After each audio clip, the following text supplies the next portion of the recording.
Chapter 2532, Black Dragons. Might everyone instinctively refuse to believe that a dragon had appeared before them. In God's domain, dragons were synonymous with destruction. They could easily destroy entire kingdoms and empires. Any location that had a dragon appear there would automatically be viewed as a forbidden land for players. Demon players were no exception to this rule.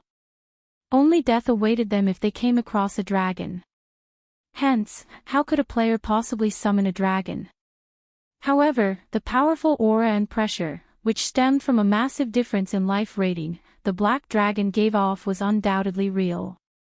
At this moment, aside from the demon players present, Blue Frost and the others standing behind Sherfone were likewise astonished by this situation. They never thought that their guild leader would possess such a trump card. No. Something's not right. That dragon seems to be only at Tier 3. It's not a Tier 5 adult dragon, a Tier 3 demon ranger, who had used an identification skill on the black dragon, suddenly shouted. Upon hearing this ranger's announcement, everyone immediately reacted to the situation. It really is a Tier 3 dragon. I knew it. I knew it was impossible for a player to summon an adult dragon. Even so, that black flame is still plenty amazing. I'm afraid even the vice commander will be helpless against a Tier 3 dragon. When Demon's Hearts members saw that the black dragon was merely a level 111, Tier 3 infant dragon, they breathed out a sigh of relief. As far as they knew, most dragons that appeared before players were Tier 5 adult dragons, and even the weakest among them were Tier 4 infant dragons. They were not existences that current players could hope to go up against. However, a Tier 3 infant dragon was a different story. The reason why dragons were considered the apex race in God's domain and possessed overwhelming strength was their incredibly high life rating and growth potential. They gained much more basic attributes than any other race from each level up. Every increase in their tier would also grant them a qualitative transformation. Hence, after reaching Tier 5 and becoming an adult, a dragon would possess the strength to devastate countries. A Tier 3 dragon, on the other hand, might still be invincible among those of the same tier, but it posed a much lesser threat than dragons at Tier 4 or above. It's no wonder why you dare provoke Demon's Heart, Rebellious Thunder said as he looked at the black dragon looming above him. Currently, he, too, was feeling intense pressure from the dragon. However, instead of despair rising, Rebellious Thunder's fighting spirit flared. He leaped toward the black dragon, shouting, however, don't even think that a Tier 3 dragon is enough to force Demon's Heart to step back. Dragons indeed possessed a strength that made them unrivaled among those of the same tier. However, a demon count, like himself, also possessed such strength. Moreover, he was currently wielding Cruel Darkness, one of the demon race's 16 magic weapons. If he combined that with his techniques, he was confident he could fight even a Tier 3 dragon. In the next moment, Rebellious Thunder raised Cruel Darkness and executed a slash at the black dragon, with power of darkness wrapped around the greatsword. Space split apart wherever the greatsword passed. Tier 3 skill, Blazing Slash. What a powerful move. You can definitely send a mythic monster flying with this move, Sherfone said in admiration as he looked at the pitch-black greatsword descending toward the black dragon. Unfortunately, you made a basic mistake. What you're going up against isn't an ordinary Tier 3 dragon, but a Tier 3 dragon that I am controlling. After Sherfone said so, his doppelganger took action, sending a claw swinging at the descending greatsword. Secret technique, Lightning Flash. The gigantic claw transformed into streaks of light that clashed with the pitch-black sword. Boom! Accompanied by the sound of an explosion, the pitch-black sword shattered, the frightening recoil sending Rebellious Thunder flying back like a cannonball. In the blink of an eye, Rebellious Thunder's body crashed into Demon City's curtain wall, his HP instantly decreasing by more than 300,000. How is that possible? How can a summoned creature use a combat technique? For a time, everyone stared at the black dragon's proud figure in shock and confusion. In fact, the shock they felt right now was even greater than what they felt previously, when they thought Sherfong had summoned a Tier 4 or Tier 5 dragon. In God's domain, although players could summon and control powerful creatures to fight for them, after all was said and done, they weren't controlling their own bodies. Hence, they could only conduct subpar battles with their summoned creatures. Executing combat techniques that required nimble and precise movements from the physical body using a summoned creature would be beyond them. Now, however, not only did Sherfong execute a combat technique through the black dragon he summoned, but the complexity of the combat technique he executed was also extremely high. For a moment, everyone felt as if the system was playing a joke on them. What no one knew was that Sherfong had already reached the realms of Truth's Ascension realm. The control he possessed over his physical body had long since surpassed the standard of ordinary people. Although it was extremely difficult to execute lightning flash through the black dragon, he could, although just barely. However, the power of the technique was far inferior to when he executed the technique with his own body. Even so, combined with the power of the black dragon, it wasn't an attack Rebellious Thunder could block. Meanwhile, after landing a successful blow, Sherfong did not give Rebellious Thunder any opportunity to recollect himself. The black dragon immediately opened its maw at Rebellious Thunder. Dragon Breath. In the next moment, a dazzling beam of light devoured Rebellious Thunder, who was embedded in Demon City's wall, and brightly illuminated the area before Demon City's main entrance. The frightening shockwave of the attack vaporized all Demon's Heart members standing in the vicinity of the beam and shook the entire Demon City slightly. In fact, cracks even appeared on the city's sturdy walls. Silence. Destruction. Death. For a time, shock and fear filled everyone present, particularly the Demon's Heart members who just barely survived the shockwave of the dragon breath. They could not help but goggle in stunned silence at the steaming canyon that had formed beside them. So, this is a dragon. Regretful Wind and the others who were spectating the fight from inside Demon City shuddered at this outcome. After all, the black dragon was simply too strong. With just one attack, the black dragon had instantly vaporized Rebellious Thunder, who was a demon count. The only thing left in Rebellious Thunder's place was a pitch-black blade. Earlier, despite suffering from the Black Dragon's combat technique, Rebellious Thunder still had over 5 million HP remaining. Even if Rebellious Thunder simply stood in place without defending himself, a Tier 4 mythic monster would still need quite some time to kill him. However, Sherfang's Black Dragon had used only one attack to turn Rebellious Thunder into nothing. Run! When the Demon's Heart members snapped out of their daze, their originally calm and arrogant composure instantly crumbled, and they fled frantically toward Demon City. What a joke! Aside from Rebellious Thunder, everyone else in the team was only a Demon Viscount or Demon Baron. Since the Black Dragon could kill Rebellious Thunder with one hit, it could naturally do the same to them. In fact, the Black Dragon might only need a single claw swipe to finish off the rest of them. Read latest chapters at Wuxia World. EU. Upon seeing this scene, the spectating demon players were stupefied. Were these fleeing players really the same Demon's Heart experts they knew of? Normally, every one of Demon's Heart's members was an arrogant prick. They behaved as if they were entirely different creatures from other players. Even the members of Demon City's top 3 adventurer teams were afraid of Demon's Heart's experts. Now, however, these same experts from Demon's Heart were actually fleeing from Sherfong like mice that had just come across a cat. This was definitely the first time such a situation had happened since Demon City's construction. Even when going up against battle wolves, Demon's Heart's experts had not retreated even an inch. Meanwhile, the shocking news of Rebellious Thunder's death and Demon's Heart's members' frantic retreat also quickly spread throughout Demon City. Chapter 2533, Siege. Demon City, Demon's Heart's residence. Rebellious Thunder died. How is that possible?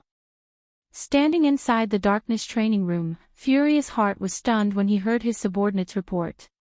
What happened?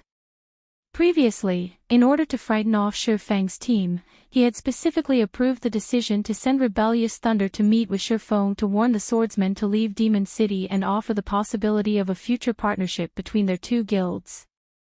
Now, however, he had received news that not only had Shifeng refused their kind offer, but Rebellious Thunder had also died. There must be some kind of miscommunication. Rebellious Thunder is a demon count. With his strength, let alone Zero Wings experts, he wouldn't have any problems going up against even the 5 great super guilds' old monsters. Moreover, he was standing before Demon City's entrance. He should have still had the buff from the city's magic array. How could he possibly have been killed? The black-clad elder, who was a Tier 3 demon viscount, exclaimed in astonishment. Rebellious Thunder was one of Demon's Heart's strongest experts. While inside Demon City, he could fight even Tier 4 NPCs. It was also due to Rebellious Thunder's presence that the guild leader and vice guild leader had left on a distant expedition without worrying about Demon City's affairs. Now, however, he was being told that Rebellious Thunder had died. How could he possibly believe this? News of this matter has already spread throughout the city. Moreover, the fight was recorded by many players. The Tier 3 assassin who had come to report on this matter said with a bitter smile as he faced Furious Heart and the other guild elders present. Previously, he had also denied the validity of this information when he received the report of his subordinate. However, after watching the battle videos going viral on the official forums, he had no choice but to believe it. He then shared one of the better videos recorded with the guild elders present. In the video, a 30-meter-tall black dragon could be seen sending the demonized Rebellious Thunder flying with a combat technique.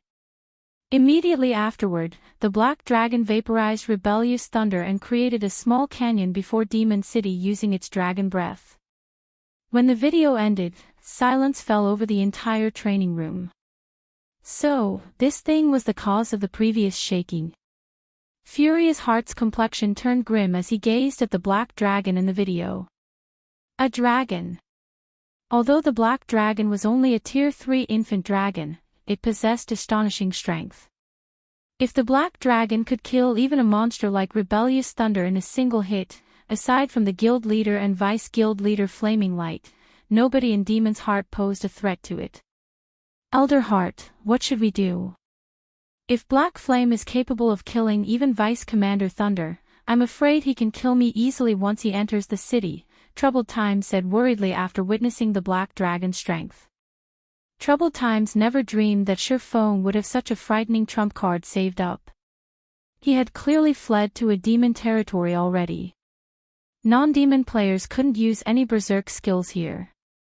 However, Shifeng actually had the ability to transform his doppelganger into a dragon. For a moment, Troubled Times had a feeling that the main god system was playing a joke on him. Commander Troubled, you don't have to worry too much. Black Flame's trump card might be powerful, but the duration in which his doppelganger can remain in dragon form should be very limited. The transformation will last for a few minutes, at most, Furious Heart said calmly. Moreover, he can only strut around outside Demon City. Without our invitation, he shouldn't even think of entering. All you need to do is rest inside our residence and wait until the tracking mark on you disappears. That's right. He is merely a human player. Even if he can summon a dragon, it is merely a Tier 3 dragon. It might be strong against players like us, but it is far from sufficient for dealing with the demon NPCs inside the city. Not to mention, Demon City still has a defensive magic array. Non-demon players without an invitation can't enter the city. You can relax and rest here, the black-clad demon Viscount Elder said, nodding in agreement with Furious Heart's words. Once the guild leader and vice guild leader return, Black Flame is doomed. Rebellious Thunder's death was indeed surprising. The fact that Shifeng could summon a dragon was even more shocking. However, this was only at the standard of players. Before the NPCs of God's domain, these things were nothing. Not to mention, they were currently standing inside Demon City. Demon City was far more powerful than the NPC cities found in the outside world. It had not only an army of demon NPCs defending it but also the protection of one of the demon race's 72 great demon marquises. Let alone Zero Wing, even if all of the Ten Saints Empire's superpowers joined hands, they still wouldn't be capable of taking down Demon City. All Shifeng's team could do was act arrogantly outside Demon City. Once Demon's Heart's main force returned, Shifeng's team would have nowhere to run. That's a dragon we're talking about. Can Demon City's defensive magic array really stop it? Troubled Times could not help asking worriedly. He wasn't doubting Furious Heart. It was just that Shifeng was far too frightening. After all, the swordsman had survived an attack from a Demon King's hand. Troubled Times truly could not bring himself to relax in this situation. This is Demon City. A Tier 4 dragon might be a different story, but a Tier 3 dragon can, at most, roar at the city. We don't need to pay Black Flame any mind, Furious Heart assured him confidently. The other Demon's Heart members present rolled their eyes at Troubled Times' anxious behavior. The reason why demon players like themselves could establish themselves in the Ten Saints Empire was precisely the helplessness of the Empire's various superpowers against Demon City. Those superpowers could only watch from the sidelines as the city developed rapidly. Anyone who said that Shifeng could break through the city's defenses all by himself would be joking. While Troubled Times and Demon's Heart's elders were discussing this matter, the players residing in Demon City had gone into an uproar. Amazing! The Black Dragon actually managed to instant-kill Rebellious Thunder under Demon City's protection. This is the first time Demon's Heart suffered such a loss since Demon City's construction. It's no wonder Demon's Heart offered such an astronomical bounty before. Zero Wing really isn't a force to be trifled with. Even the Ten Saints Empire's various superpowers are helpless against Demon's Heart. Just what kind of guild is Zero Wing? Due to Rebellious Thunder's death, the players inside Demon City grew interested in Zero Wing. Many adventure teams had even started looking into Zero Wing in order to find out what kind of guild it was. As Demon City's resident players were making a fuss over this matter, Shifeng manipulated the Black Dragon and had it fly above Demon City and hover above Demon's Heart's residence. This situation created another stir among Demon City's resident players. What is he trying to do? He's not trying to break into the city, right? This is Demon City. How can players possibly enter it by force? He's probably trying to scare us.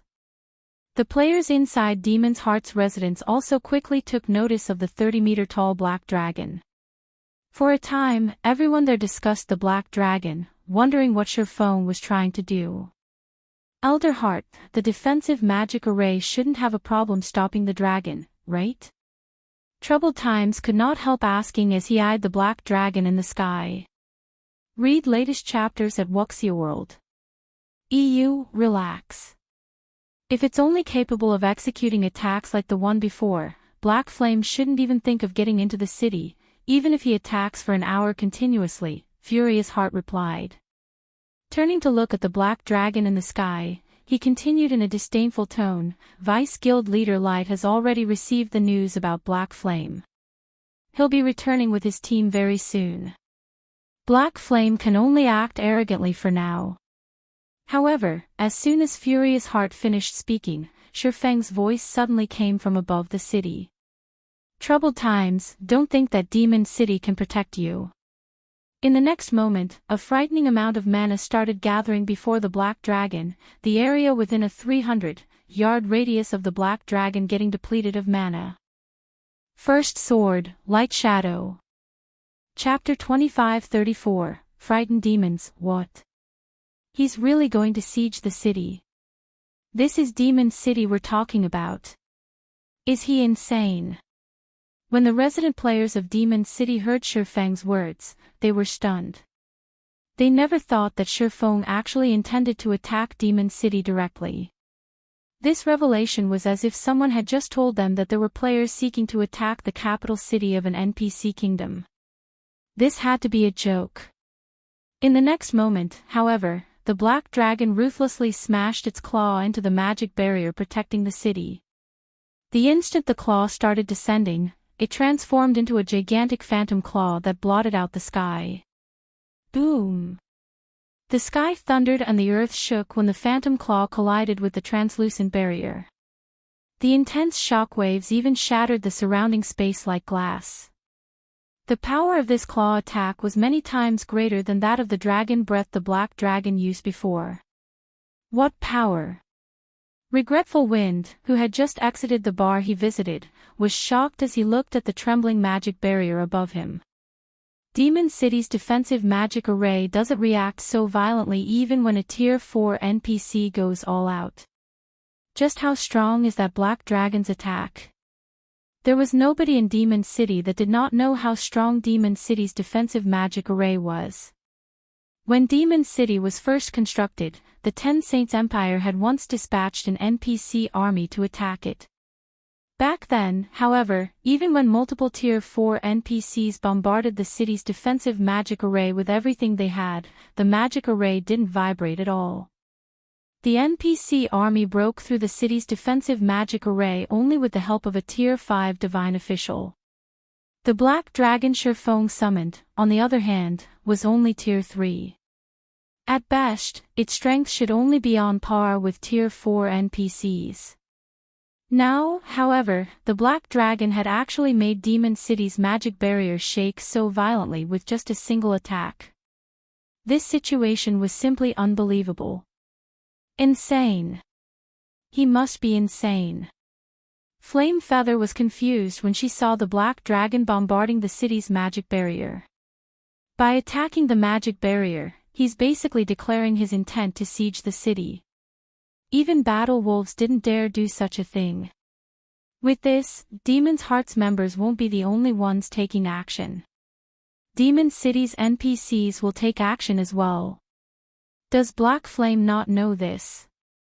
It might be fine if Demon City were just a guild city.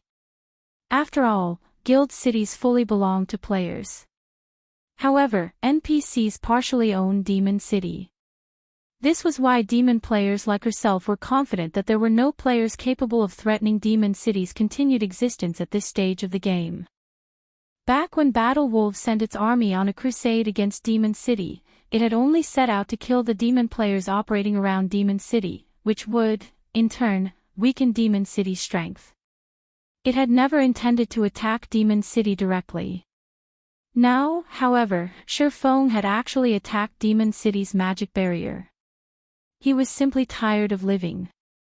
Meanwhile, inside Demon's Heart's residence, when Troubled Times saw the city's magic barrier still standing despite suffering multiple attacks from the Black Dragon, he breathed out a sigh of relief.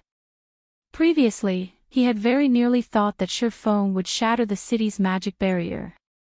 Fortunately, the Black Dragon's attacks were only making the barrier tremble. In other words, the Black Dragon's attacks were still within the barrier's range of tolerance. He really took action. Furious Heart was stunned by this situation. He never thought that Sherfong would actually attack Demon City directly. Ha ha ha. He's doomed now. By the time the Vice Guild leader returns, the city's great demon NPCs would have long since taken care of him, laughed the black-clad elder standing beside Furious Heart. Originally, their side had been helpless against Sherfong. The only thing they could do was hide inside Demon City's protection and await their Vice Guild leader's team's return. However, Sherfong had lost all reason and actually launched an attack on Demon City. With this, all they needed to do now was sit back and watch the city's great demon NPCs dispose of Sherfong. These great demon NPCs were much stronger than human NPCs. The demon monarch that ruled the city was even a frightening existence on par with the heroes of humans. Current players would be helpless against him. Guild leader.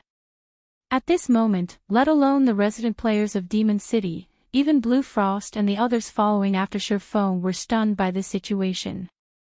In their opinion, it would have been perfect if they could somehow sneak into Demon City and leave swiftly.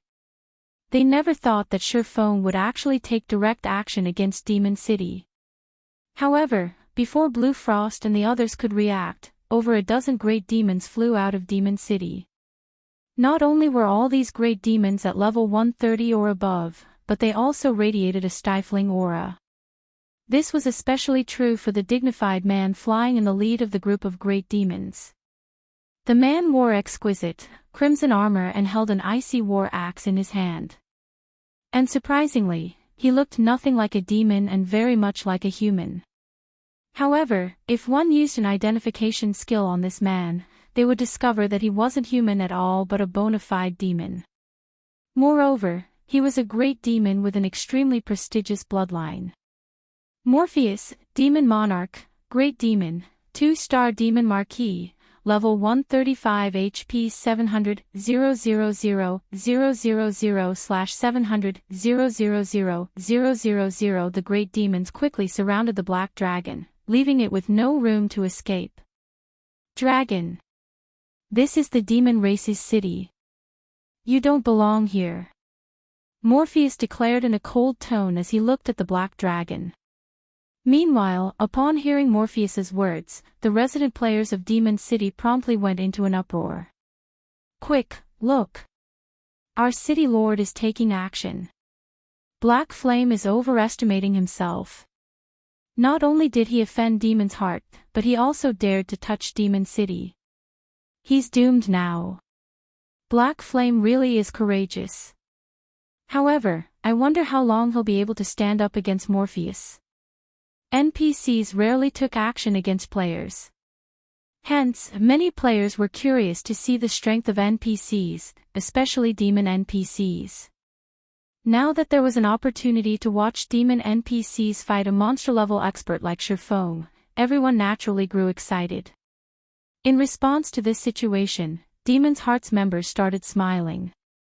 With over a dozen Tier 4 great demons taking action, even a Tier 4 hero should not dream of escaping unharmed, let alone a Tier 3 player like Sherfong.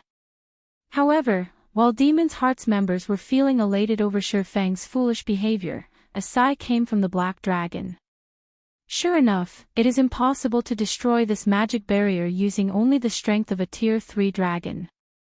It seems I have no choice but to get serious. Although Sherfong had spoken in a calm tone, when his voice was relayed through the Black Dragon, it had been loudly amplified. As a result, everyone inside Demon City heard him very clearly. What does he mean? He still hasn't gotten serious until now. An act. He's definitely putting on an act. When Demon's Heart's members heard Sherfang's words, they instinctively thought that he was putting on an act and that he was actually at his wit's end already. Read latest chapters at Wuxia World. What? He still has a trump card he hasn't used. Regretful Wind, however, did not think that Sherfong was boasting. At the same time, though, he also felt that the swordsman couldn't possess a trump card stronger than the Black Dragon. However, before anyone could deduce anything from Sherfang's words, the Black Dragon suddenly disappeared, leaving Sherfong himself in its place. At this moment, though, Sherfong held a thick, ancient tome in his hands, and this tome woke an instinctual fear in every demon player in the city. Damn it! Why is it in your hands? Morpheus's complexion changed dramatically when he saw the ancient tome that Sherfong held. Before the demon players present could react to the situation, Morpheus turned around and fled back into Demon City. Moreover, he wasn't alone. The dozen or so other great demons also revealed fearful expressions as they zoomed back to the city. Chapter 25-35, Silent Demon City. They're running. What's up with these demon NPCs? Seeing Morpheus and the other demon NPCs suddenly turning around and fleeing left Demon City's resident players confused. The NPCs had surrounded Sherfang's Black Dragon and were even prepared to take action against it. In the end, however, they had fled as soon as Sherfong himself appeared before them. What was going on here? At this moment, let alone Demon City's resident players, even Demon's Heart's members, who held actual authority over Demon City, were stunned by this situation. What did he do? Why are the demon NPCs afraid of him? Furious Heart was astounded as he stared at Shifeng, who was currently chanting an incantation in the sky. The intellect of Tier 4 demon NPCs was not the slightest bit inferior to players. It was almost impossible for players to gain any advantage over them. Before these demon NPCs, current players were nothing but a joke. These demon NPCs could squash current players like ants. Not to mention, these demon NPCs had remained calm even when fighting a Tier 5 divine official. Moreover, in the end, they had repelled the Ten Saints Empire's NPC army, allowing Demon City to establish a foothold in the Empire. Now, however, these demon NPCs actually fled like startled mice. However, before Furious Heart could figure out what was going on, Shifeng finished chanting the final verse of his incantation. His gaze then locked on to a nearby level 134, Tier 4 demon Viscount, who served as the captain of Morpheus's personal security team. In the name of the ruler of demons, submit to my will. Pitch-black chains suddenly appeared around the level 134 guard captain, giving off an indescribable pressure that made all the demon NPCs and demon players shudder involuntarily. No! Don't take away my will, the guard captain shouted as it struggled intensely to repulse the assault of the pitch-black chains. Unfortunately, all its efforts were futile, as the pitch-black chain simply ignored the guard captain's resistance and merged with its body. In the next moment, the struggling guard captain turned sluggish, and its eyes became cloudy. It was as if the guard captain had just had its soul sucked away. What did he do? He actually managed to deal with a bona fide Tier 4 demon Viscount with just one move. Every demon player present gaped in shock at this scene. This was a Tier 4 NPC of Demon City. The combat power it possessed far exceeded that of Tier 4 great demons in the outside world. Not to mention, the demon NPC in question was even a great demon that held the rank of Viscount. Its strength practically rivaled that of Tier 4 heroes. Now, however, the demon in question had actually stopped moving. It worked. Shifeng breathed out a sigh of relief when he saw the guard captain stop moving. The Bible of Darkness held considerable deterrence over demons. In its current state, only Demon King-level demons could resist its power. Demons beneath Demon Kings would instinctively fear the Bible. However, using the Bible of Darkness to take control of demons was not easy. On the surface, the Bible of Darkness's demon ruler had a 12% chance of successfully controlling a demonic creature, so long as the target was not more than 30 levels and 2 tiers higher than the user. In reality, however, the stronger the targeted demon, the lower the chances of controlling it. With Shifeng's current self, if he tried to control Morpheus, who was a demon marquis, his chances of success would most likely be lower than 1%. This was why he had chosen the Viscount-ranked guard captain as his target. Even so, Shifeng never thought that he would successfully control the guard captain on the first try, hence, he had planned on multiple attempts. After all, Demon Ruler had a cooldown of only 5 minutes. If once was not enough, he could simply try a second or third time. As for the possibility of the demon NPCs of Demon City attacking him, he didn't have to worry about that at all. The Bible of Darkness held an absolute suppression over demonic creatures, although this suppression was not particularly effective against demon players. So long as he held the Bible of Darkness, all demonic creatures below Tier 6 would fear him. Tier 5 demon kings were no exception. Not only would these demonic creatures have their basic attributes drastically decreased, but even their intellect would be affected quite significantly. Moreover, if worst comes to worst, he still had the 7 Luminaries ring. He could escape to safety whenever he wanted to. Hence, he did not fear Demon City's NPCs at all. These factors were why he dared come to Demon City. After Shifeng took control of the guard captain, however, the other fleeing demon NPCs promptly halted their retreat and turned to glare at Shifeng and the controlled guard captain, vigilance and rage burning in their eyes. It seems these demons are aware that I can use Demon Ruler only once within a short period but are afraid of recklessly approaching me due to their hypersensitive nature. Shifeng smiled as he swept a glance at the vigilant demon NPCs. Unfortunately, you are already too late. After saying so, he controlled the black dragon and had it fly over to his side. He then had it launch another attack at Demon City's magic barrier. What? He's still trying to attack the magic barrier. I don't know why the demon NPCs are so afraid of him, but he is still 100 years too early if he thinks he can destroy Demon City's barrier. Demon's Heart's members were very surprised by Shifeng's ability to terrify the demon NPCs. However, that was it. Their emotions were limited to surprise.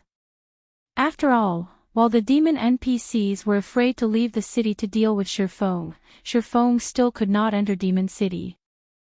However, as soon as Demon's Heart's members finished speaking, the demon guard captain that had turned sluggish suddenly started moving. And to everyone's surprise, the guard captain cast the Tier 4 Cursed Dark Star at the same point that the black dragon had attacked. In the next moment, the black dragon's claw smashed into the magic barrier's outer surface. At the same time, a gigantic, pitch-black star also smashed into the magic barrier's inner surface. Boom! Upon receiving attacks from both inside and outside, the defensive magic array instantly shattered. Cracks bloomed all over the magic barrier that protected Demon City. Thang! Thang! Thang! In just a few seconds, the cracks had extended throughout the magic barrier. When looking up from Demon City right now, the spectating demon players found themselves looking at a cracked sky. Silence. Absolute silence. At this moment, as if time had frozen for Demon City, every player residing in the city was gazing at the sky in stunned silence, both their eyes and mouths wide open. Just then, a series of system notifications entered the ears of all demon players operating within the Burning Forest region, the emotionless voice of the system echoing in their minds for a long time. 2536 Slaying Troubled Times Chapter 2536 Slaying Troubled Times Burning Forest Region System Announcement. Human players have broken through Demon City's defensive magic array. All demon players based in Demon City will have their city reputation reduced by 10 points and city contribution by 3,000 points. Boost to Power of Darkness will also be reduced by 20%. Burning Forest Region System Announcement. Demon City's defensive magic array has been broken. Ruling Guild of the city will have its popularity reduced by 5,000 points. All benefits provided by Demon City will be halved for 7 natural days. All quests given out in Demon City will have their rewards reduced by 30%. The system announcement repeated throughout the Burning Forest 3 times, causing a deathly silence to befall the forest. Someone broke through Demon City's defensive magic array. Didn't they say that even the 10 Saints Empire's NPC army was helpless against Demon City? How could players possibly break through the city's defensive magic array? Who did it? Could it be those people Demon's Heart placed a bounty on before? The demon players grinding and questing inside the Burning Forest were flabbergasted by the system announcement. Some players even fell into a daze in battle and nearly got themselves killed by monsters. Since Demon City's construction until now, aside from battle wolves, no power or player had truly managed to put pressure on Demon City. Now, however, not only did someone put pressure on Demon City, but they had even destroyed the city's defensive magic array. This was simply unbelievable. The shock the demon players felt upon receiving this piece of information was akin to human players hearing about some other player breaking through the defenses of a kingdom's capital. It was simply unthinkable. Meanwhile, inside Demon City, the resident players remained in a daze long after the incident. Like robots that had jammed, their mouths kept opening and closing wordlessly as they stared up into the empty sky above them. Damn it! How did he do it? This is a main city-level defensive magic array. As Furious Heart stared at Shifeng hovering in the sky, unprecedented shock filled him. He never imagined that Shifeng would actually succeed in destroying Demon City's defensive magic array. Back when the 10 Saints Empire's army had attacked, it had taken a Tier 5 divine official to destroy the city's defensive magic array. The defensive magic array had stood strong even under the bombardment of over a dozen Tier 4 NPCs. Now, however, Sherfong, a Tier 3 player, had single-handedly destroyed the city's defensive magic array. Moreover, he had accomplished this feat with just one attack. This was definitely a bug. However, it was also almost impossible for the main god system to make an error. Even if there were an error in the system, it wouldn't be on such a monumental scale. What Furious Heart did not know was that, in God's domain, all magic arrays had weaknesses. The defensive magic array of major cities was no exception. They all had mana junctions that were much more fragile compared to the other parts of the magic array. Normally, though, ordinary players couldn't locate these weak points. Moreover, with how large a city-scale defensive magic array was, trying to find these weak points was akin to looking for a needle in a haystack. However, that was not the case for Sherfong. After he became an intermediate master magician, his understanding of magic arrays had reached completely new heights. Now, let alone Demon City's defensive magic array, even if faced with a main city-level defensive magic array of a kingdom that had been in existence for over a century, he was still confident he could find the magic array's weak points. Previously, Sherfong had planned to break through Demon City's defensive magic array by having the Black Dragon attack the magic array's weak points. However, the damage tolerance of the weak points exceeded the amount of damage the Black Dragon could inflict. As a result, the Black Dragon only managed to shave off a certain amount of the magic array's energy reserves with its attacks.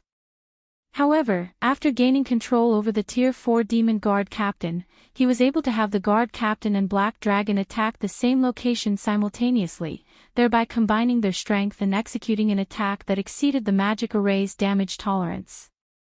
Only then did he succeed in instantly shattering Demon City's defensive magic array. If not for the Guard Captain falling into his control, he really would have been helpless against Demon City. Meanwhile, as everyone remained stunned by this unexpected development, Sherfong, who had Gale Domain activated, flew to the space above Demon's Heart's residence. He then quietly observed the crowded residence below him. "Troubled Times, it's your turn now," Sherfong said when he spotted Troubled Times, ignoring the tens of thousands of Demon's Heart members around. Sherfeng's words were akin to a death knell.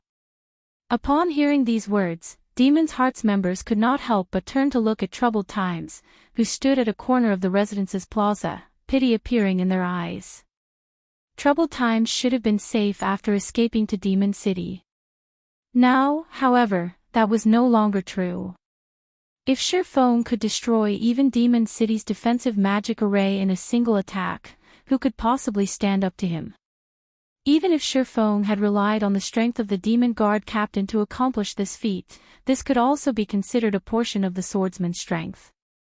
After all, not everyone was capable of controlling a Tier 4 Great Demon, a demon NPC, at that. Black Flame, you'd better not go too far. This is Demon's Heart's residence. Furious Heart bellowed when he saw that Sherfong was completely ignoring Demon's Heart's members. "You've already destroyed Demon City's defensive magic array and caused Demon's Heart's prestige to plummet. If you kill Troubled Times, you'll make an out-and-out enemy of Demon's Heart. You'd better think this through clearly." Sherfeng's strength was indeed terrifying. However, Demon's Heart was not in existence to provoke easily. It was the first dark guild in God's domain to establish a city for demons. In an era where dark powers were flourishing, even super guilds would not dare to offend Demon's Heart casually. Demon's Heart might not have the ability to deal with a monster like Sherfong, but Zero Wing was a different story. A guild was different from an individual. A guild was an organization made up of thousands, and possibly even millions, of players. So long as Demon's Heart slaughtered Zero Wing's other members, even if Sherfong remained unharmed, Zero Wing would still fall into ruin. This was also the reason why the Ten Saints Empire's various superpowers chose to take a step back when dealing with Demon's Heart. So what? Do you think Zero Wing is a guild you can casually provoke? Shifeng said as he glanced askance at Furious Heart. Read latest chapters at Wuxia World. The black dragon immediately descended from the skies and appeared above Troubled Times. It then swiped a claw at the berserker. Light Shadow. No. When Troubled Times saw the mountain-like claw smashing down toward him, he instinctively activated demonification, followed by a life-saving skill to protect himself. Unfortunately, before a Tier 3 dragon, a Tier 3 demon player like Troubled Times was no different from an ant. When the black dragon's claw came into contact with Troubled Times, the berserker got crushed into the ground and died just like that. Chapter 2536_Slaying Troubled Times Burning Forest Region System Announcement. Human players have broken through Demon City's defensive magic array. All demon players based in Demon City will have their city reputation reduced by 10 points and city contribution by 3,000 points. Boost to Power of Darkness will also be reduced by 20%. Burning Forest Region System Announcement. Demon City's defensive magic array has been broken. Ruling Guild of the city will have its popularity reduced by 5,000 points. All benefits provided by Demon City will be halved for 7 natural days. All quests given out in Demon City will have their rewards reduced by 30%.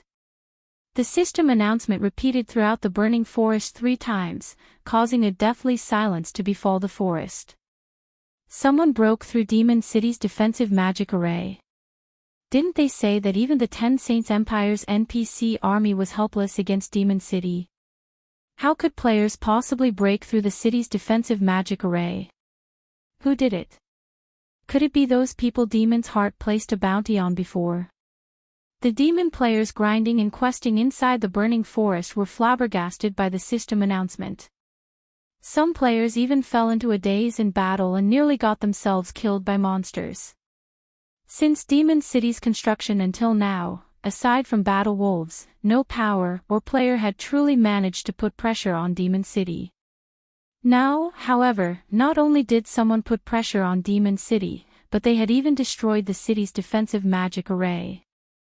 This was simply unbelievable. The shock the demon players felt upon receiving this piece of information was akin to human players hearing about some other player breaking through the defenses of a kingdom's capital. It was simply unthinkable. Meanwhile, inside Demon City, the resident players remained in a daze long after the incident. Like robots that had jammed, their mouths kept opening and closing wordlessly as they stared up into the empty sky above them. Damn it! How did he do it? This is a main city-level defensive magic array. As Furious Heart stared at Shifeng hovering in the sky, unprecedented shock filled him. He never imagined that Shifeng would actually succeed in destroying Demon City's defensive magic array. Back when the 10 Saints Empire's army had attacked, it had taken a Tier 5 divine official to destroy the city's defensive magic array. The defensive magic array had stood strong even under the bombardment of over a dozen Tier 4 NPCs. Now, however, Shifeng, a Tier 3 player, had single-handedly destroyed the city's defensive magic array. Moreover, he had accomplished this feat with just one attack. This was definitely a bug. However, it was also almost impossible for the main god system to make an error. Even if there were an error in the system, it wouldn't be on such a monumental scale. What Furious Heart did not know was that, in God's domain, all magic arrays had weaknesses. The defensive magic array of major cities was no exception. They all had mana junctions that were much more fragile compared to the other parts of the magic array.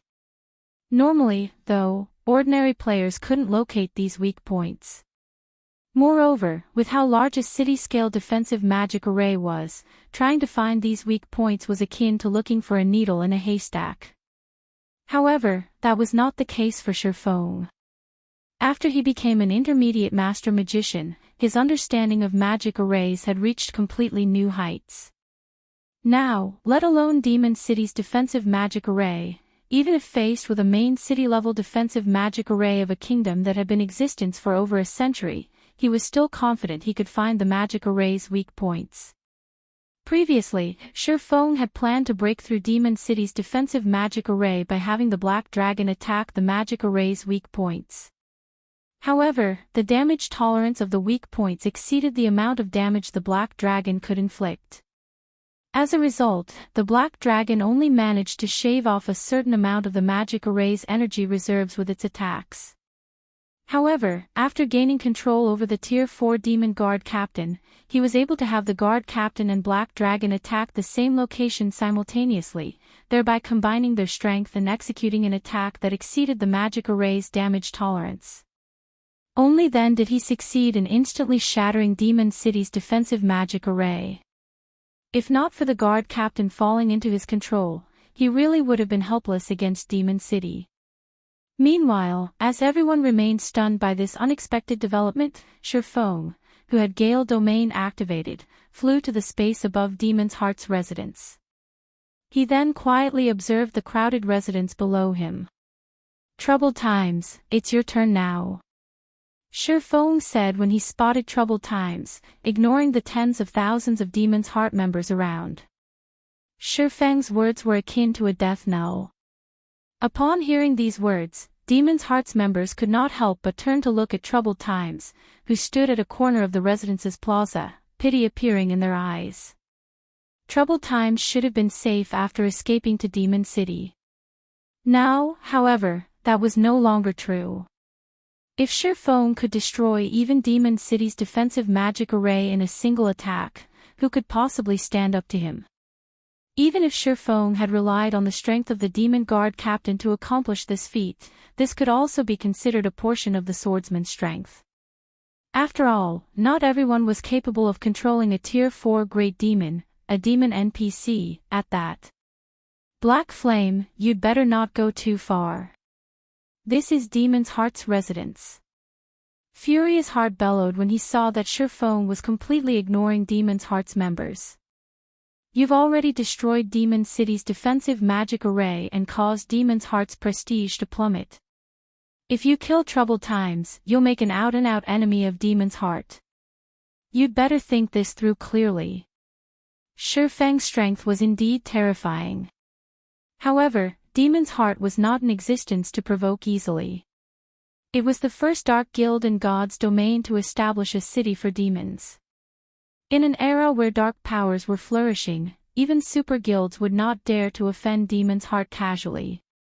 Demon's Heart might not have the ability to deal with a monster like Sherfong, but Zero Wing was a different story.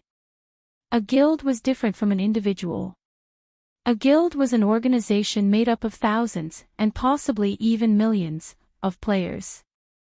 So long as Demon's Heart slaughtered Zero Wing's other members, even if Sherfong remained unharmed, Zero Wing would still fall into ruin. This was also the reason why the Ten Saints Empire's various superpowers chose to take a step back when dealing with Demon's Heart. So what? Do you think Zero Wing is a guild you can casually provoke? Sherfong said as he glanced askance at Furious Heart. Read latest chapters at Wuxia World. EU. The Black Dragon immediately descended from the skies and appeared above Troubled Times. It then swiped a claw at the Berserker. Light Shadow. No. When Troubled Times saw the mountain-like claw smashing down toward him, he instinctively activated demonification, followed by a life-saving skill to protect himself. Unfortunately, before a Tier 3 dragon, a Tier 3 demon player like Troubled Times was no different from an ant.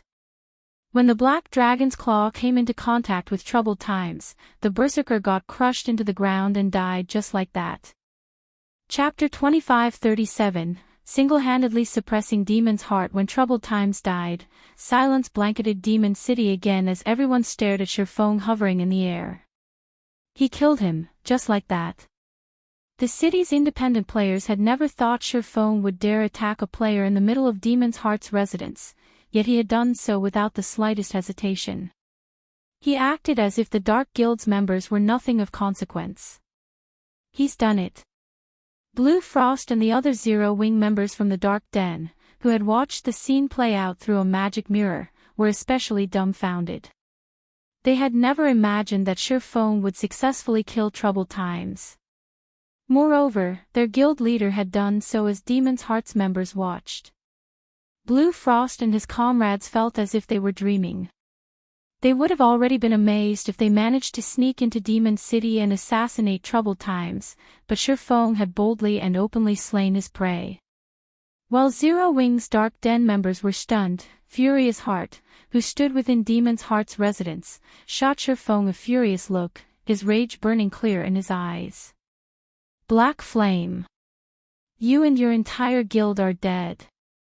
Not even our guild leader will let you get away with killing someone in our residence, let alone Vice Guild Leader Flaming Light. Furious Heart bellowed. He hadn't actually expected Shifeng to attack Troubled Times without a second thought. The attack had been so sudden that he hadn't even had the time to try to save the berserker. A guild residence was a guild's most treasured location. If word spread that Demon's Heart couldn't even protect a single player within its residence, the Dark Guild's reputation would suffer. Is that so? Shifeng asked, indifferently glancing down at Furious Heart. Feel free to test us. Zero Wing is ready for whatever you can throw our way. If you have nothing else to say, I'll be taking my leave. Every player in the residence went into an uproar after hearing Shifeng's blatant disregard for their guild. Crap. This bastard is too arrogant. Elder Heart, let's attack him together. I refuse to believe that we can't end his miserable life. The guild elders in the residence were incensed, and they tried to persuade Furious Heart to move against the swordsman as a unit. Troubled Time's death was humiliating for Demon's Heart, and if they allowed Shifeng to leave safely, nothing would remain of the guild's reputation. No. Let him go. Furious Heart growled through gritted teeth, gesturing for the guild elders to back away. When Shifeng realized that none of the Dark Guild's members intended to strike, he turned and flew away from the residence and Demon City. Are you just going to let him go, Heart? The black-clad Viscount Elder demanded as he watched Shifeng fly off. Do you really think that I don't want to take his life right this instant? Furious Heart hissed, glaring at the black-clad elder. Rather, do you think that any one of you is strong enough to kill him? Rebellious Thunder was the strongest player in Demon City right now, but if Shifeng could even slay Rebellious Thunder, what could they, who hadn't even reached Demon Count rank, possibly achieve by fighting that swordsman? Don't we have the Demon Guards? I refuse to believe that he can survive a battle against over a dozen Tier 4 Demon Guards, the black-clad elder argued. The Demon Guards in question weren't like the demon NPCs that had surrounded and subsequently fled from Shifeng. Demon's Heart didn't have any control over the city's NPCs, but its Demon Guards were a different story. If they paid the appropriate price, their Demon Guards would do everything in their power to take Shifeng down. The black-clad elder had also estimated that Shifeng could only control one demon NPC with whatever means allowed him to do so. Controlling multiple Tier 4 demons should be impossible. If they sent over a dozen Tier 4 demon guards to surround Shifeng, he wouldn't stand a chance, even with the demon guard captain on his side. Ending the swordsman within Demon City was entirely possible. Do you assume that I haven't thought of that? Furious Heart shot back, rolling his eyes at the elder. Grimly, he continued, I considered mobilizing the demon guards the moment Black Flame arrived above the residence, but when he did, the demon guards' basic attributes fell by 30%. They wouldn't even be able to deal with Black Flame in such a state, much less the demon guard captain under his control. Shifeng was already as powerful as a Tier 4 being, which he had proven in the fight against Rebellious Thunder when they had clashed as equals. With 30% less basic attributes, the Demon Guards had no chance against Shifeng. Shifeng was a domain realm expert.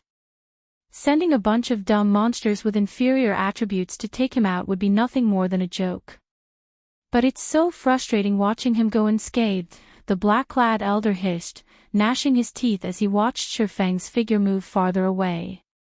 Demon's Heart had gone to great lengths to earn the prestige it had enjoyed in Demon City only minutes ago. Now that Shifeng had dealt such a severe blow, restoring their reputation would take ages if they simply allowed him to leave. So what if he leaves? I've already notified the guild leader and vice guild leader Light. Black Flame won't enjoy this victory for long.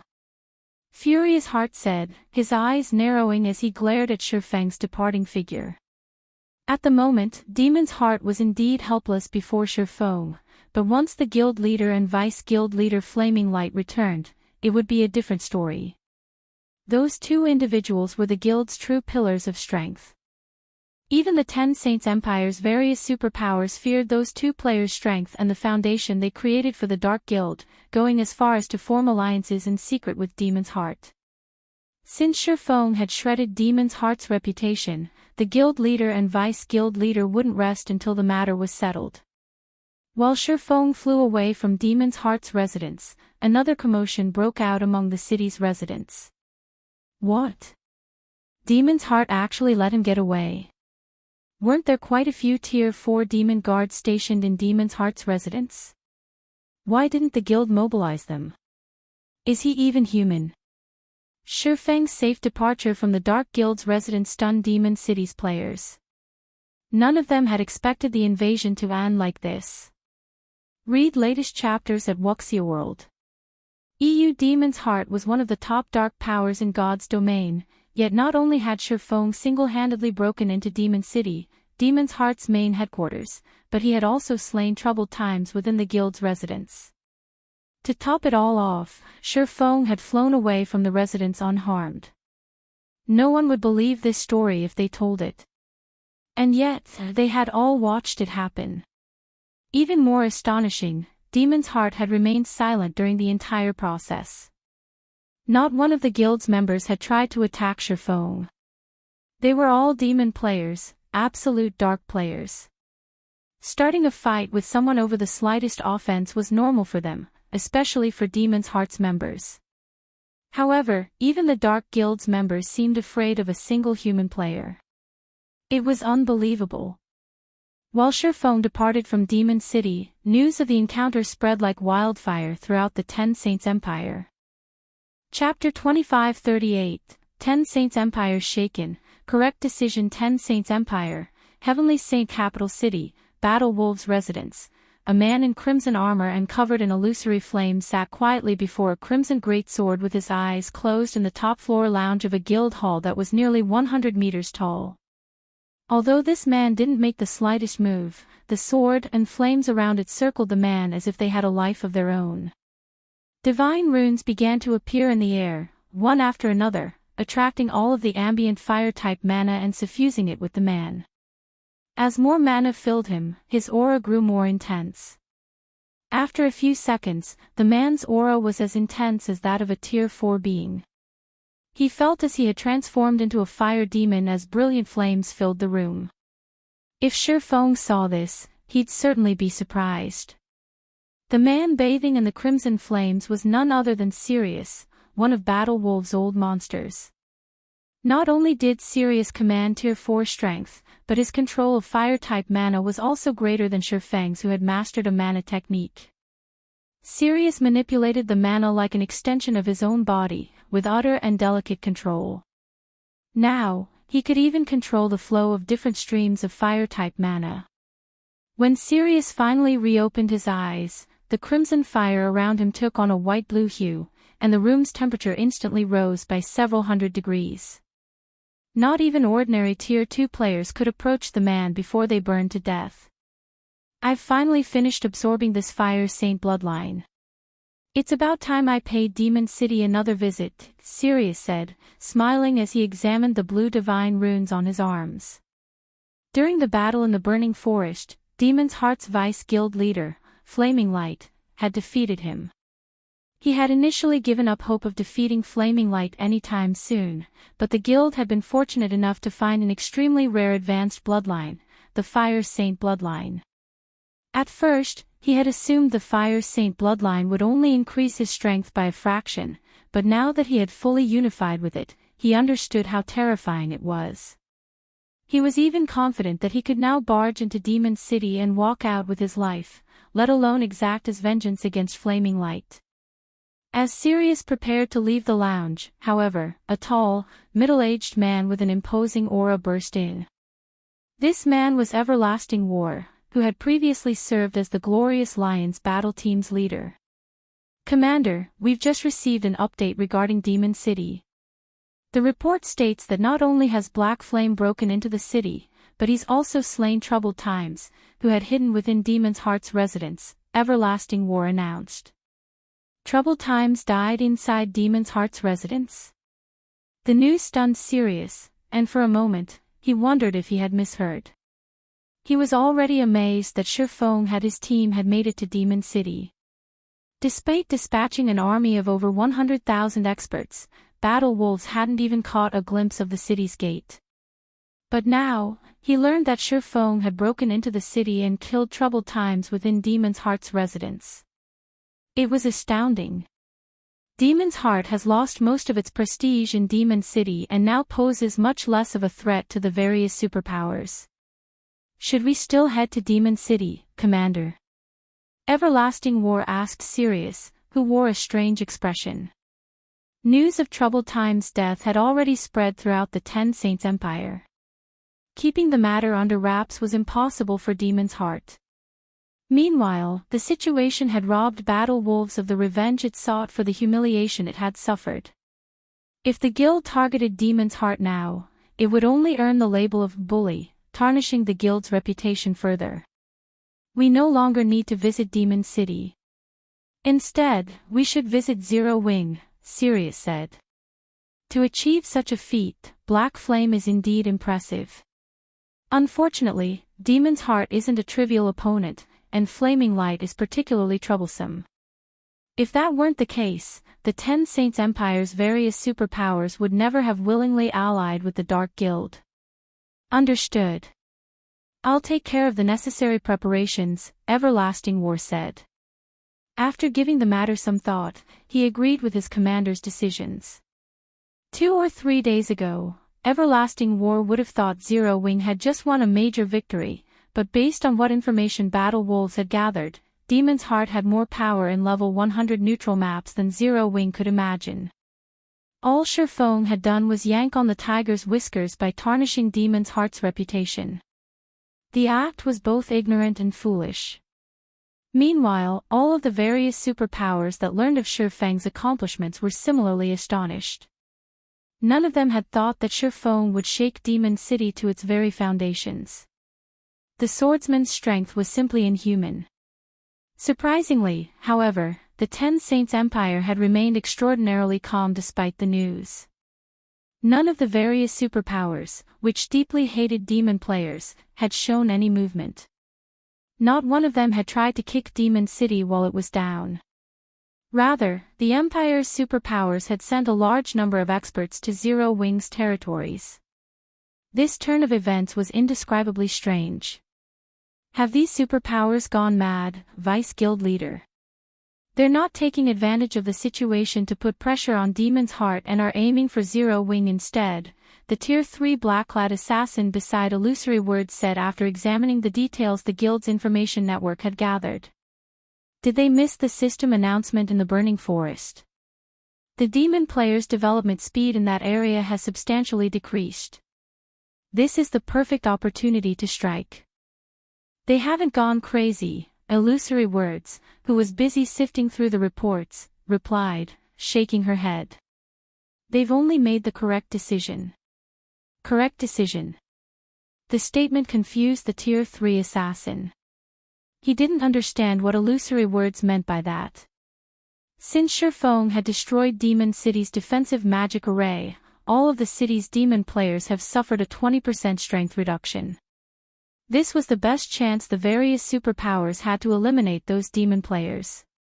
Demon's Heart had stopped the Empire's various superpowers from acquiring as many resources from level 100 neutral maps.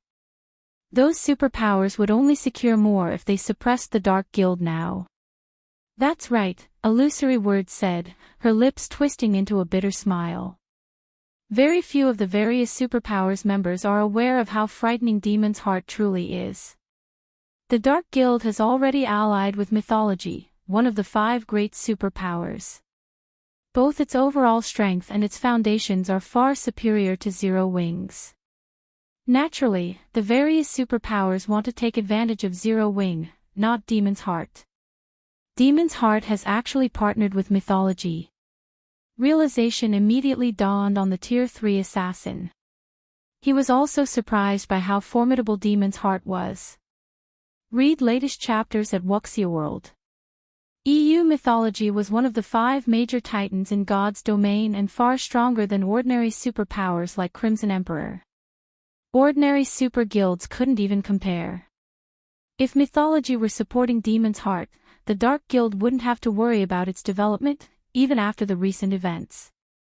While the 10 Saints Empire's superpowers were busy attacking Zero Wing, a handsome man in white arrived at a mana-rich location outside of the Fire Dragon Empire. This man was Flaming Light, Demon's Heart's famous Vice Guild leader. Not long after his arrival, 2 level 107, Tier 3 peak experts intercepted him. "What business do you have here?" a Tier 3 shield warrior demanded, flashing Flaming Light a contemptuous look. "I have something I need to discuss with Vice Guild leader Cold Shadow. May I know if she has time to spare?" Flaming Light cordially asked. Chapter 2539, Abyssal Blades Fragment. Cold Spring Forest, Stone Forest City. With troubled times dead, Shifeng returned to Stone Forest Town with the Hell Legion. He didn't linger in the 10 Saints Empire for a moment longer.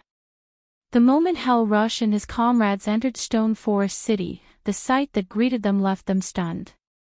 Stone Forest City was a guild city, and normally, only players visited guild cities in level 100+ neutral maps.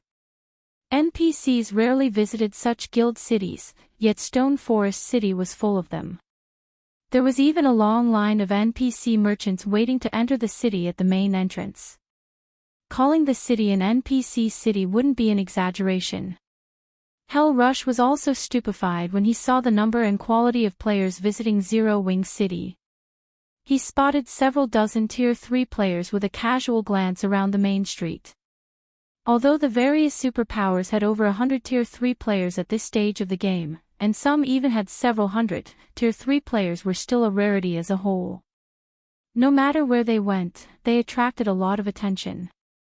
However, Tier 3 players in Stone Forest City were just as common as ordinary, Tier 2 experts.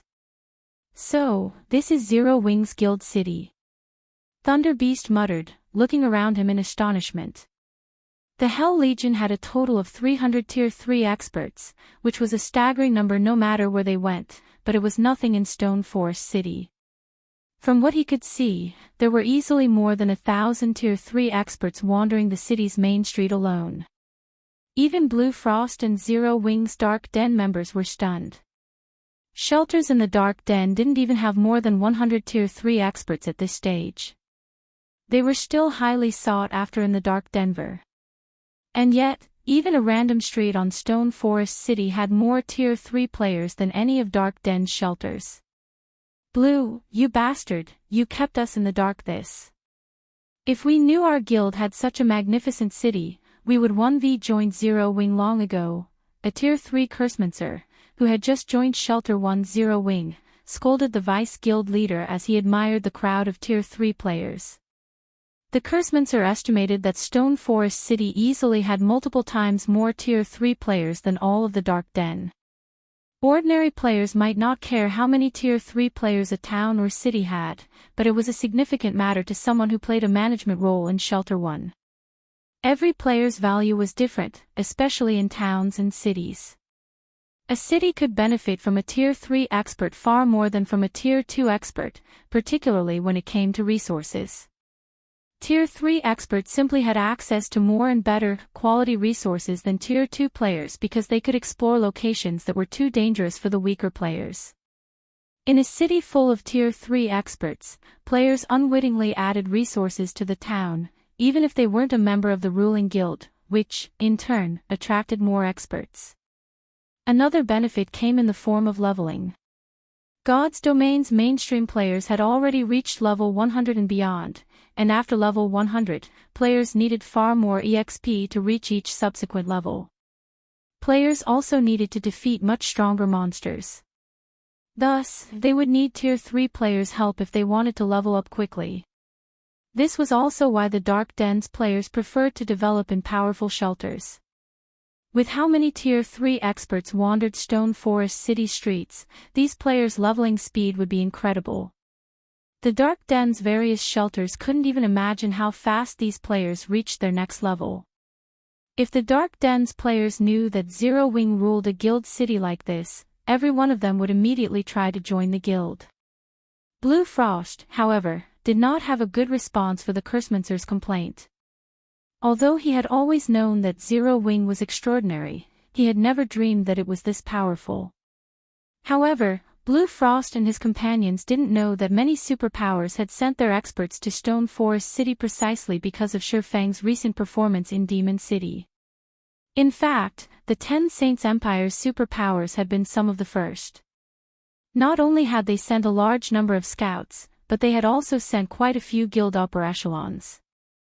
Because of this, Stone Forest City's player population had reached an all-time high, and there was an unprecedented number of Tier 3 experts in the city.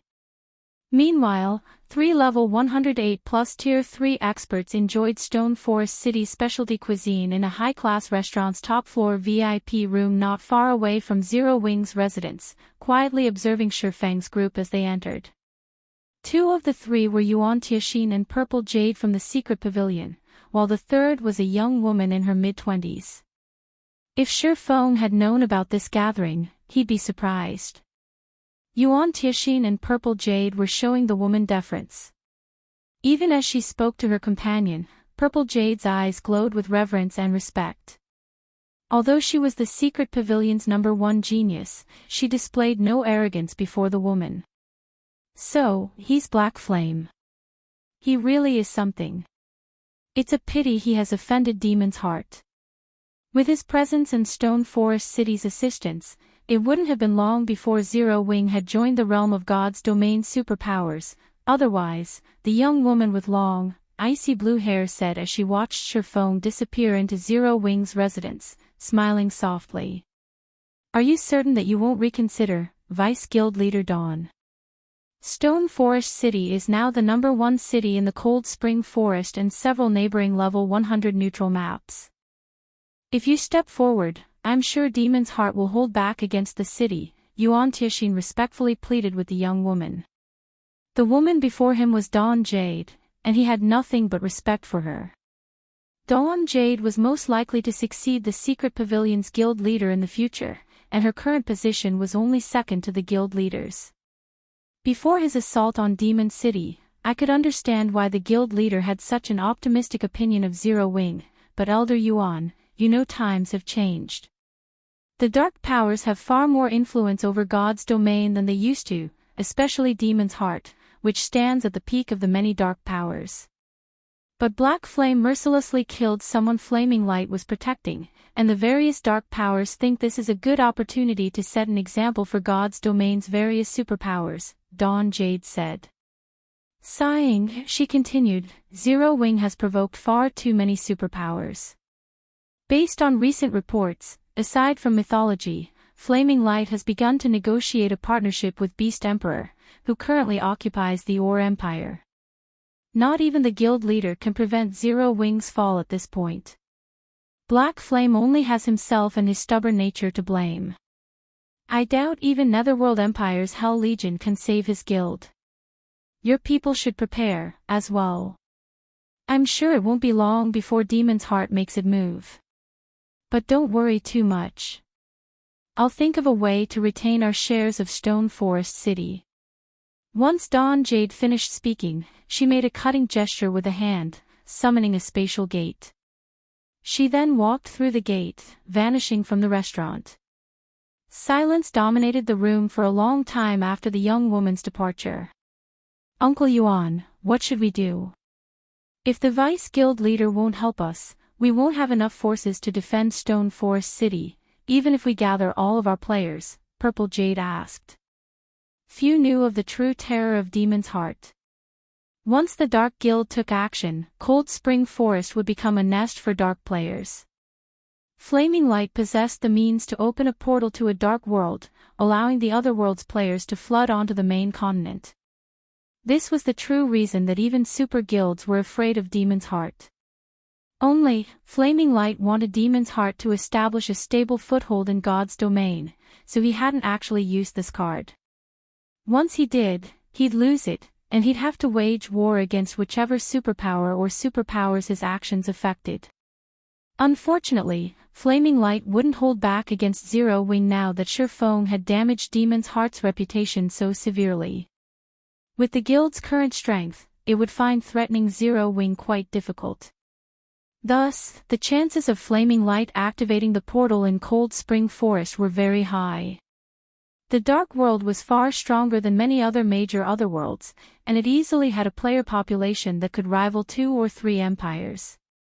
Moreover, every player in the Dark World was a Dark player.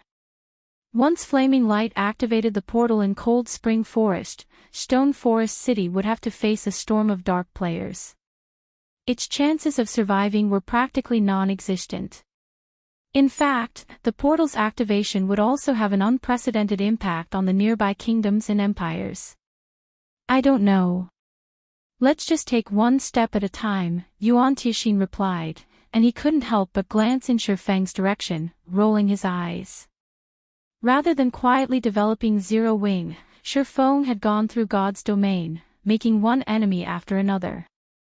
Now, even the secret pavilion could save the guild. They could only watch as Zero Wing burned to the ground.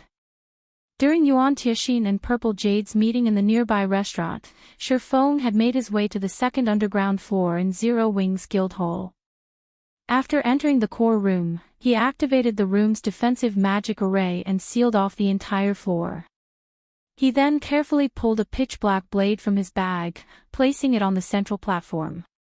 The blade was none other than Rebellious Thunder's Cruel Darkness. Initially, Sherfong hadn't paid the magic weapon Rebellious Thunder had dropped much mind. He had been utterly focused on killing the man at the time.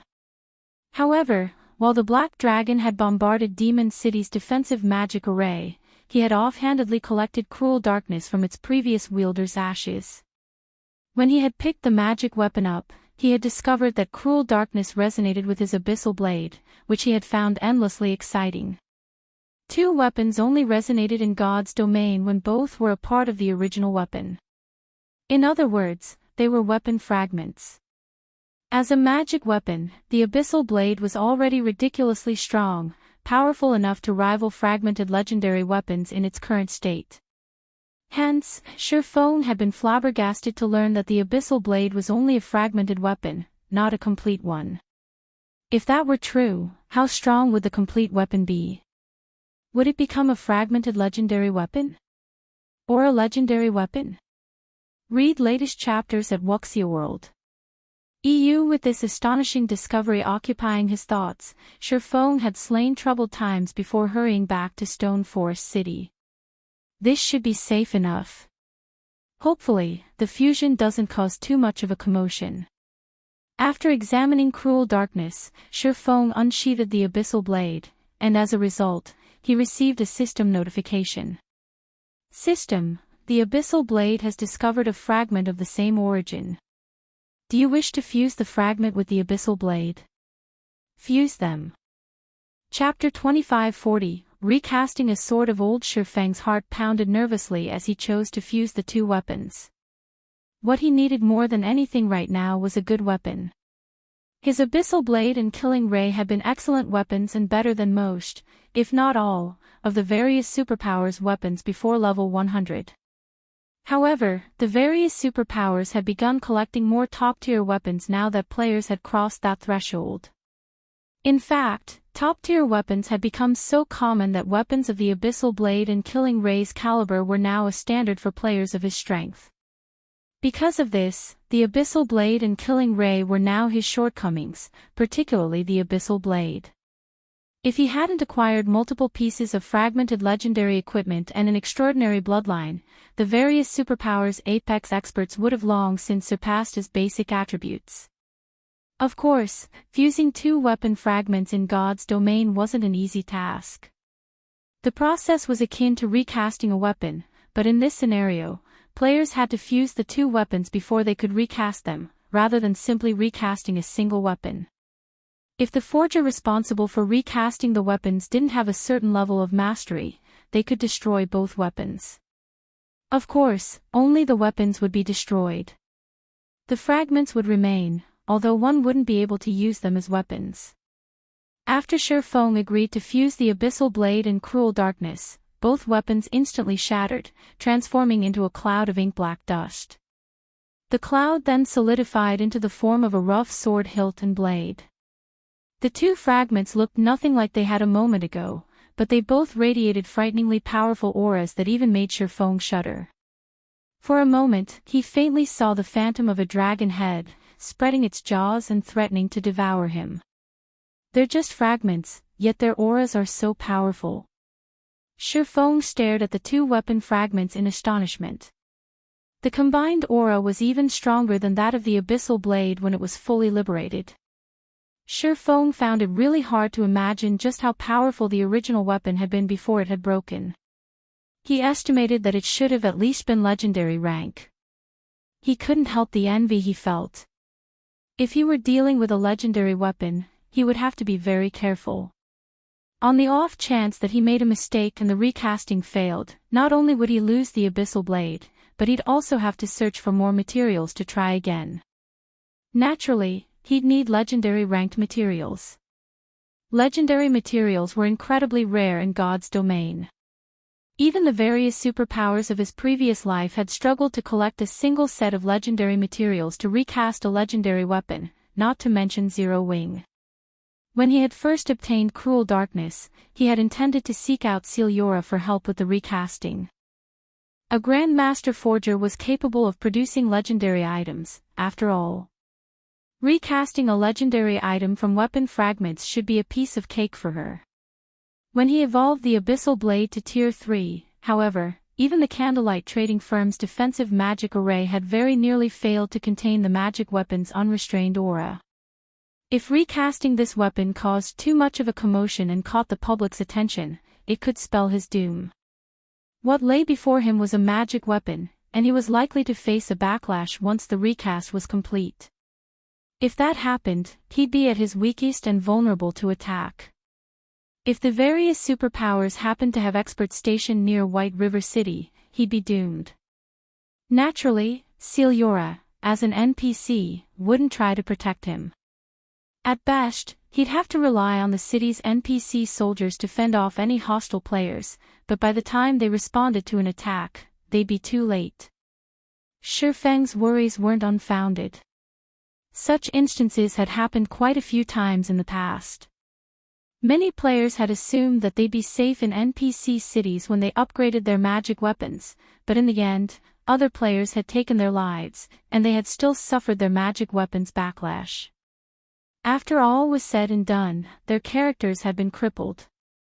Not wanting to take the risk, Shifeng decided to recast the weapon himself within Stone Forest City's walls. Fortunately, he was already an intermediate master forger. Even without Celiora's help, he qualified to recast a legendary weapon. He then pulled a bunch of magic crystals from his bag and gradually fused the two weapon fragments.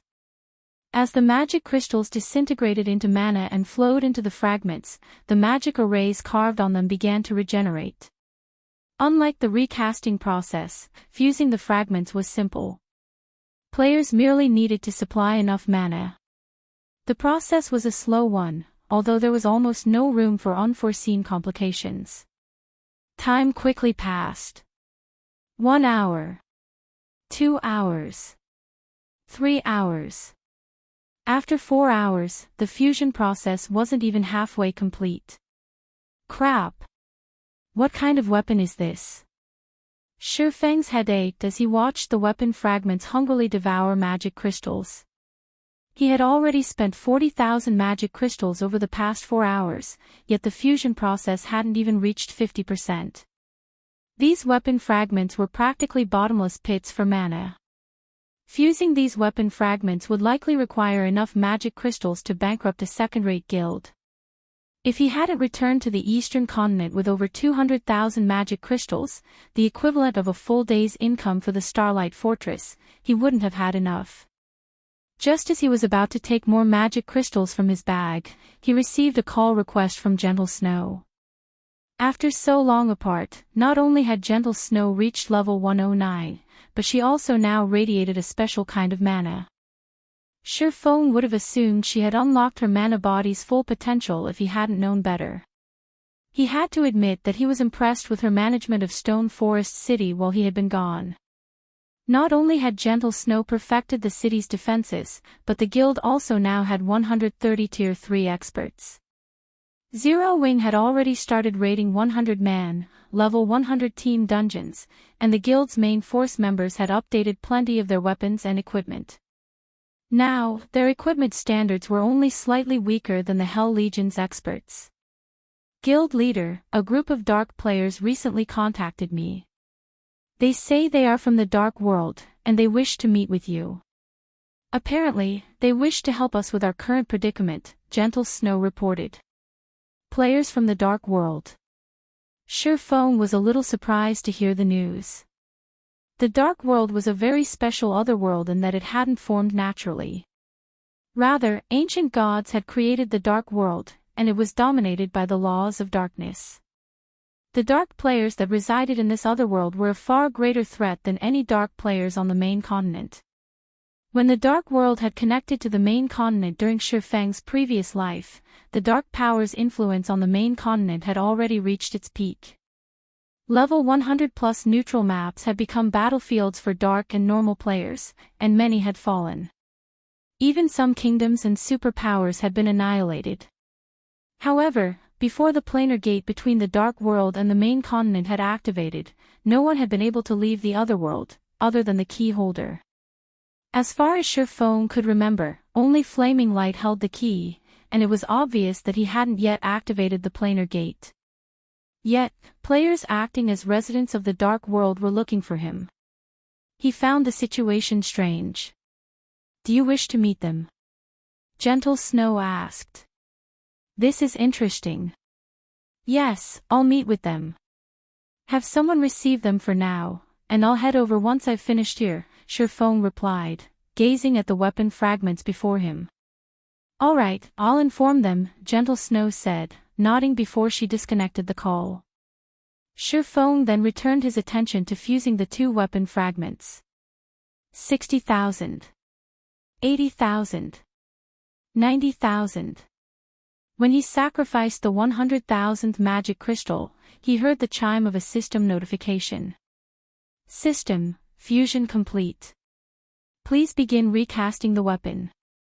With the system notification, Shi Feng heard the deafening roar of a dragon from the fused weapon fragments. It was so powerful and startling that he stumbled back. Read latest chapters at Wuxia World. Suddenly, space around him began to darken, and stars twinkled with dim light. A black dragon, over 800 meters tall, appeared before Shi Feng, and he instinctively froze under its gaze. The Black Dragon King. Shi Feng stared, astonished. This was undoubtedly the strongest dragon he had ever seen. The Tier 5 dragons he had seen in the past seemed like children before this monster. The scene didn't last long, however, and Shi Feng quickly found himself back in the quiet core room with only a tattered blade before him. Countless, night black particles circled the old weapon. System, you have 5 hours to recast the weapon before you. Attempt to recast a weapon fit for your use as much as possible. If the weapon's completion rate is lower than 70%, the recasting process will be deemed a failure. Chapter 2541, Blade Reshaping, 5 hours. Shi Feng's expression darkened when he read the system announcement. While 5 hours wasn't exactly a short time, it wasn't particularly long either. It might be enough time if he were recasting an ordinary weapon, but he had to recast a potential legendary weapon. Furthermore, if the completion rate wasn't high enough, the weapon's attributes could be severely affected. He might end up turning a peerless weapon into just another top-tier weapon. With the 5 hours the system had provided, he only had a very limited number of times he could attempt the recast, as well. Recasting weapons in God's domain wasn't as complicated as creating one from scratch. Players only needed to reshape and refine the weapon. However, Sherfong didn't have a design to work with, so he would have to determine the new weapon structure on his own. To make matters worse, he didn't know what materials the fragments had been forged with, which made it nearly impossible to take advantage of those materials' benefits. He'd have to work by trial and error, and achieving an ideal result would still be a major challenge. It seems I'll have to base the recast on the Abyssal blade for now. Glancing at the system timer, Sherfong took a deep breath and activated the Philosopher's Hand, temporarily boosting himself to Advanced Master Forger. He then began to reshape the tattered blade into that of the Abyssal blade. Any other player would find this task to be a nightmare and a disaster, but Sherfong, who had played God's Domain for more than a decade now, was a different story. Although he had never touched upon the forging arts during his previous life, he was knowledgeable about them. He had spent time chatting with many master forgers about how to best recast a weapon in his past. Once mainstream players had reached level 120, recasting weapons had become a common matter for the various players. Many level 120+ dark gold weapons had been recast from epic weapons fragments, and once players collected all of the necessary fragments, they could recast them into an epic weapon once more. This had become one of the main sources of epic weapons for independent players. After innumerable recasts, players had discovered that one of the best ways to recast a weapon was to reshape it into one of the weapon fragment forms when they didn't know the original weapon structure. The weapon fragment's previous forms had been made with the involved materials in mind. Hence, it was highly likely that fragments had taken a form quite similar to that of the original weapon. All players needed to do was make some minor adjustments to the new weapon structure. Sherfong wasn't familiar with cruel darkness, so reforming the weapon in its form was out of the question. Fortunately, he was quite familiar with the Abyssal blade, a weapon he had obtained not long after rejoining God's domain. In fact, he was more familiar with its form than his other weapons. Sherfong spent around 30 minutes reshaping the rough blade into something that highly resembled the Abyssal blade, although this new weapon had a considerably longer blade. It couldn't even be considered a one-handed sword anymore, but a two-handed sword. Appraise. Sherfong began the appraisal, satisfied with his work, and as he did, the magic arrays covering the weapon activated, drinking in the ambient mana like a beast in the desert. The mana density around the long blade steadily rose. Sherfong watched, excitement blooming in his chest. He hadn't actually thought his first attempt would be a success. With this, making adjustments to the weapon would be much easier. However, not long after that thought, the system reported the appraisal results, and he wasn't sure whether he should laugh or cry when he saw them. System, weapon completion rate 40%. Do you wish to keep this outer shape?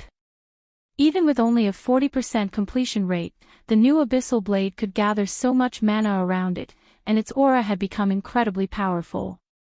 He didn't even dare imagine how powerful the sword would be if he reached a 70% or higher completion rate.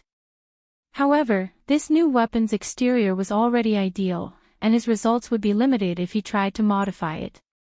Could the original be a two-handed weapon like Cruel Darkness?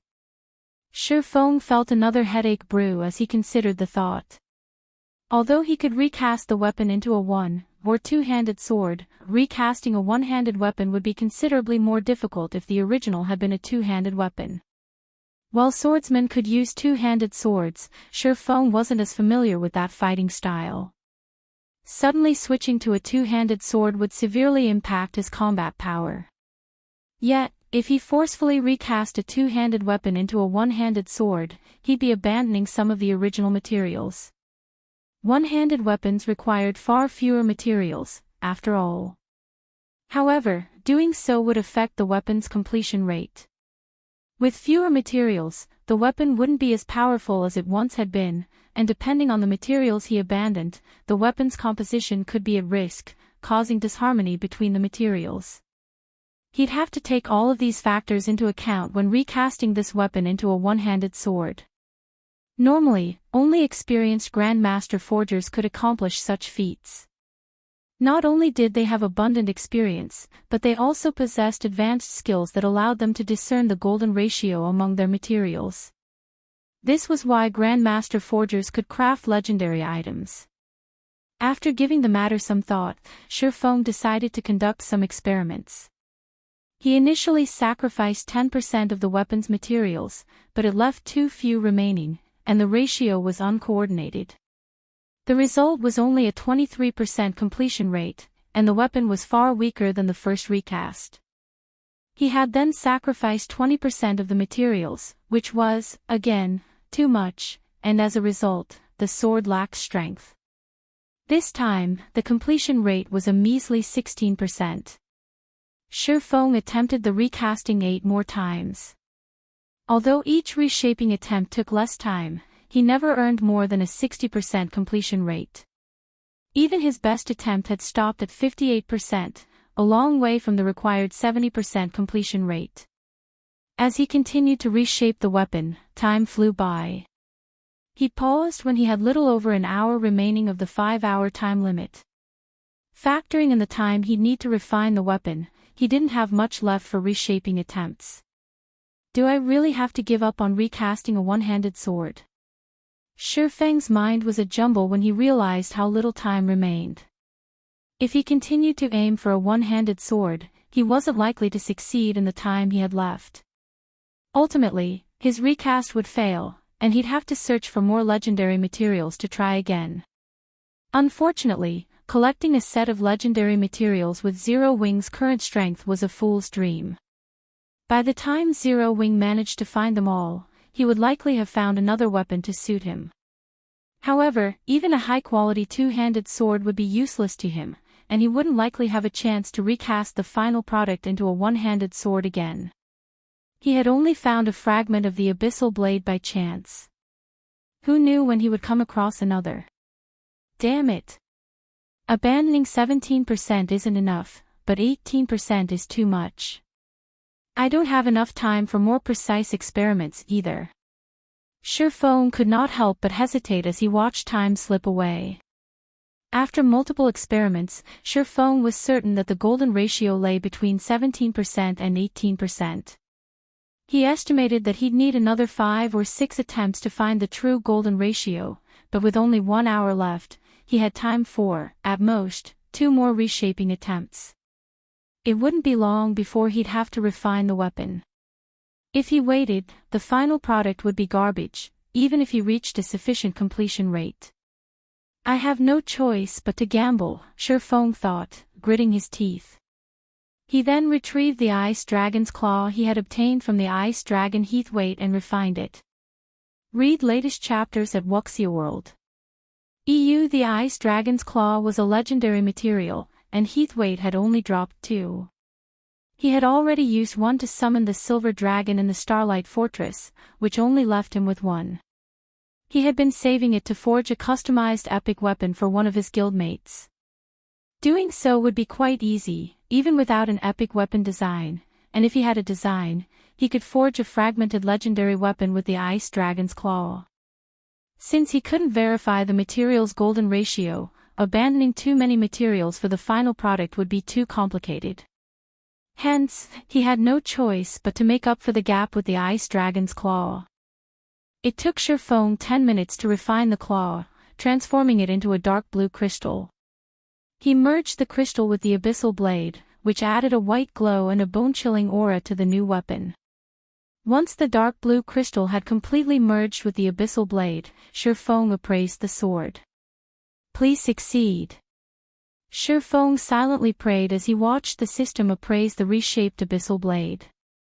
Chapter 2542, New Abyssal Blade. As the system began to appraise the weapon, the magic arrays on the new abyssal blade simultaneously lit up. Not only did these arrays illuminate the entire room, but they also gathered the room's mana around the weapon.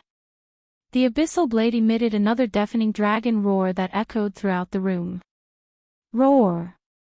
It was so powerful that Shifeng stumbled away from the weapon, and the magic arrays around the room's walls brightened, creating an additional barrier. Boom! The roar shook the dual-layered barrier violently, and it seemed as if the barrier would shatter at any second. As the roar faded, peace returned to the room. Following which, a chill swept through the room, and even Sherfong, who had very high magic resistance, shuddered in the cold air. He felt as if he were standing in an icy tundra, and he could feel his body begin to freeze. What powerful mana! When Sherfong looked back at the new abyssal blade, the origin of the chill, he could sense that it was only an effect of the weapon's magic arrays triggering. If even the automatically triggered arrays produced such a result, they'd reach a whole new level of power under his control.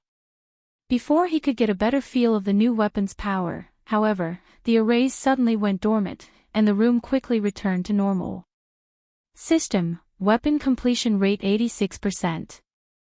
Do you wish to keep this outer shape? 86%. Sherfong stared at the system notification in astonishment. He hadn't actually believed that his gamble would pay off, and in spades, at that. The resulting completion rate was 16% higher than the base requirement, which completely exceeded his expectations. Once a weapon's completion rate reached the standard in God's domain, a higher percentage would yield hardly any bonuses to the displayed attributes. Rather, it would improve the weapon's hidden effects. Naturally, the higher the completion rate, the stronger the hidden effects would become. An 86% completion rate was by no means a low value. Less than 10% of God's domain's weapons had an 80% or higher completion rate, with most hovering around the 75% threshold. Only 1% of all weapons in the game had an 85% or higher completion rate. And according to Sherfang's knowledge, the highest completion rate ever achieved when crafting a weapon was 94%. He had heard that the epic weapon's performance even rivaled a fragmented legendary weapon. Sherfang didn't even dare to dream of forging a weapon with a 90% completion rate. Only Grandmaster Forgers were capable of such a feat. He was merely an intermediate Master Forger and had only reached Advanced Master rank due to the Philosopher's Hand. He had never expected to achieve an 86% completion rate. He immediately chose to keep this shape, and as he confirmed his decision, the new abyssal blade gently landed on the central platform. Amazing! So, this is the power of the merged fragments. Surprise flashed in Sherfang's eyes as he took up the new abyssal blade. The old and new abyssal blades looked roughly the same on the outside, but the new weapon was much heavier than the old one. However, despite the increased weight, Sherfang felt far more compatible with this weapon than he ever had with the hilt in his hand. It felt as if the sword were an extension of his body. He could even feel the ambient mana flow through the weapon. With the new abyssal blade in his hand, his mana sensitivity underwent a qualitative transformation. He wasn't a magical class player, and his mana sensitivity couldn't compare to theirs. Mana sensitivity might not be particularly useful for physical players, but it was useful to experts, especially those who were adept at manipulating magic arrays. Not only could players control magic arrays far more easily with greater mana sensitivity, but they could also locate arrays' weak points with less effort. Moreover, once one's mana sensitivity reached a certain level, players could shatter their opponent's skill or spell by manipulating the flow of mana in the air. They could even prevent opponents from using skills or spells at all. System, you have 30 minutes remaining. Please complete the recasting process as soon as possible. If the process fails, the weapon will disintegrate. Too close. I nearly ran out of time. Sherfong breathed a sigh of relief when he heard the system notification, and he started to refine the new weapon. The refining process was much simpler than the reshaping process. He merely needed to add the blade's edge and polish the sword's magic arrays. As both an intermediate master magician and a temporary advanced master forger, these were simple tasks for him. He completed the process in less than 20 minutes. The instant Sherfong finished the new weapon, he heard the sound of another system notification. System, weapon recasting successful. Please name your new weapon. Abyssal blade, Sherfong replied without hesitation. System, naming successful. Recast weapon will be named the Abyssal Blade. Do you wish to activate auto appraisal? Appraise. Sherfong answered. Letting the system appraise the weapon might not mean much to ordinary players, but to Sherfong, a master forger, it was a relatively useful tool that would grant him some forging proficiency. In fact, master forgers during his previous life had sometimes taken recasting commissions for free to gain more forging proficiency. As long as they were successful, the forger responsible would be awarded an abundance of proficiency. A master forger might save 1 or 2 days of work with one successfully recast weapon. System: appraisal of the Abyssal Blade is complete. Weapon completion rate is at 86%. Weapon rank is designated as Fragmented Legendary. Rewarding 30,000 forging proficiency. The notification stunned Sherfong. Wonderful. It's upgraded to Fragmented Legendary rank. Sherfong looked at his new weapon, ecstatic. Although he had guessed that there was a high possibility of the end product reaching Fragmented Legendary rank, he couldn't help his joy after hearing his guess verified. A Fragmented Legendary weapon. He had quite a few Fragmented Legendary items on him, but none were weapons, they were only equipment pieces and accessories. The increased combat power they could provide was nowhere near that of a Fragmented Legendary weapon, and although he had been thinking of hunting one down for himself, acquiring such a weapon was easier said than done. Furthermore, he would have to find a compatible one-handed sword. Now that he finally had a Fragmented Legendary weapon that suited him perfectly, why wouldn't he be excited? Sherfong immediately called up the Abyssal Blade's attribute panel. Normally, recasting a weapon significantly changed the weapon's attributes. The new weapon would no longer be what it once had been. Abyssal Blade, one-handed sword, magic weapon, Fragmented Legendary rank, equipment requirement, strength 3000, agility 2000, attack power, 210% of strength attribute, attack speed, 2% of agility attribute, all attributes, increases according to user's level, ignore levels plus 35 attacks have, 70% chance to cause 250% damage, 40% chance to cause 300% damage, every attack increases damage by 2% to a maximum of 30%. When equipped, strength increased by 50%, agility increased by 50%, intelligence increased by 35%, endurance increased by 50%, attack speed increased by 50%, all effects of weapon-related skills increased by 20%, all item level requirements reduced by 10 levels. If wielder belongs to a swordsman-related class, all skill levels plus 6. Increase free ability points received for every increase in level by 2 points. Equipment Tier 3. Can be evolved, devour 4 God Crystals to evolve to Tier 4. Additional active skill 1, Darkness Bind, Tier 3. Binds all enemies within a 100-yard radius for 3 seconds and reduces their defense and magic resistance by 100% for 15 seconds cooldown, 40 seconds. Additional active skill 2, Darkness Domain, Tier 3. Converts an area of 200 yards around the user into a darkness domain. Weakens the senses of all enemies within the darkness domain and reduces enemies' basic attributes by 15%. While inside the darkness domain, the user may control up to 36 strands of power of darkness. Each strand carries force equivalent to 110% of the user's strength and causes 100% darkness damage. Duration, 60 seconds cooldown, 8 minutes. Additional passive Profound Inheritance, Mana Abyss, Tier 3. The higher the density of the mana surrounding the Abyssal Blade, the more power the weapon will exhibit. Power of the weapon can be increased up to 100%.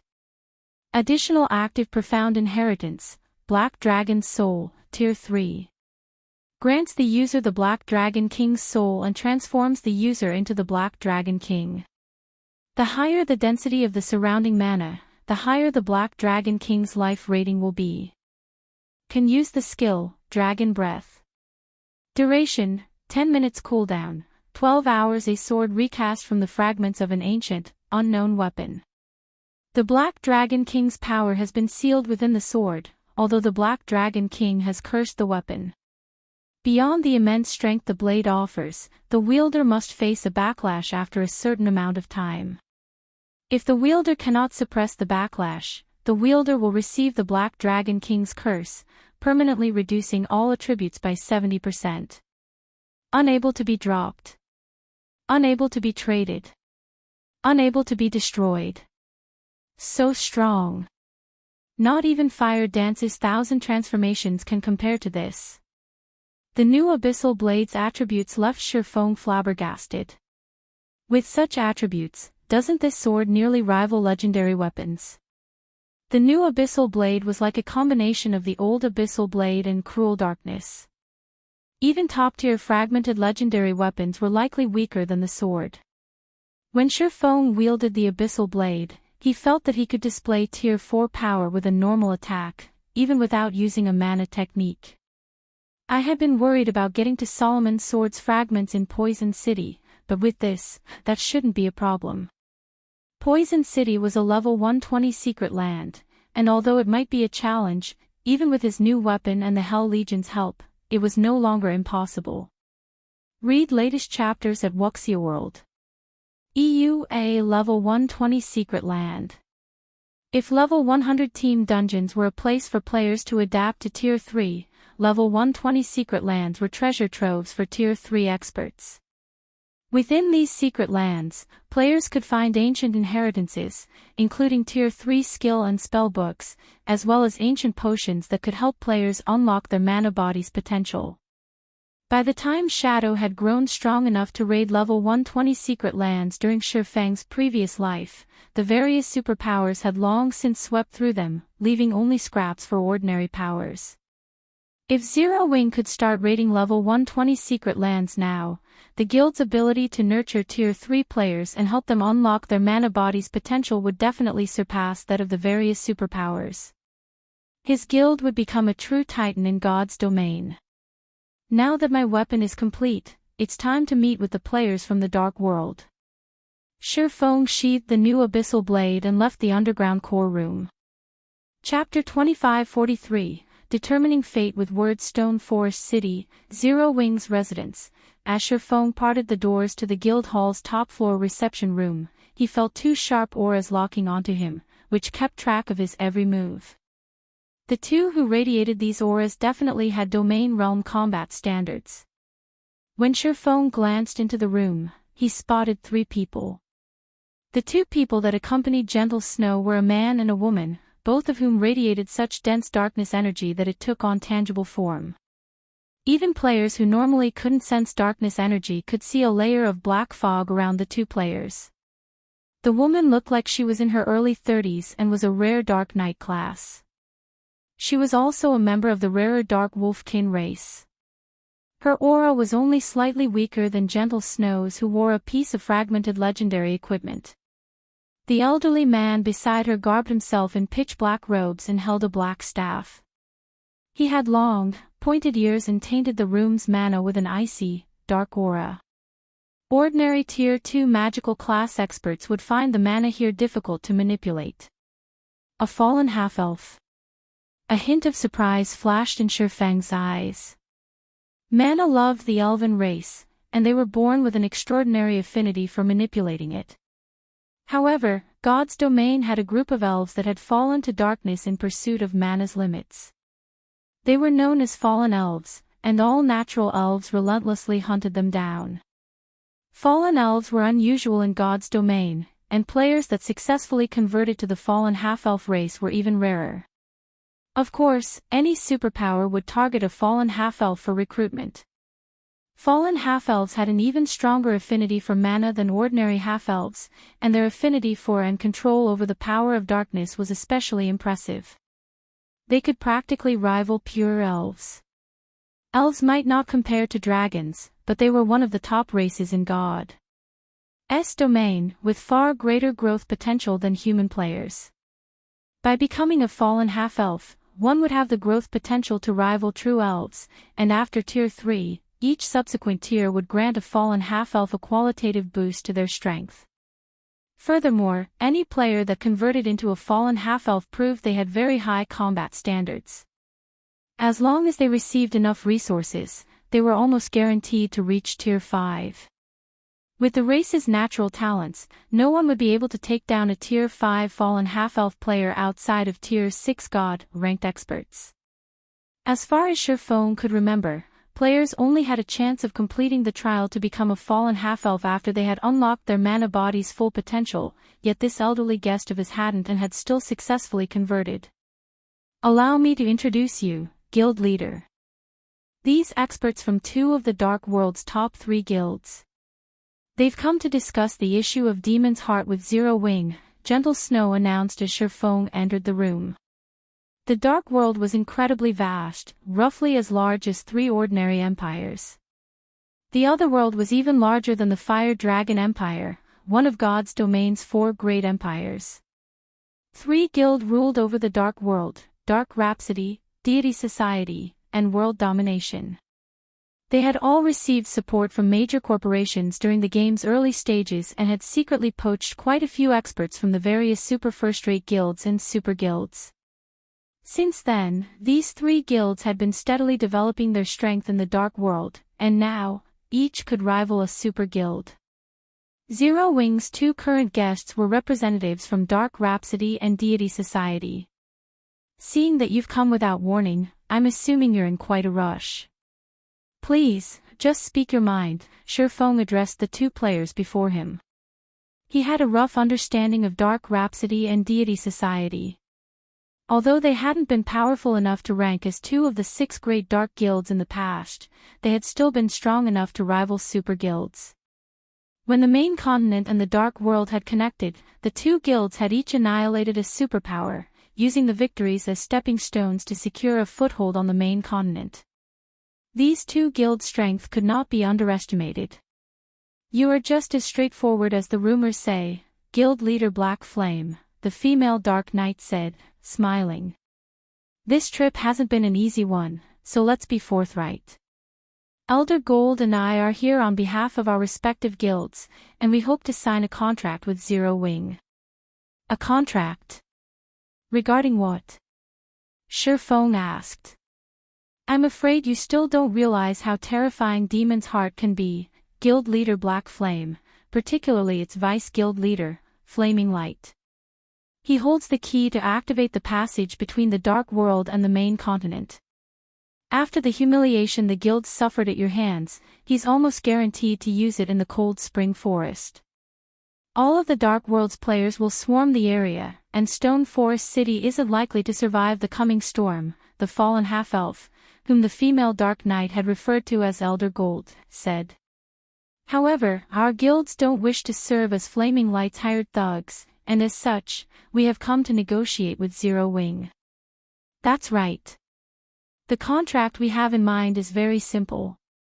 If the passage to the Dark World opens in Cold Spring Forest, our guilds will not take any action against Zero Wing or Stone Forest City, the female Dark Knight continued, chuckling.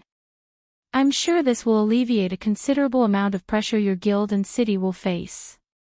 How you depend on the rest of the Dark World's denizens will depend on you, Guild Leader Black Flame. And what do you want in return? Sherfone asked. The 2 Dark Guilds' proposal didn't surprise Sherfone in the slightest. Demon's Heart might have some influence in the Dark World, but it was nothing compared to the Otherworld's top 3 guilds. It was now obvious that Demon's Heart intended to use the Dark World as its spearhead, and some of the Dark World's players weren't happy about playing that role.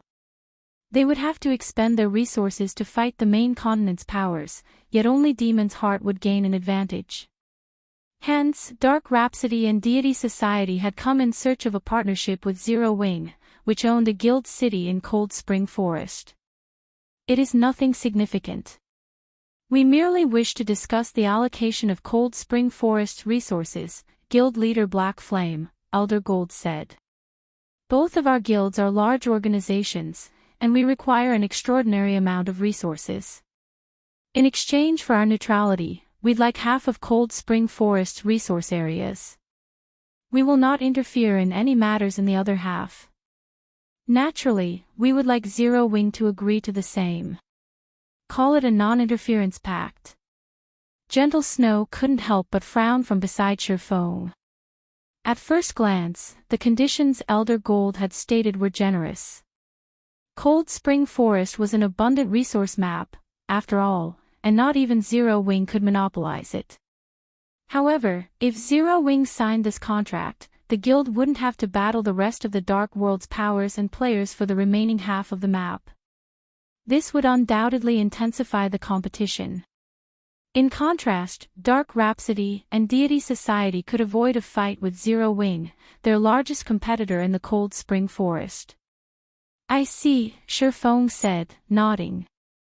This proposal will benefit each of our 3 guilds. May I know your thoughts on this, Guild Leader Black Flame? The Dark Knight asked. Since your 2 guilds are so sincere, how about this? Zero Wing will concede 70% of Cold Spring Forest's resource spots. In exchange, your guilds will offer us some other resources. We don't want much, 500,000 darkness crystals will do. What do you think? Sherfong countered with a smile. Read latest chapters at Wuxia World. EU Guild Leader. Gentle Snow exclaimed, turning to Sherfong with wide, shocked eyes. Competing with the Dark World's various powers over half of the Cold Spring Forest's resources would already be an immense challenge. If they only had 30% to fight over, the Dark World's powers would immediately declare an all-out war against their guild. Sherfeng's counteroffer even confused the female Dark Knight and Elder Gold, not to mention Gentle Snow. They had considered the possibility that their offer would be rejected before they had visited Zero Wing's residence, or that Zero Wing would try to minimize the amount of resources it would share with their guilds. They had discussed various countermeasures for these possibilities. In fact, they had planned for several days of negotiation with the guild. However, they had never dreamed that Zero Wing would offer even more of Cold Spring Forest's resources. What, exactly, was this man thinking? Chapter 2544, Crazy Black Flame. The female Dark Knight and Elder Gold were both dazed for a long moment after hearing Sherfeng's counteroffer, and they even wondered if he were joking with them. With their original offer, in which Dark Rhapsody and Deity Society claimed 50% of Cold Spring Forest's resource areas, the rest of the Dark World's powers would have to battle Zero Wing for the remaining half. Even if the Dark World's various powers tried to avoid it, they would come into conflict with Zero Wing. With so many players vying for such limited resources, a blood fight was inevitable. Unfortunately, the Dark World's powers couldn't afford to search for other level 100 neutral maps for their development. At least, it wasn't something they could afford before the Dark World's players had expanded their influence on the main continent. This was precisely why the various superpowers were so afraid of Demon's Heart's flaming light. And yet, Sherfong had just offered another 20% of Cold Spring Forest's resources. It was insane and suicidal. His counteroffer might seem wise to ordinary people, as doing so would allow Zero Wing to tighten its defensive line and secure better control over its resource areas, but Dark players would have no choice but to fight for those resources spots. None of the Otherworld's players would dare go against Dark Rhapsody and Deity Society. If the 2 guilds controlled more of the Cold Spring Forest, even more Dark players would have to fight Zero Wing for resources. Zero Wing's very survival in the map would be in question, not to mention obtaining resources in Cold Spring Forest. Has he given up on Stone Forest City? It was the only possibility the female Dark Knight could think of. Zero Wing wasn't about to face 1 or 2 superpowers, but an entire Otherworld. Moreover, it was an Otherworld with even more players than the Fire Dragon Empire, and not a single power could stand against such a force. Realizing this, Sherfong must have decided to abandon Cold Spring Forest's resources in exchange for the Dark World's precious darkness crystals. It was a worthwhile transaction, but no normal person would accept such an exchange. Developing a guild city required a massive amount of time and resources. Not just anyone could afford to abandon an entire guild city without a second thought. Are you serious, Guild Leader Black Flame? Elder Gold asked. He could not think of a single reason to refuse Sherfeng's offer. Although 500,000 darkness crystals were valuable, they were insignificant compared to 70% of Cold Spring Forest's resource areas. Of course. If you don't believe me, I'll sign the contract right now, Sherfong replied, chuckling. Excellent. I agree to your offer on behalf of Deity Society. Elder Gold exclaimed, excitement glowing in his eyes. Only a fool would refuse.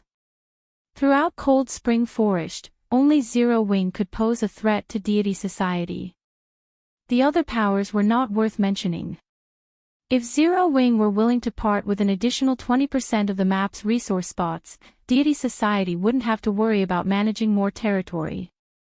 What about Dark Rhapsody? Sherfong asked as he turned toward the female Dark Knight. On behalf of my guild, I have no issues with this arrangement either, the Dark Knight answered without hesitation. Although she didn't know what this swordsman was thinking, her superiors would strangle her once she returned if she refused. Once Elder Gold and the female Dark Knight had agreed, the three players signed the contract stipulating that Dark Rhapsody and Deity Society would occupy 70% of Cold Spring Forest's resource areas, while Zero Wing would occupy the remainder. None of the three guilds would interfere in each other's matters, and the two dark guilds would provide a total of 500,000 darkness crystals. With the negotiations complete, Elder Gold and the female Dark Knight promptly returned to the Dark World to notify their guilds of the good news. They immediately began to prepare the 500,000 darkness crystals Sherfong had demanded, as well. Once the portal connecting the Dark World to the main continent opened in Cold Spring Forest, Dark Rhapsody and Deity Society would hand the crystals over to Zero Wing. When the news hit Dark Rhapsody's and Deity Society's main headquarters, the two guilds' upper echelons were astonished. I had never expected Zero Wing to be so daring.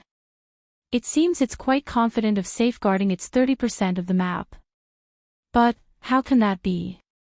Zero Wing must realize that it cannot stop the Dark World's advance, it must be aiming for the next best option. I suspect the guild's decisive nature is the reason it has achieved the success it enjoys today. Don't forget, Zero Wing's enemies aren't limited to those in the Dark World. Demon's Heart is still lurking, and Zero Wing must think this agreement will help it stand against the Dark Guild. Heated discussions erupted among the two guilds' upper echelons over their new contracts with Zero Wing. None of them had expected this outcome, but regardless, it was good news for both of their guilds. While Dark Rhapsodies and Deity Society spoke of the matter, news quickly reached Demon's Heart. Black Flame is quite bold, Elder Heart. It seems he intends to give up Cold Spring Forest's resources and focus his forces on protecting Stone Forest City, a level 108, Tier 3 Demon Viscount Shield Warrior commented, grinning at Furious Heart. Sherfong had so arrogantly strutted through Demon City, and now, because of Flaming Light's single move, his guild was forced to part with 70% of its resource areas in Cold Spring Forest.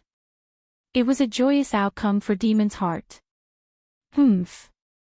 Did he think he'd get off scot-free after provoking Demon's Heart? Furious Heart said, snorting.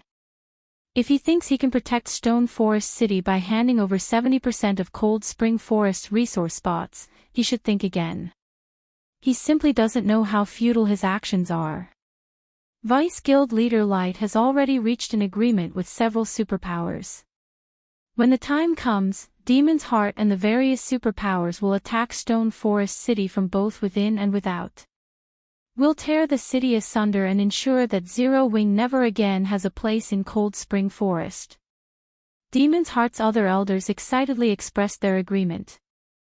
Zero Wing might assume its only opponents were from the Dark World, but in truth, the guild would have to face several superpowers, as well. Under their combined assault, Zero Wing would be as powerless as an ant. It had no chance of survival. Stone Forest City, Zero Wing's residence, while many superpowers gossiped about the agreement between Zero Wing, Dark Rhapsody, and Deity Society, Gentle Snow, confused, followed Sherfong to the guild warehouse on the residence's first underground floor. Guild leader, offering an additional 20% isn't worth just 500,000 darkness crystals. Cold Spring Forest's cold spring water is a huge help to Tier 2 players' development. It is the reason so many of our Tier 2 experts can work in level 100 neutral maps. Giving away so much of Cold Spring Forest will drastically reduce our Tier 2 members' development speed, Gentle Snow complained. She felt that Sherfong had gone too far this time. Even God's Domain's various superpowers fought like crazy over Cold Spring water, and due to its rarity, the competition was incredibly intense. Fortunately, with Stone Forest City, Zero Wing had an absolute advantage in the competition for cold spring water from Cold Spring Forest, and thus, no powers dared to cause trouble for the guild. This item allowed Zero Wing's Tier 2 members to level rapidly and reach level 105 far sooner than others. Once they reached that level and equipped level 105 top-tier equipment, these Tier 2 members could challenge their Tier 3 promotion quests, clearing them with relatively high success rates. As a result, Zero Wing continuously nurtured more Tier 3 players.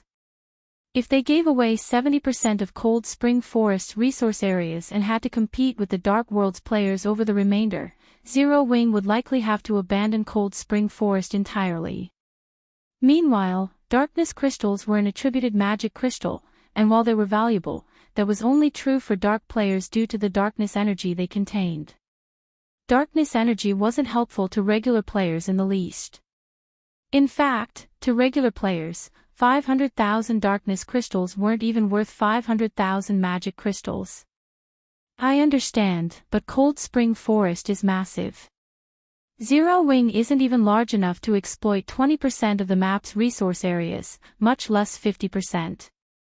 Rather than holding useless territory, shouldn't we exchange it for something of value? Sherfong asked, chuckling. But those Dark World players, Gentle Snow understood what Sherfong was trying to say. At this point, only Tier 3 players could freely roam level 100 neutral maps for long periods. Tier 2 players couldn't last for very long in such areas. Zero Wing's current forces simply weren't enough to occupy all of Cold Spring Forest's resource areas. Selling the additional spots was a wise decision, but if they considered the Dark World's powers and players, it'd be a completely different story. The Dark World's players are a problem, but only if they actually pose a threat to Zero Wing in Cold Spring Forest. Sherfong said, chuckling. Read latest chapters at Wuxia World. EU Guild Leader, we're talking about the Dark World. I spoke with our guests earlier, and those two informed me that the Dark World is as large as 3 of the main continent's ordinary empires. The other world has even more players than the Fire Dragon Empire. We'll be facing a minimum of 20,000 Tier 3 experts, Gentle Snow continued, flashing Sherfong a bitter smile. And what if we have 2,000 or 3,000 fully armed, Tier 3 NPCs? Sherfong asked, smiling. Are you talking about the Night Division? Gentle Snow, more or less, realized where Sherfong was going with this. We still don't have the funds to upgrade them, who said that? Sherfong quipped. He then opened his epic spatial bag and emptied its contents inside the guild warehouse. Within a few dozen seconds, materials filled the expansive warehouse, and everyone was rare. Gentle Snow hadn't even seen many of these materials before. As the items tumbled out of Sherfeng's bag, the mana density in the warehouse rose significantly. Chapter 2545, Astonishing Wealth. Gentle Snow stared at the materials Sherfong had revealed in a daze. As a vice guild leader, she had done extensive research on God's Domain's materials, yet she didn't even recognize half of the items Sherfong had dumped in the warehouse. Even those she recognized were considered precious on the market, and normally, they were impossible to purchase, even for absurdly high prices. And yet, their guild warehouse was now packed full of such materials. The warehouses in Zero Wing's residences were easily as large as 4 basketball courts, but despite its size, Sherfong had filled it with incredibly valuable materials. They could rake in unimaginable profits if they sold them all. Guild Leader, did you acquire all of these materials from the Western continent? Gentle Snow asked. She was aware of his visit to the West, but since the guild had still needed management personnel, she had decided to stay behind. However, Sherfone hadn't spent long in the West, and even though he had left with millions of magic crystals, returning with such a bounty shouldn't be possible in such a short time. Rare materials were considered rare for a reason. There wasn't exactly a large supply of them on the market. To acquire as many materials as Sherfone had, one would have to sweep through multiple kingdoms and empires' auction houses. Moreover, once the various powers discovered that someone was purchasing certain rare materials in bulk, prices would skyrocket. To avoid that outcome, most purchased materials in small quantities over a long time. We spent quite a long time collecting these materials, Sherfone said, nodding. Smiling, he continued, how about it? Do you think dealing with those Dark World players will still be a problem? He had known about Demon's Heart's trump card for a long time. Before his visit to the Western continent, he never would have casually attacked the Dark Guild. He didn't want to become the entire world's enemy, after all. But times had changed, and he was now extremely wealthy. Magic crystals were worth far more on the Western continent than they were in the East. Hence, he had gotten a bigger bang for his buck. He estimated that the materials he had purchased for 3 million magic crystals in the West should fetch around 10 million gold in the East. At this stage of the game, not even superpowers could collect 10 million gold. At best, they might have 1 or 2 million to spare. You are really vicious, guild leader. I can't believe you got your hands on so many materials unique to the Western continent. The various superpowers would go mad if they found out about this, Gentle Snow said, excitement welling within her as Sherfone nodded victoriously. In God's domain, money was power. Whether one was trying to construct a guild city or provide their guild members more benefits, all required money. Hence, a rich guild could develop rapidly. Unfortunately, not only was God's domain's coin production limited, but players also had to cover many daily expenses. Even now, as players reached Tier 3, coins hadn't depreciated much, and there were even faint signs of them becoming more valuable. Now that Zero Wing had such a fortune, fully arming its night division and forming a true NPC army was entirely possible. I do have an important use for these materials, however. We can only sell half. I'll leave that to you. Make sure to find absolutely trustworthy people to do the job. If this news leaks, we'll have a hard time demanding high prices, Sherfone warned her. I understand. I ensure that every one of these items sells at an ideal price, and I'll make sure that none of the various superpowers learn of our wealth, Gentle Snow promised with a bright smile. She couldn't help but look forward to seeing the various superpowers' expressions when they saw Zero Wing's upgraded night division. Since Stone Forest City's relocation to Cold Spring Forest, many superpowers had been eyeing the city. As they gained more Tier 3 players, Zero Wing's control in the map had weakened, and due to the recent conflict with Demon's Heart, quite a few powers have started to cause trouble. At this rate, the various powers might assume they could fight Zero Wing for Cold Spring Forest's resource areas before the portal to the Dark World even activated. I'll leave everything to you, then, Sherfone said, nodding. Following which, Sherfone stealthily made his way to Stone Forest City's candlelight trading firm. While one of his goals in visiting the Western continent had been to earn a ton of money and materials, his main goal had been for the Tree of Life. The Tree of Life was only a tool, not a weapon, yet all powers sought the treasure. This was because the Tree of Life could produce a variety of rare items, not unlike an infinite treasure trove. Even super guilds would go crazy to obtain a Tree of Life main branch since they could produce fruits of life, a legendary material that could resurrect the dead. A single fruit could even grant creatures new life. Most players might not care about the ability to resurrect the dead, but countless dreamed of the ability to grant living creatures new life. Granting new life meant upgrading a creature's growth potential and life rating, which could be done to players, monsters, and NPCs. Moreover, There was almost no limit to the number of fruits of life an individual could consume, although each subsequent fruit would prove less effective. This ability was why fruits of life were the best cultivation fruit in God's domain. The main branch Sherfong had obtained had survived since before the Great Destruction. One could only imagine how valuable it was.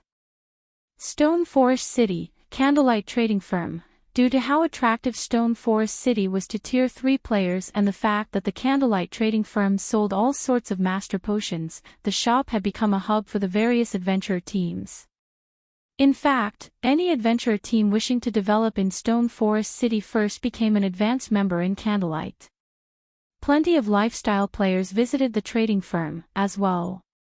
To keep up with the huge demand, Candlelight had split a portion of its basic orders with independent lifestyle players, while allowing Candlelight's members to focus on producing the more important products.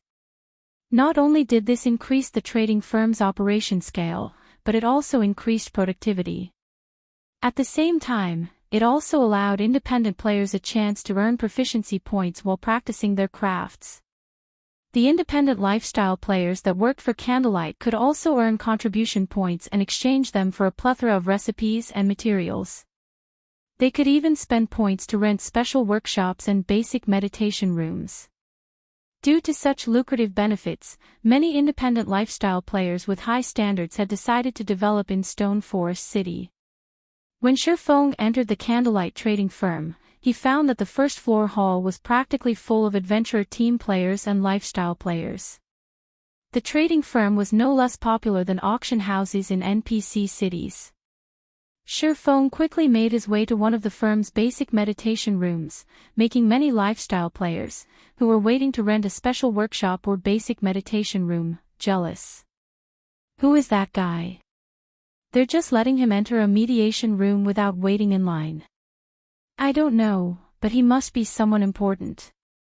I've heard that only Candlelight's core members and independent players with a gold membership can enter mediation rooms as they wish. I wonder when I'll be able to become a gold member. Gold.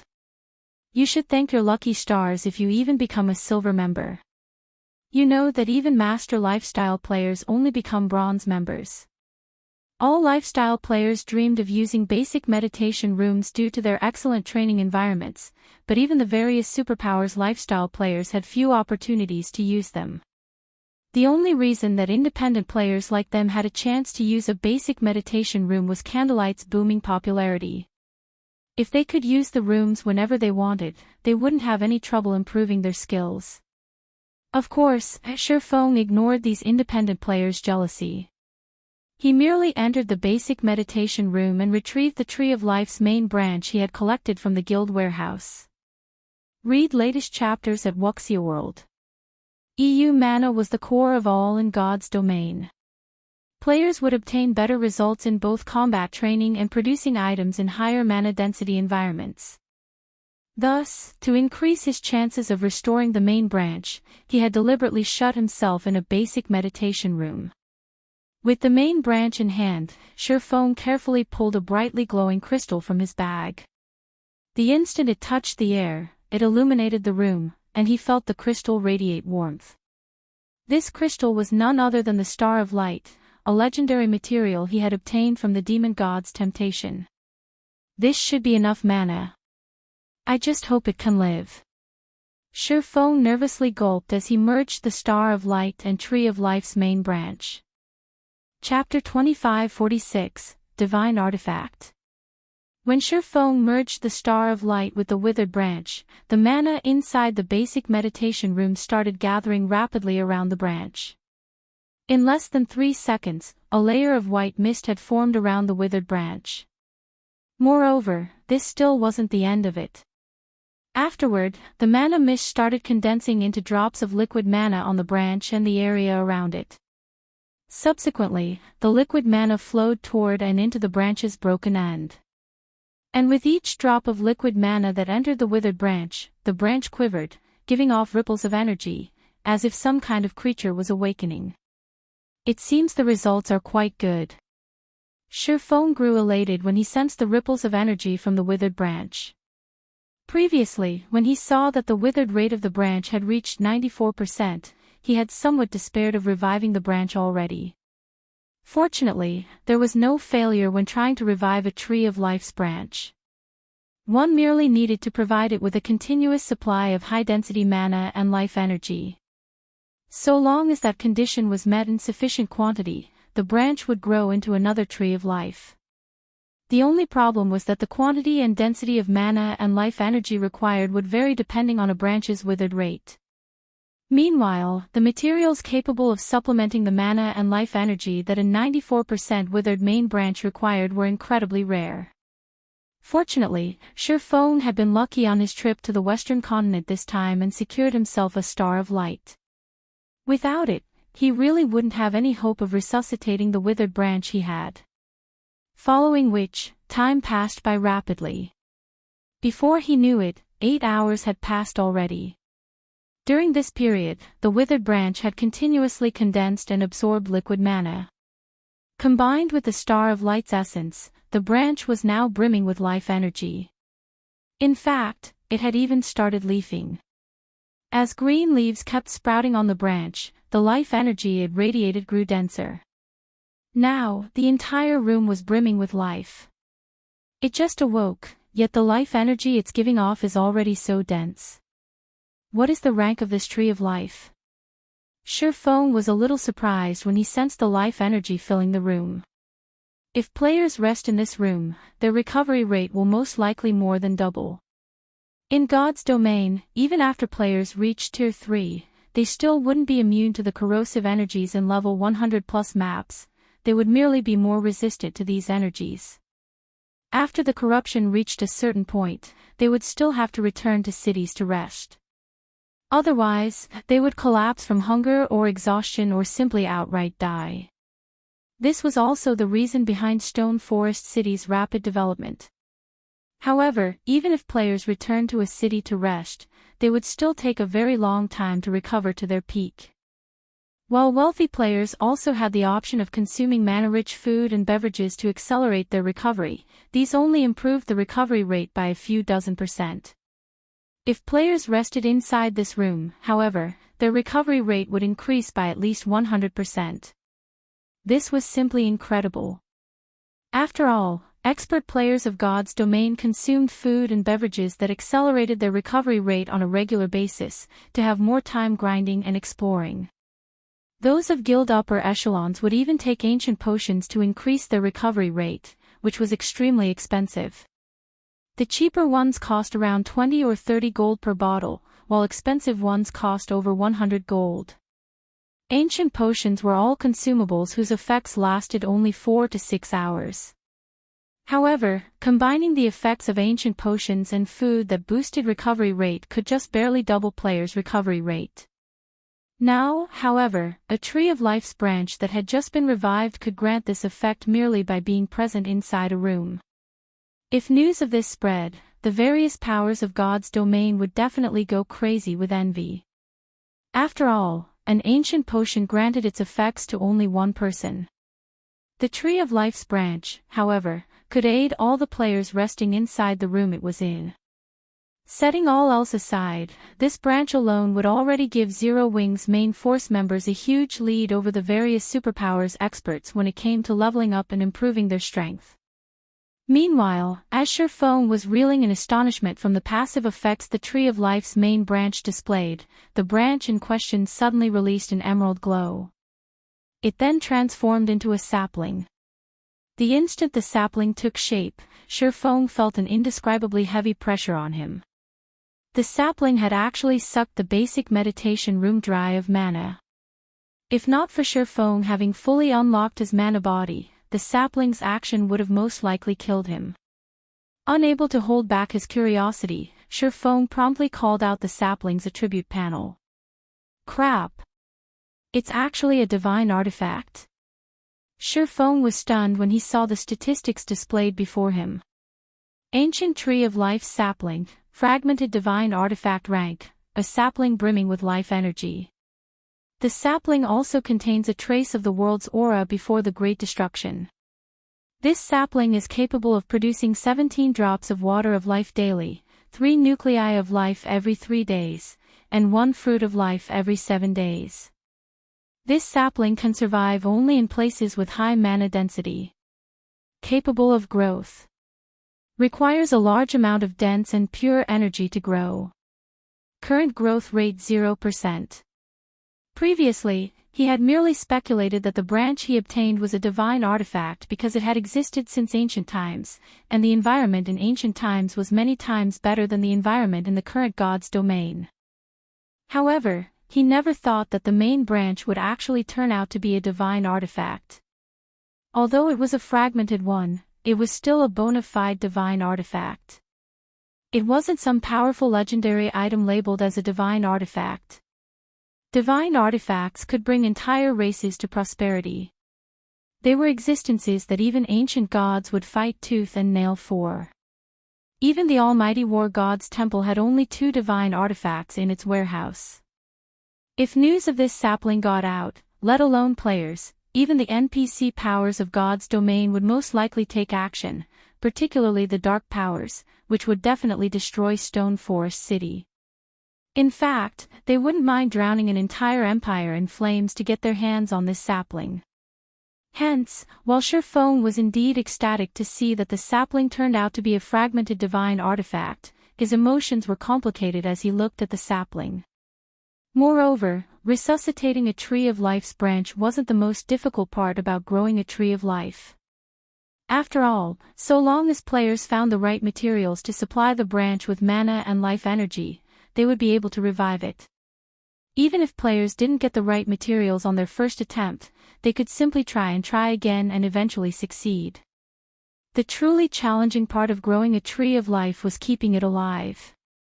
Read latest chapters at Wuxia World. The Tree of Life had extremely stringent living conditions. If players failed to meet these conditions, let alone getting the Tree of Life to develop, it wouldn't be strange if the tree died. Then, players would have to find more materials to resuscitate it. One of the main conditions to keep a Tree of Life alive was to plant it in a location with sufficiently dense mana. Originally, Sherfone had thought he could rely on Stone Forest City's environment to grow his Tree of Life.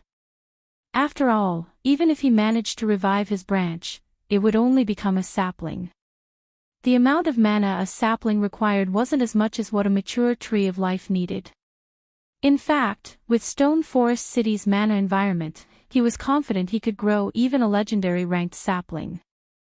However, for the fragmented divine artifact ranked sapling before him, he discovered that even one of the city's basic meditation rooms couldn't supply the sapling's mana requirements. It seems that if I don't upgrade Stone Forest City, I can't even touch this Tree of Life. Sherfone revealed a bitter smile as he looked at the sapling hovering before him. He then contacted Gentle Snow and asked, "Snow, how are things coming along on your side?" Chapter 2547, Foundations Ready, Reconstructing Stone Forest City. I already had my men make the necessary preparations. However, quite a few superpowers are selling the Western Continent's materials right now, so we'll have to wait a while to get a better price, Gentle Snow answered upon hearing Sherfang's question. Although the Western Continent's rare materials were very precious on the Eastern Continent, there were still some superpowers that sold them. To get a better price for the materials Sherfone brought back and to avoid significant price fluctuations, they had to not only split the materials across numerous kingdoms and empires but also consider the timing and sell only the materials that were unavailable or in low supply. Only by doing so would they be able to get the best price for their materials. For the current Zero Wing, though, handling these matters wasn't a problem at all. Stop waiting. Sell whatever you can right now, Sherfone said after giving the matter some thought. So soon. Gentle Snow was a little confused by Sherfang's decision. The price they could get from selling the materials quickly would be considerably different from what they would get if they sold the materials gradually. After all, not everybody had a use for the Western Continent's rare materials. If they sold these materials in bulk, they would saturate the market very quickly, which would reduce their profits. I'm in urgent need of money right now, Sherfone said, nodding. If possible, he would prefer not to act precipitately, either. However, plans were always subject to change. He never thought that the Tree of Life's branch he obtained would really turn out to be a divine artifact, albeit a fragmented one. The density of the mana that a fragmented divine artifact-ranked Tree of Life's sapling required was something even the basic meditation room, the place with the highest ambient mana in Stone Forest City, was incapable of supplying. A Tree of Life's sapling was different from other items. Once it formed, it could not be stored inside a bag for however long players wanted. Instead, it would live for just 2 or 3 days. If players failed to provide it with an adequate living environment, then it would wilt and revert into a branch. Moreover, ordinary bags couldn't store a Tree of Life sapling, as the sapling was a non-bag space item. Fortunately, Sherfone had the epic spatial bag, which was capable of storing non-bag space items. Otherwise, he would have no choice but to leave the sapling to die inside the basic meditation room. Meanwhile, in God's domain, there were only 3 methods to increase the mana density of a city. The first method was to build constructions that raised the density of mana. However, aside from the mana tower, players had to find the designs for other similar constructions on their own. Moreover, designs for constructions capable of raising a city's mana density by a significant margin were incomparably valuable, easily surpassing fragmented legendary items in value. Any power that obtained such a design would definitely choose to use it themselves instead of selling or trading it away. Zero Wing did not possess such a design at the moment, so this route was not viable. The second method was just as difficult to fulfill as the first method, and that was to install a better power source in the city's core magic array, which would raise the mana density inside the city. The third method was the one most used in the past, and that was to raise the rank of the city. When a city's rank increased, the standard of its core magic array would improve, as well. As a result, the city's mana density would increase significantly. The promotion of a guild city required a sufficiently large player population and painstaking work. It wasn't something that could be achieved swiftly. However, it was also the easiest way to raise the mana density of a city. Currently, in terms of prosperity and security standards, Stone Forest City already met the requirements of an intermediate city. Its popularity was now the only thing holding back the city's promotion. Normally, the city would take a lot more time to accumulate the required popularity. However, there was a shortcut to raising a city's popularity: erecting advanced constructions. Building an advanced construction in a guild city would instantly grant the city a large amount of city popularity. In Stone Forest City's current state, the addition of just one advanced construction would be sufficient to elevate the city to the intermediate city standard. At that time, not only the city's size but also the mana density inside the city would increase by a large margin. However, Sherfone currently did not possess an advanced construction design. All he had was the design for the Freedom Hotel, a peak construction. Although a peak construction would grant much more popularity than an advanced construction would upon completion, its construction cost was also a lot higher. Building a peak construction required not only extremely rare materials but also a lot of coins. Not to mention, the construction cost would differ, depending on the size of the peak construction. As far as Sherfone knew, the material costs aside, even the cheapest peak construction cost 1 million gold. Fortunately, all the materials necessary to construct the Freedom Hotel were already on hand. The only thing he lacked was funds. Currently, Zero Wing had less than 150,000 gold to spare. That was nowhere near the amount necessary. The only reliable way that Sherfone could think of to earn a large sum within 2 or 3 days was selling the Western Continent's materials. I understand. I'll try to sell all the materials the various kingdoms and empires lack as soon as possible. If it's still not enough, I can also sell materials that are already available on the market, Gentle Snow said, nodding when she saw the serious look on Sherfeng's face. I'll leave it to you, then, Sherfeng said before disconnecting the call. He then left the candlelight trading firm and personally conducted the preparation work necessary to construct the Freedom Hotel. As one of the few peak constructions available in God's domain, the Freedom Hotel was not easy to build. It required not only a large number of master architects but also a large number of master magicians. Without the technical expertise of a master magician, one shouldn't even think of constructing the Freedom Hotel. This was also the reason why Shifeng had not been in a hurry to construct the Freedom Hotel even after obtaining its design. Meanwhile, as Shifeng was gathering the necessary workforce to construct the Freedom Hotel, the various superpowers members, who were keeping an eye on Zero Wing's every action, were stupefied by this situation. What's Black Flame trying to do? The Dark World's invasion is about to start, yet instead of making preparations for battle, he's having a bunch of architects run around the city. Maybe he is going to construct additional defensive structures to reassure Stone Forest City's players? I heard that this incident more than halved Stone Forest City's profits. Once the Dark World's players invade, instead of generating profits, Stone Forest City might end up a money pit instead. If Black Flame knew something like this would happen, why did he provoke Demon's Heart in the first place? Does he think a few defensive structures will be enough to stop the Dark World's players? Let alone Zero Wing's Guild City, even a guild city operated by 5 superpowers wouldn't be able to stop all of the Dark World's players. The various superpowers secretly ridiculed Shifeng when they saw him running around the city busily. The Dark World's invasion was imminent, yet Shifeng was actually doing something as futile as constructing a few additional defensive structures instead of trying to recruit superpowers to help him repulse this invasion. In this situation, Zero Wing's members also could not help panicking. Previously, they had been very confident in Stone Forest City's defenses. After all, no power had ever managed to break through the city's defenses thus far.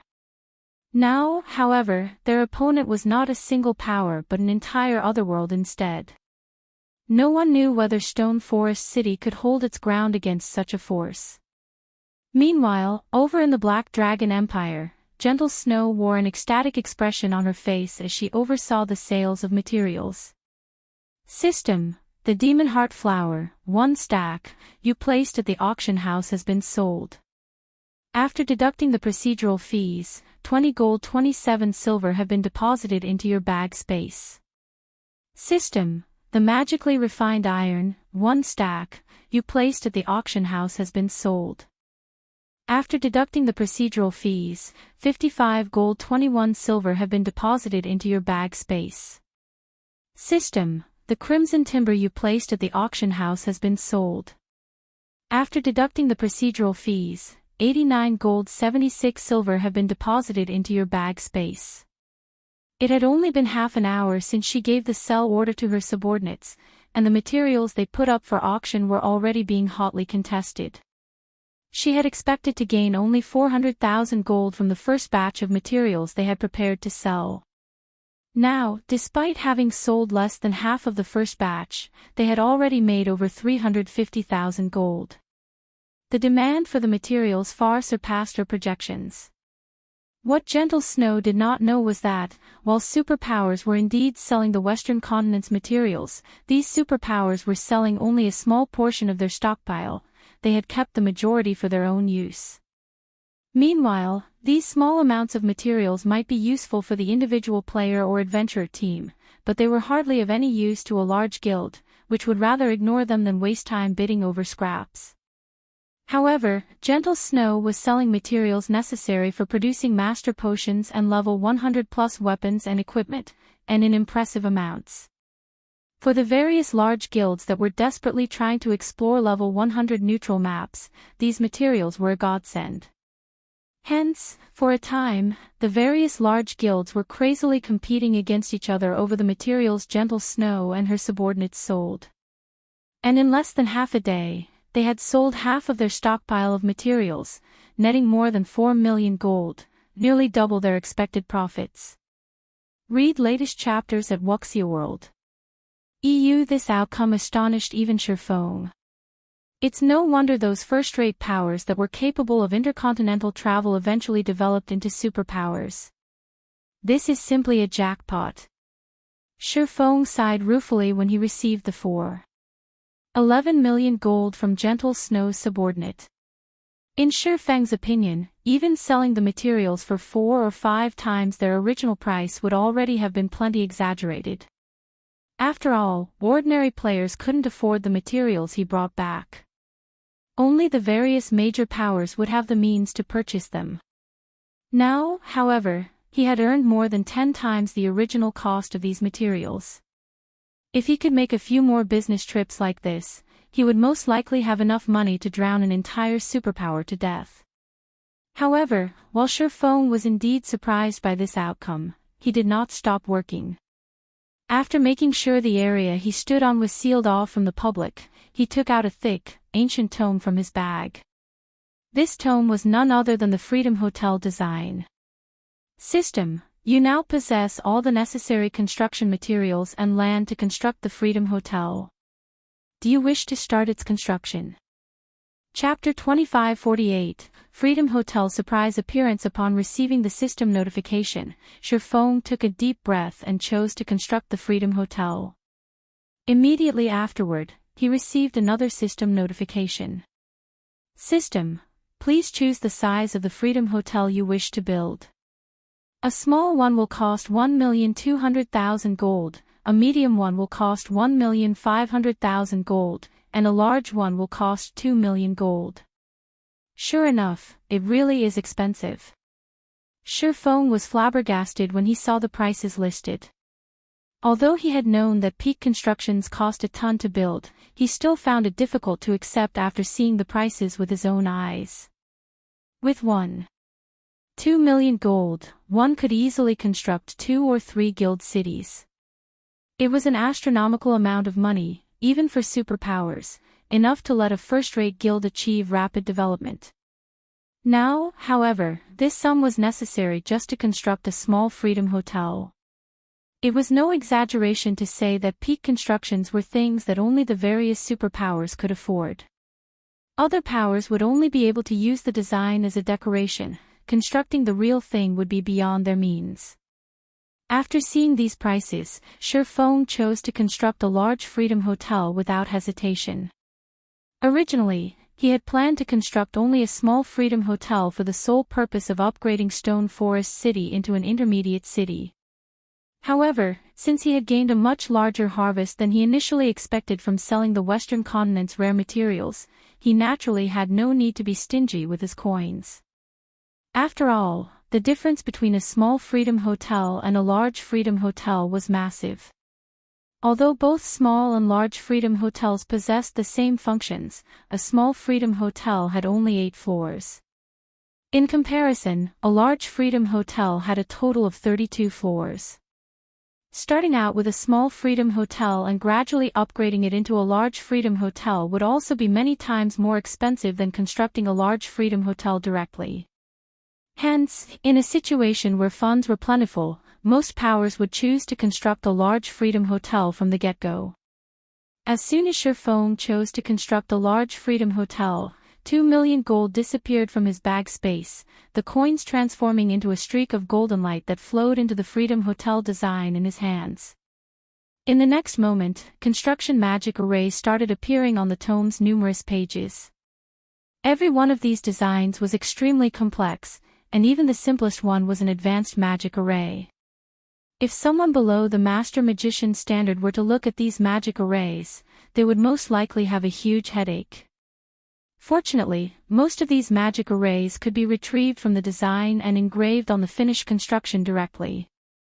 Otherwise, if Shi Feng had to do all the magic arrays required for the Freedom Hotel from scratch, he definitely wouldn't be able to manage, short of reaching the Grandmaster Magician standard. Alright, everyone, start working. Shi Feng said after seeing the magic arrays appear on the design. In the next moment, over 100 architects sprang into action while holding a copy of the Freedom Hotel design. Some architects started refining materials, while some started fragmenting materials. The construction of the Freedom Hotel progressed smoothly under Shi Feng's direction. As for Shi Feng himself, he frantically engraved magic arrays on the finished portions of the Freedom Hotel. At the same time as Shi Feng was constructing the Freedom Hotel, inside a high-class restaurant in a border town of the Ten Saints Empire. Currently, not only was the restaurant fully booked, but several dozen Tier 3 peak experts also stood guard around it. The imposing aura these players exuded deterring passers-by from approaching the restaurant. Several people were seated inside the restaurant's top-floor room. If the upper echelons of the Ten Saints Empire's various superpowers were to see these people, they would definitely receive a fright. This was because every player inside this room was a big shot in God's domain. They were existences capable of shaking up entire kingdoms and empires with their decisions. Among those present, the person with the highest status would have to be Cold Shadow, a Vice Guild leader of mythology. Vice Guild Leader Light, how are the preparations on your side coming along? I heard that the Dark World's Dark Rhapsody and Deity Society have signed a non-interference agreement with Zero Wing, a level 108, white-clad, elderly man sporting Pantheon's guild emblem asked as he looked at the indifferent and handsome youth seated beside him. Our preparations are nearly complete. The Dark World side just needs a little more time. Elder South, please rest assured. Those two guilds might have great influence over the Dark World, but the number of experts they command are nothing when compared to the expert population of the entire Dark World. In addition, we have reached an agreement with World Domination, which will help us add fuel to the fire. At that time, so long as no power assists Zero Wing, Stone Forest City will fall quickly, the handsome youth named Flaming Light replied with a chuckle. You can also rest assured on this point, Vice Guild Leader Light.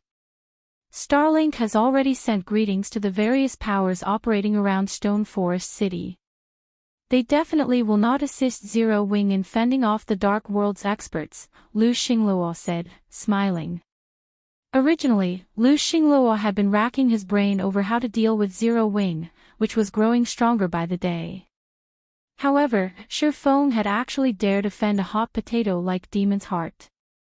Since that was the case, Lu Xingluo naturally wouldn't mind sending Zero Wing on its way.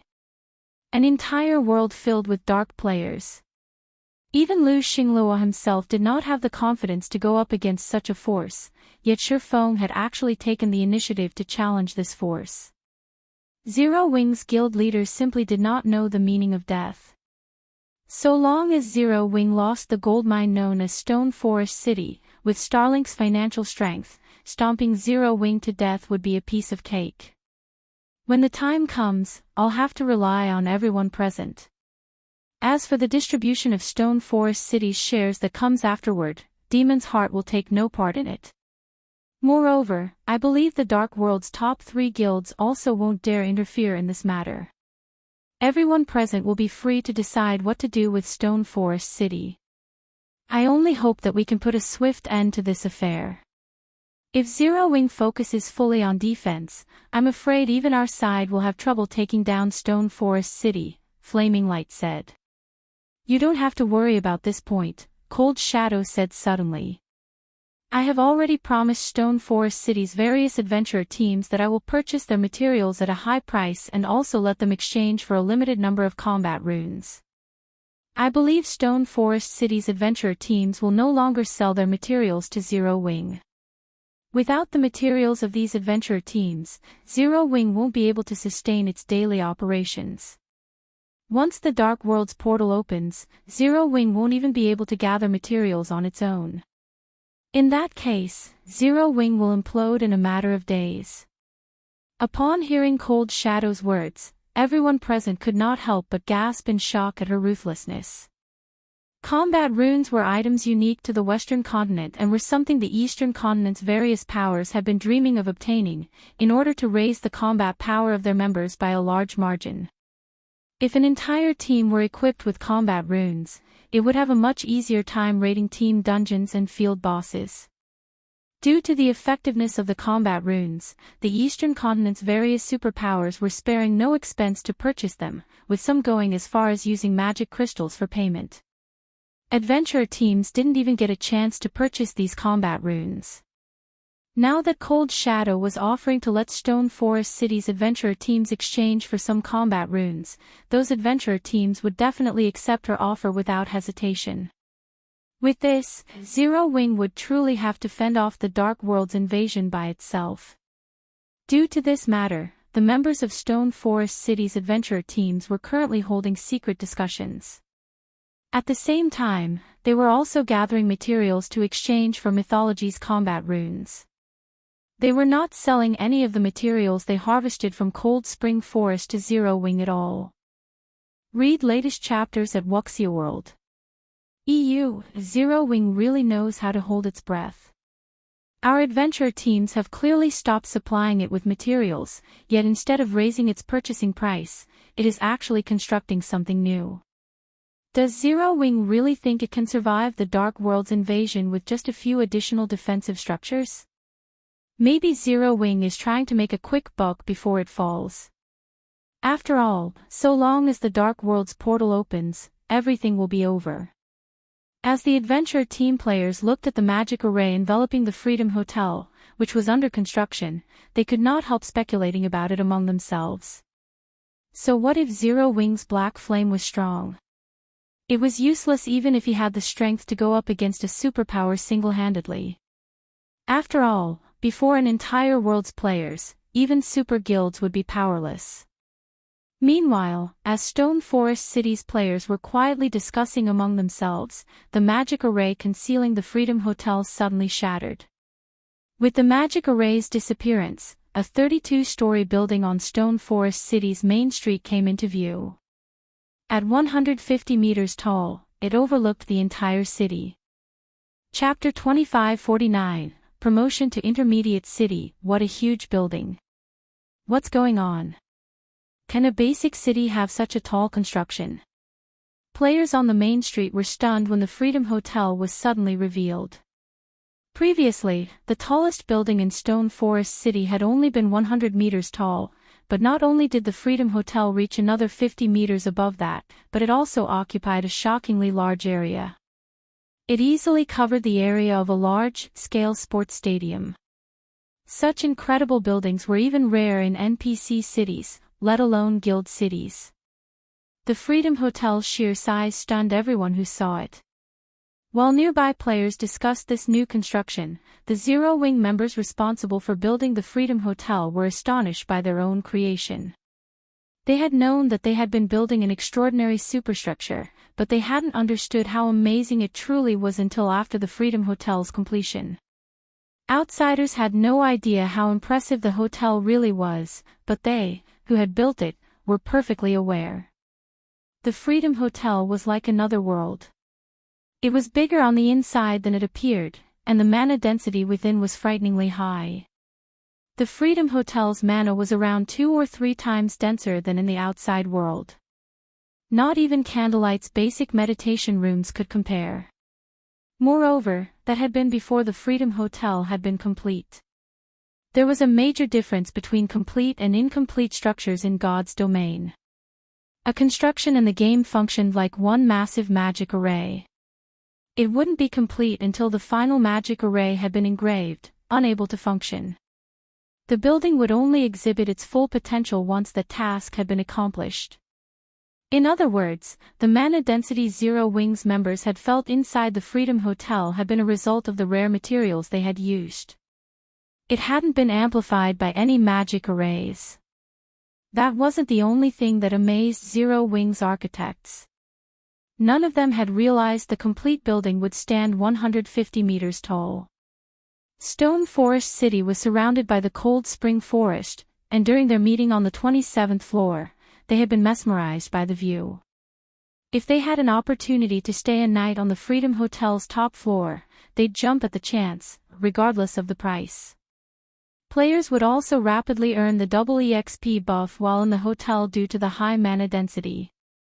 Staying in the hotel would substantially boost their leveling speed. After all, every player grinding in level 100 neutral maps had to return to a city to rest sooner or later, and if players could earn the double EXP buff while resting, their leveling speed would be greatly affected. While Zero Wing's architects were in awe of the Freedom Hotel's future prospects, Sherfone looked at the peak construction and sighed ruefully. He had only witnessed Superpower's Freedom Hotels during his previous life, yet now, Zero Wing had one of its own. Peak constructions weren't just rare in God's domain, their powerful abilities were the true reason that drove countless powers crazy. Before Sherfone could call up the hotel system interface and inspect it properly, however, he heard the sounds of a series of system notifications. System, the large Freedom Hotel is complete. All players involved in the construction receive level +1 and 8,000 free lifestyle proficiency points. System, the large Freedom Hotel is complete. Stone Forest City's popularity increased by 100,000 points, City Prosperity level +1, and Stone Forest City's popularity accumulation speed increased by 10%. System, congratulations. Stone Forest City is the first guild city to own a peak construction. Rewarding Freedom City title. This title will encourage more NPCs to visit Stone Forest City. System, Stone Forest City has met the qualifications for its promotion into an intermediate city. Do you wish to promote it to an intermediate city? By the time the system notifications ended, Sherfone had risen from level 111 to level 112, saving several days of grinding. The abundant rewards even surprised him. I got the Freedom City title, just like that. Sherfone stared at the system notifications, at a loss for words. Obtaining titles in God's domain was relatively easy, but the same couldn't be said for towns and cities. Every power with a guild city dreamed of obtaining the Freedom City title, in particular.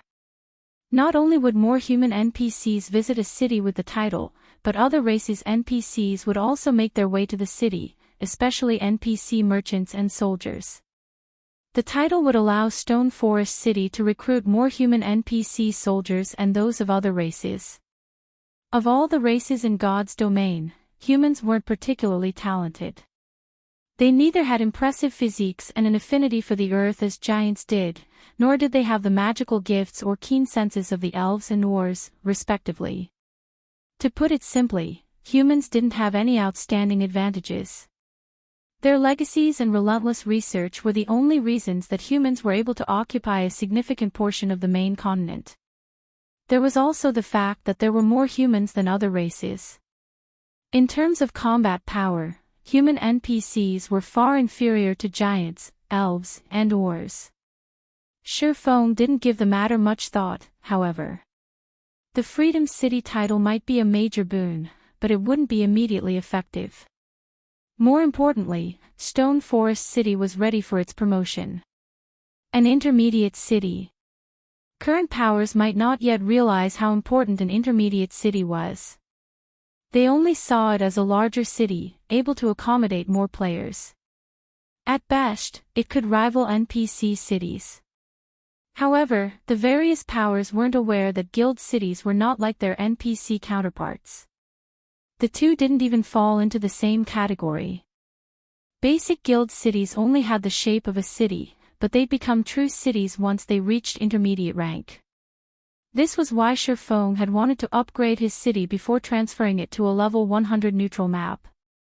The city's defensive system would only truly activate once it became an intermediate city, and only then would a guild city have the foundation to survive in such a high-level area. Naturally, Sherfone didn't hesitate to promote Stone Forest City. System: Stone Forest City is located in Cold Spring Forest, a level 100 neutral map. Promoting it into an intermediate city will cost 500,000 gold and 100,000 magic crystals. Do you wish to proceed? Promote. Sherfone confirmed. The gold and magic crystals instantly vanished from Sherfeng's bag, and a gigantic magic barrier enveloped Stone Forest City before all players were teleported outside of its walls. What's going on? Why was I suddenly teleported outside? What's happening to Stone Forest City? Read latest chapters at Wuxia World.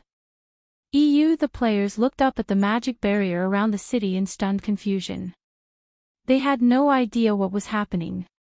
After a moment, however, some guild players' expressions shifted to shock. Is Zero Wing relocating Stone Forest City again? No, I've seen some guild towns promotions before. This magic barrier looks similar. I think Zero Wing is promoting the city. What? Are you serious? Stone Forest City is being promoted. Chapter 2550, Stone Forest City. Stone Forest City's being promoted. When they heard someone mention Stone Forest City's promotion, the crowd, which had been forcefully teleported out of the city, fell silent as everyone stared at the magic barrier in astonishment. Guild Town's promotions had already become a common sight, but not a single guild had upgraded its city to intermediate rank. The promotion requirements were just too high, and fulfilling them required a long time. And yet, when the various superpowers only had a few basic guild cities under their control, and none were in level 100 neutral maps, Zero Wing was promoting Stone Forest City. Stone Forest City has actually met the promotion requirements. Zero Wing really lucked out. With an intermediate city's defenses, even the Dark Worlds players will have a hard time taking it down. You're not seeing the big picture. Stone Forest City has merely become an intermediate city, it isn't a main city. How much stronger could its defenses have possibly become? Not even an advanced NPC city is guaranteed to hold its ground against all the players in an otherworld, much less an intermediate guild city. That's right. As long as those players capture Stone Forest City, Zero Wing will regret promoting its city even more. Although everyone was surprised by Stone Forest City's promotion to intermediate rank, they didn't think it was good news for Zero Wing. The Dark World still posed a threat. The news quickly reached the various superpowers' upper echelons. They fell into heated discussions about the situation. Ten Saints Empire, Crimson Emperor's residence, upper echelons lounge, and here I thought Zero Wing would do something outstanding. So, its trump card turns out to be an intermediate city, a fierce man in the lounge disdainfully commented as he read the latest report on Stone Forest City. He had already reached level 108 and radiated a lethal aura. The man turned his gaze on the woman in white resting nearby and continued, "Illusory, it seems your gamble won't pay off. Does Zero Wing truly think an intermediate city can stop the Dark World's forces and various superpowers' joint assault? The Grand Elders aren't pleased with you after your strong objections to partnering with Demon's Heart. If Zero Wing can't even survive in Cold Spring Forest, not only will you lose your position as Vice Guild Leader, but they might also stick you with the reserves forever. I merely offered a suggestion. Wasn't the Guild Leader responsible for the final decision?" Illusory words shot back, rolling her eyes. Earnestly, she continued, "I still can't shake the feeling that Zero Wing won't go down so easily. This is just like the shock I felt when Black Flame and his team actually broke into Demon City. Besides, even if Crimson Emperor doesn't participate in the assault, we have nothing to lose, right? We might not lose anything, but Dark players will rule God's domain in the future. Demon's Heart's development speed is astounding. Based on our reports, Demon's Heart has secretly allied with several powers that are just as strong as super guilds. If we form a beneficial relationship with Demon's Heart, developing in level 100 neutral maps will be much easier in the future," the fierce man prudently countered. "If we participate in Demon's Heart's plan, Crimson Emperor can befriend the Dark Guild and secure a share of Stone Forest City's benefits. The Grand Elders are likely cursing you for the suggestion right about now. This should have been a chance for Crimson Emperor to profit, but that chance is gone. They'll definitely make you pay for it. Don't blame me for this. There's no harm in being careful." The guild leader likely agreed to my suggestion, thinking the same. God's domain is too unstable right now, and the atmosphere among the various superpowers is growing tenser. Once the Dark World connects to the main continent, we'll reach a tipping point. I wouldn't even be surprised if we see superpowers fall, Illusory Word said, smiling bitterly. Initially, she hadn't wanted to dissuade her guild from allying with Demon's Heart and attacking Zero Wing with the other superpowers. She actually agreed that Zero Wing was doomed this time. However, when she recalled Shifeng's performance in Demon City and his mythical display in the Dark Den, she hadn't been able to keep silent against partnering with Demon's Heart.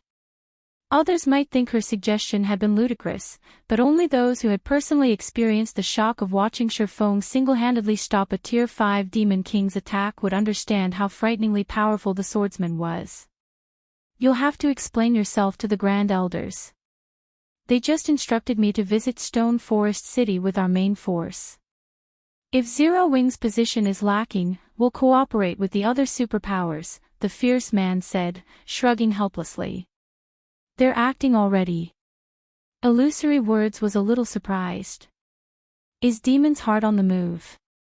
They had only received news of Stone Forest City's promotion a few minutes ago, yet the guild's Grand Elders had already decided to abandon Zero Wing if the situation turned south. Not even the guild leader had opposed the decision. The guild leader and Grand Elders must have received some shocking news about Demon's Heart to drive them to act. They never would have changed their minds so quickly, otherwise. I suspect that's the case, the fierce man said before standing up. He then asked, do you want to come with us? Yes. Illusory Words nodded. If I don't, the Grand Elders will likely view my suggestion as even less reliable. Following which, the fierce man and Illusory Words made their way towards Stone Forest City with Crimson Emperor's main force members. 2 hours after players had been forced out of Stone Forest City, the barrier around it began to crack. Within seconds, it shattered and vanished, revealing a completely new guild city. When the players resting in the nearby forest saw the new city, they were utterly dumbfounded.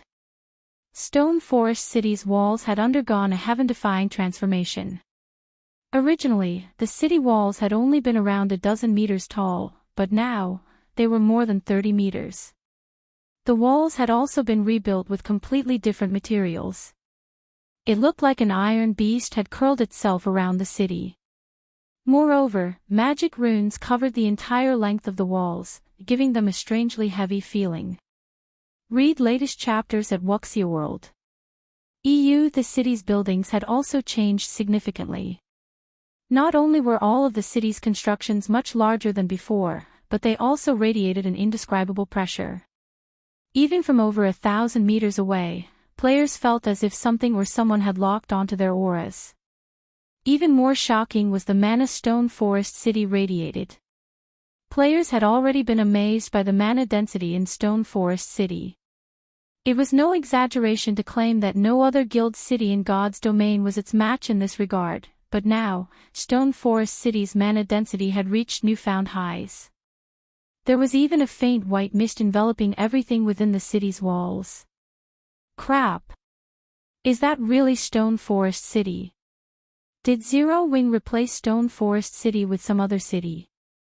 Chapter 2551, Intermediate Cities Effects. The crowd began to converse as they stared at the transformed Stone Forest City.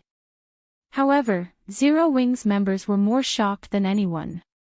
The moment the seal on the city had lifted, Zero Wing's members had been allowed back in. As they entered the city, they were mesmerized. Aside from the city's mana density, which players could feel from outside of it, these players were stunned by the city's new infrastructure. Not only did the buildings look completely different, but quite a few were now shops, run by non-human NPCs. These shops sold special magic scrolls, potions, food, and drinks that were usually very scarce on the market. Most importantly, Stone Forest City now had NPC trading firms' shops. These new shops might look like the ones ordinary NPCs owned, but NPC trading firms often issued quests for players. Once players had earned enough reputation points with a particular NPC trading firm, they could receive special, high-ranked quests that offered bountiful rewards, and if they were lucky, they could even obtain high-quality weapons and equipment by completing these quests. These NPC trading firms were one of the main reasons that even now, independent and guild players frequently visited NPC cities. Now that Stone Forest City had some of these trading firms' shops as well, they could continue to earn reputation points and pick up quests, saving them the trouble of returning to an NPC city. What did you do, guild leader? Is this really Stone Forest City? Gentle Snow asked, her heart pounding as she gazed around the main street. Stone Forest City now had just as many high-rise buildings and advanced shops as White River City. Truthfully, she would have assumed that she had entered a major NPC city, if not for the eye-catching Freedom Hotel. The biggest difference between NPC and guild cities was the presence of these NPC trading firms. They were responsible for nearly half of the quests available in NPC cities. These quests granted abundant EXP, but they also offered high monetary rewards. Even for expert players, these quests were a main source of income. This was why players were still tied to NPC cities. If they ignored these quests, they'd lose half of their income, and that would make it difficult for ordinary players to survive in God's domain. The chances of acquiring rare materials and equipment in level 100 maps were incredibly low, after all. At this point, ordinary players only grinded for EXP in level 100 maps. They didn't rely on these areas as a stable source of income. Now that Stone Forest City was home to so many NPC trading firms' advanced shops, the resident players wouldn't have to return to an NPC city to pick up or turn in the trading firm's quests. They could simply do so in Stone Forest City. This additional feature would only be a minor convenience for ordinary players, but for the various powers, this would allow them to shake off the shackles that bound them to NPC cities. If other powers had this feature in their guild cities, they would be able to thrive independently, even without the help of NPC cities. They could develop wherever they wished. Of course, this is Stone Forest City. Once a guild city reaches intermediate rank, it gains the ability to survive independently in the fields, Sherfong said, smiling at Gentle Snow's ecstatic expression. There might only be one rank between a basic city and an intermediate city, but it was like the difference between heaven and earth. This was why he had been so eager to upgrade Stone Forest City to intermediate rank. As an intermediate city, Stone Forest City could thrive perfectly well, even if Zero Wing lost Starmoon Kingdom. At this stage of the game, the competition in NPC cities had grown intense, and they were no longer under player control. As a result, managing NPC cities had become incredibly troublesome, and there was a risk of other powers taking over. In contrast, players had full control over guild cities. If other powers wanted to take one over, they'd have to capture it. However, Sherfong considered the Freedom Hotel's completion as far more important than Stone Forest City's promotion. The hotel would be the key that would lead a guild city to prosperity. Not only was the Freedom Hotel's mana incredibly dense, but players could also set up teleportation arrays within. Unlike NPC cities, there were no return scrolls for guild cities, and gaining them was a major challenge. Freedom Hotels, however, could meet that challenge. Any of the Freedom Hotel's guests could purchase return scrolls and teleport to it at any time and from anywhere. This feature was immensely convenient for players that didn't have a residence or house within the city. Aside from the convenience it offered combat players, the Freedom Hotel would be significantly helpful to lifestyle players. Not only would players accumulate the double EXP buff when resting in the hotel, but they would also earn the double lifestyle proficiency buff. Unfortunately, they couldn't accumulate the proficiency buff quite as fast as the double EXP, but it was a precious bonus to lifestyle players. Tools and potions that increased one's lifestyle proficiency acquisition rate were still insanely expensive on the market, far out of ordinary players' budgets. Guild Leader, our members are in place. Should we open Stone Forest City now? Gentle Snow reported once she had calmed down. To cope with the Dark World's invasion, they had dispatched a large fraction of the guild's manpower to Stone Forest City. Even though the city was now much larger, they could still manage it without issues. Moreover, Gentle Snow was eager to show the city off to the public. Once Stone Forest City reopened, independent experts would likely have a hard time sitting still. They might even decide to join Zero Wing after discovering the city's changes. Zero Wing was now the only guild to break free from NPC kingdoms and empires, and with the city's help, the guild's members could level up far faster than other players. Read latest chapters at Wuxia World. EU, let's wait. We can open the city once I'm done with the Freedom Hotel, Shifeng said. The Freedom Hotel. Gentle Snow was a little confused. The hotel had already been constructed. What more needed to be done? Shifeng didn't explain, however, and instructed her to refine Stone Forest City's management and entrance fee collection.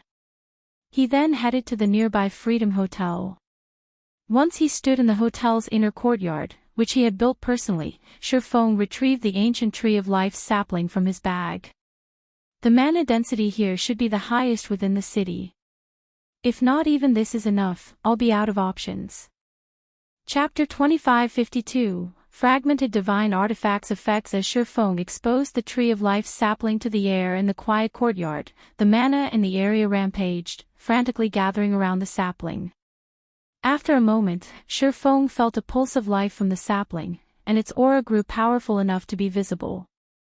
The surrounding plants began to grow with astonishing speed as the green energy reached them. Success! Shifeng released a held breath as he watched the sapling's reaction. If this courtyard's mana hadn't been dense enough to accommodate the sapling, he would have had no choice but to give up on it and try to nurture the young tree after promoting Stone Forest City into a main city. However, upgrading a guild city to that rank was incredibly difficult. Not only did the ruling guild need to be powerful enough, but it would also need a lot of time to develop its city. Carefully, Shifeng planted the sapling in the center of the courtyard. He had designed the courtyard and specifically reserved a plot of land in its center for the Tree of Life. To be precise, he had designed a small island in the center of a lake within the courtyard. Not only had he engraved a mana-gathering magic array into the lake bed, but he had also embedded plenty of mana stones into the soil. As a result, the lake water brimmed with mana. Overall, the lake alone had a daily upkeep of nearly 200 mana stones. The various superpowers of his past had considered this the standard configuration for growing a Tree of Life. The necessary mana stones required to maintain the Tree of Life alone would have been more than enough to give current first-rate guilds a heart attack. Ordinary powers simply couldn't afford to play with Trees of Life. Fortunately, he had the Philosopher's Hand. After Shifeng planted the sapling, the air in the courtyard seemed to vibrate.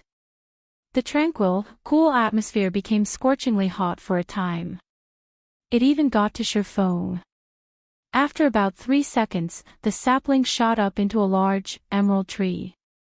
Its trunk was so thick that it would require 3 fully grown men to just barely be able to wrap their arms around it.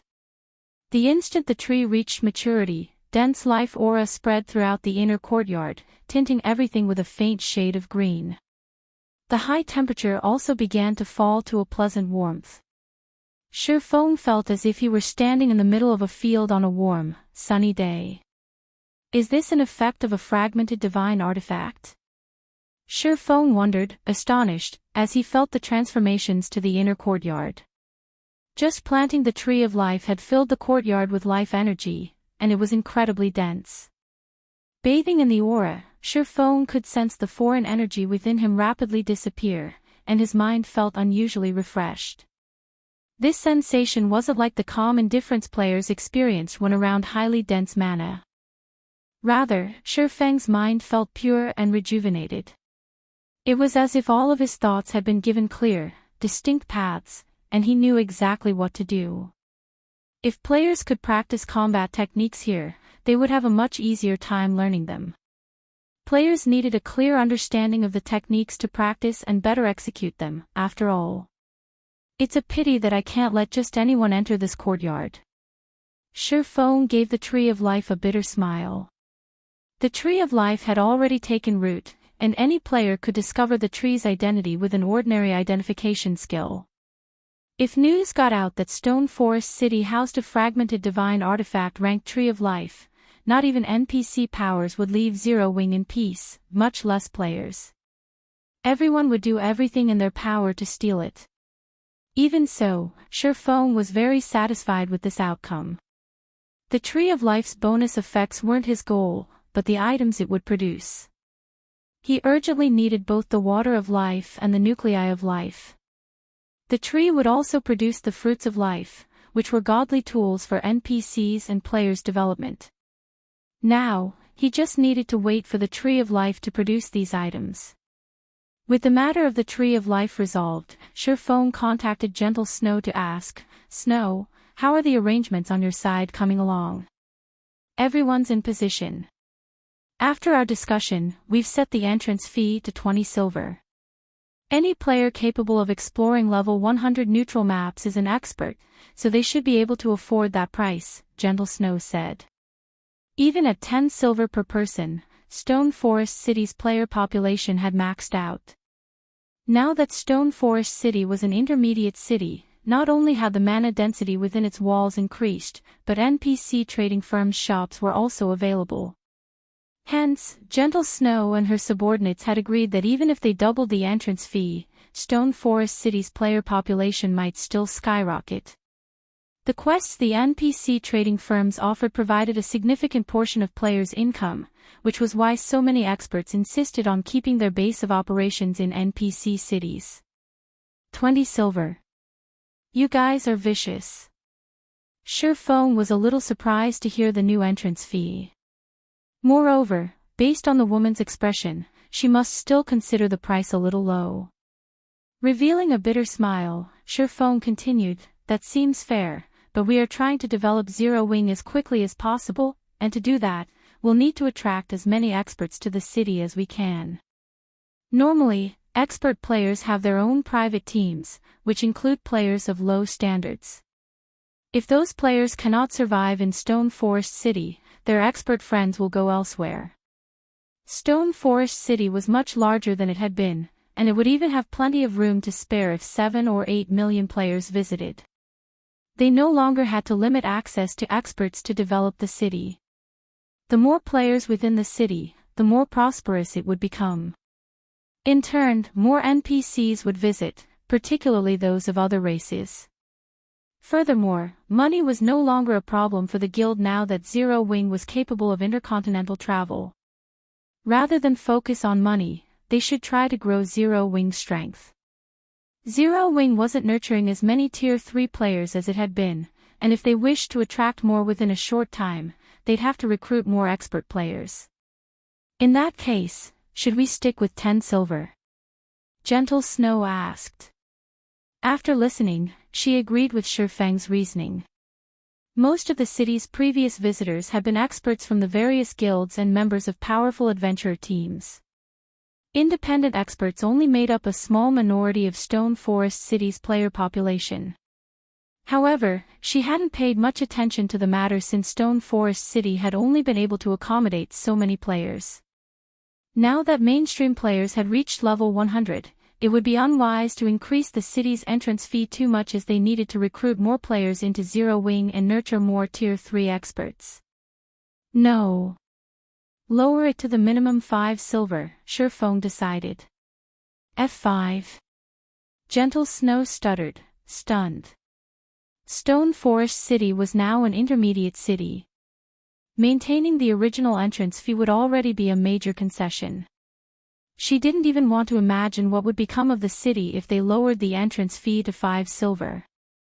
Emichim, just set it to 5 silver, Sherfone said, nodding. It's about time we make some changes in Zero Wing. Read latest chapters at Wuxia World. EU Sherfone then instructed Gentle Snow to open the city to the public after adjusting the entrance fee. Meanwhile, the numerous independent and guild players outside of the city were growing impatient. They all shared their guesses about Stone Forest City's abrupt promotion. Is Zero Wing really going to make us wait outside for an entire day? I doubt it. There's too many of us out here. The entrance fees alone will be more than enough to make any power jealous. How could Zero Wing possibly pass on so much money? Ha! Look! Stone Forest City is open. Chapter 2553, Shocking Stone Forest City in Cold Spring Forest's inner area, a 100-man team of superbly equipped, level 107 plus experts ate up the ground as it followed the forested path towards Stone Forest City. The weakest of the team's mounts was Secret Silver rank, and as the team boldly flew down the small path, all players in their way stepped aside, none daring to hinder the team's advance. Even the various major powers members moved aside. Players didn't just move out of the expert team's way because of their imposing auras, but because of the guild emblem these players wore.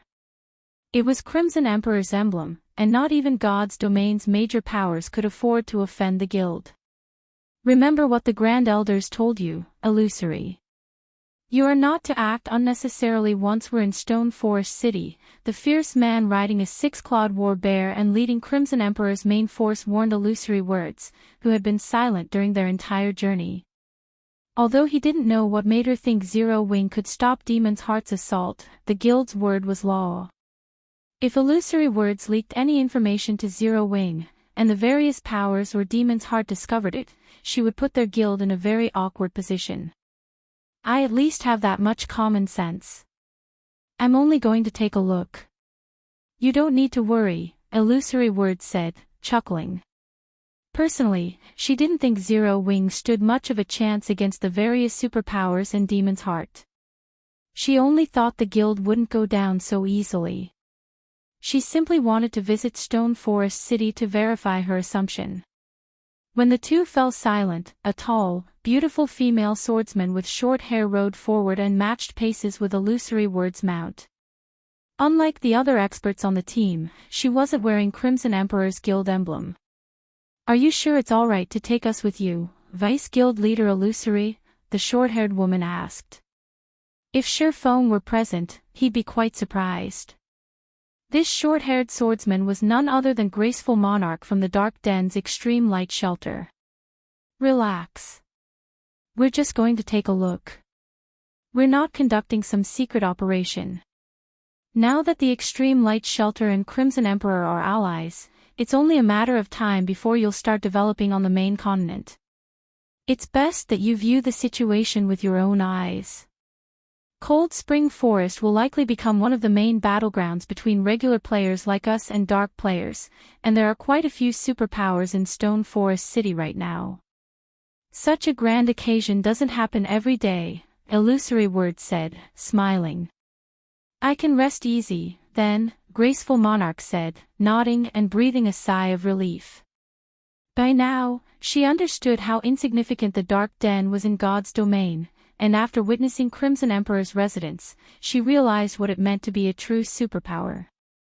Purple Rakshas's description of superpowers had been an understatement. Before the various superpowers, the Extreme Light Shelter was nothing. It didn't even come close to rivaling first-rate powers. She was already quite fortunate that Crimson Emperor had wanted to ally with the Extreme Light Shelter. Monarch, I told you that big sis Illusory is a very nice person. It's all thanks to her that I improved so quickly. Since she's agreed to bring you and your team along on this trip, you'll definitely grow a lot stronger. The other shelter's experts might not even be a problem for you once you return to the Dark Den, Purple Rakshasa whispered, smiling as Graceful Monarch nervously fidgeted even after Illusory Word's reassurance. Our visit to the main continent has certainly been full of surprises. I had never thought the Guild Blue Frost belongs to would be so powerful. Not only did Zero Wing slay troubled times, but it has also forced Demon's Heart to use its trump card, Graceful Monarch whispered back. She didn't know exactly how formidable Zero Wing was, but the fact that the guild had accomplished such feats meant that Shelter 1 wouldn't have to worry about its future. Zero Wing is indeed amazing, but it is only a pseudo-superpower right now. It still doesn't compare to Crimson Emperor. Since the Extreme Light Shelter and Crimson Emperor have entered a partnership, you won't have to worry about the shelter's development, Purple Rakshasa said. She knew what her companion was thinking.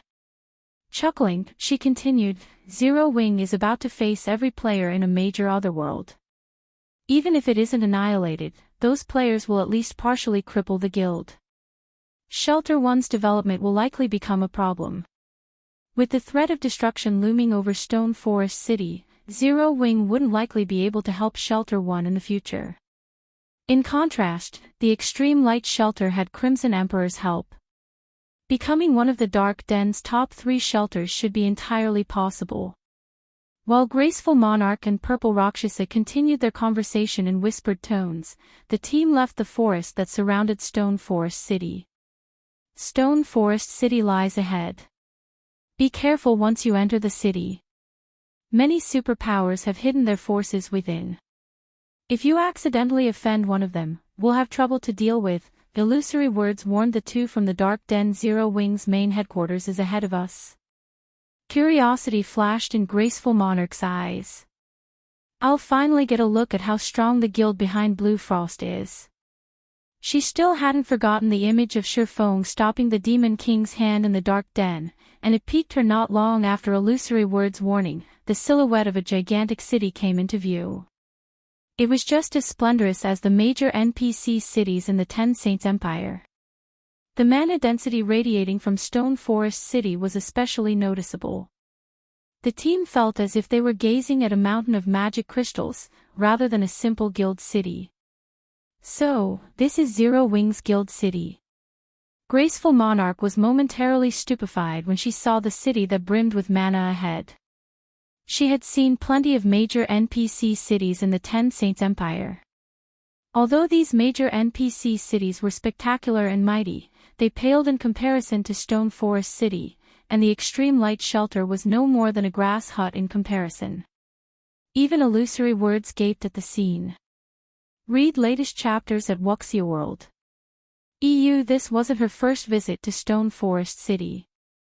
She had actually traveled to the city multiple times before, but she had no explanation for the view before her. Not only had Stone Forest City become as large and grand as major NPC cities, but it also emitted waves of dense mana, which players could even feel from several thousand yards away. How was this the Stone Forest City she knew? This was practically a holy city hidden in Cold Spring Forest. Illusory Words also spotted a massive line of players waiting outside of Stone Forest City's main entrance. At a glance, there were easily several 100,000 players waiting to enter the city, and as time passed, the number grew. She even spotted quite a few players selling their spots in line. Moreover, Illusory Words noticed plenty of NPCs in line, even those from other races. Stone Forest City now looked more like a well-established, major NPC city, not a guild city. The fierce man beside her glanced Illusory Words' way and asked, "Did you lead us to the wrong place, Illusory?" Chapter 2554, Zero Wing's Trump Card.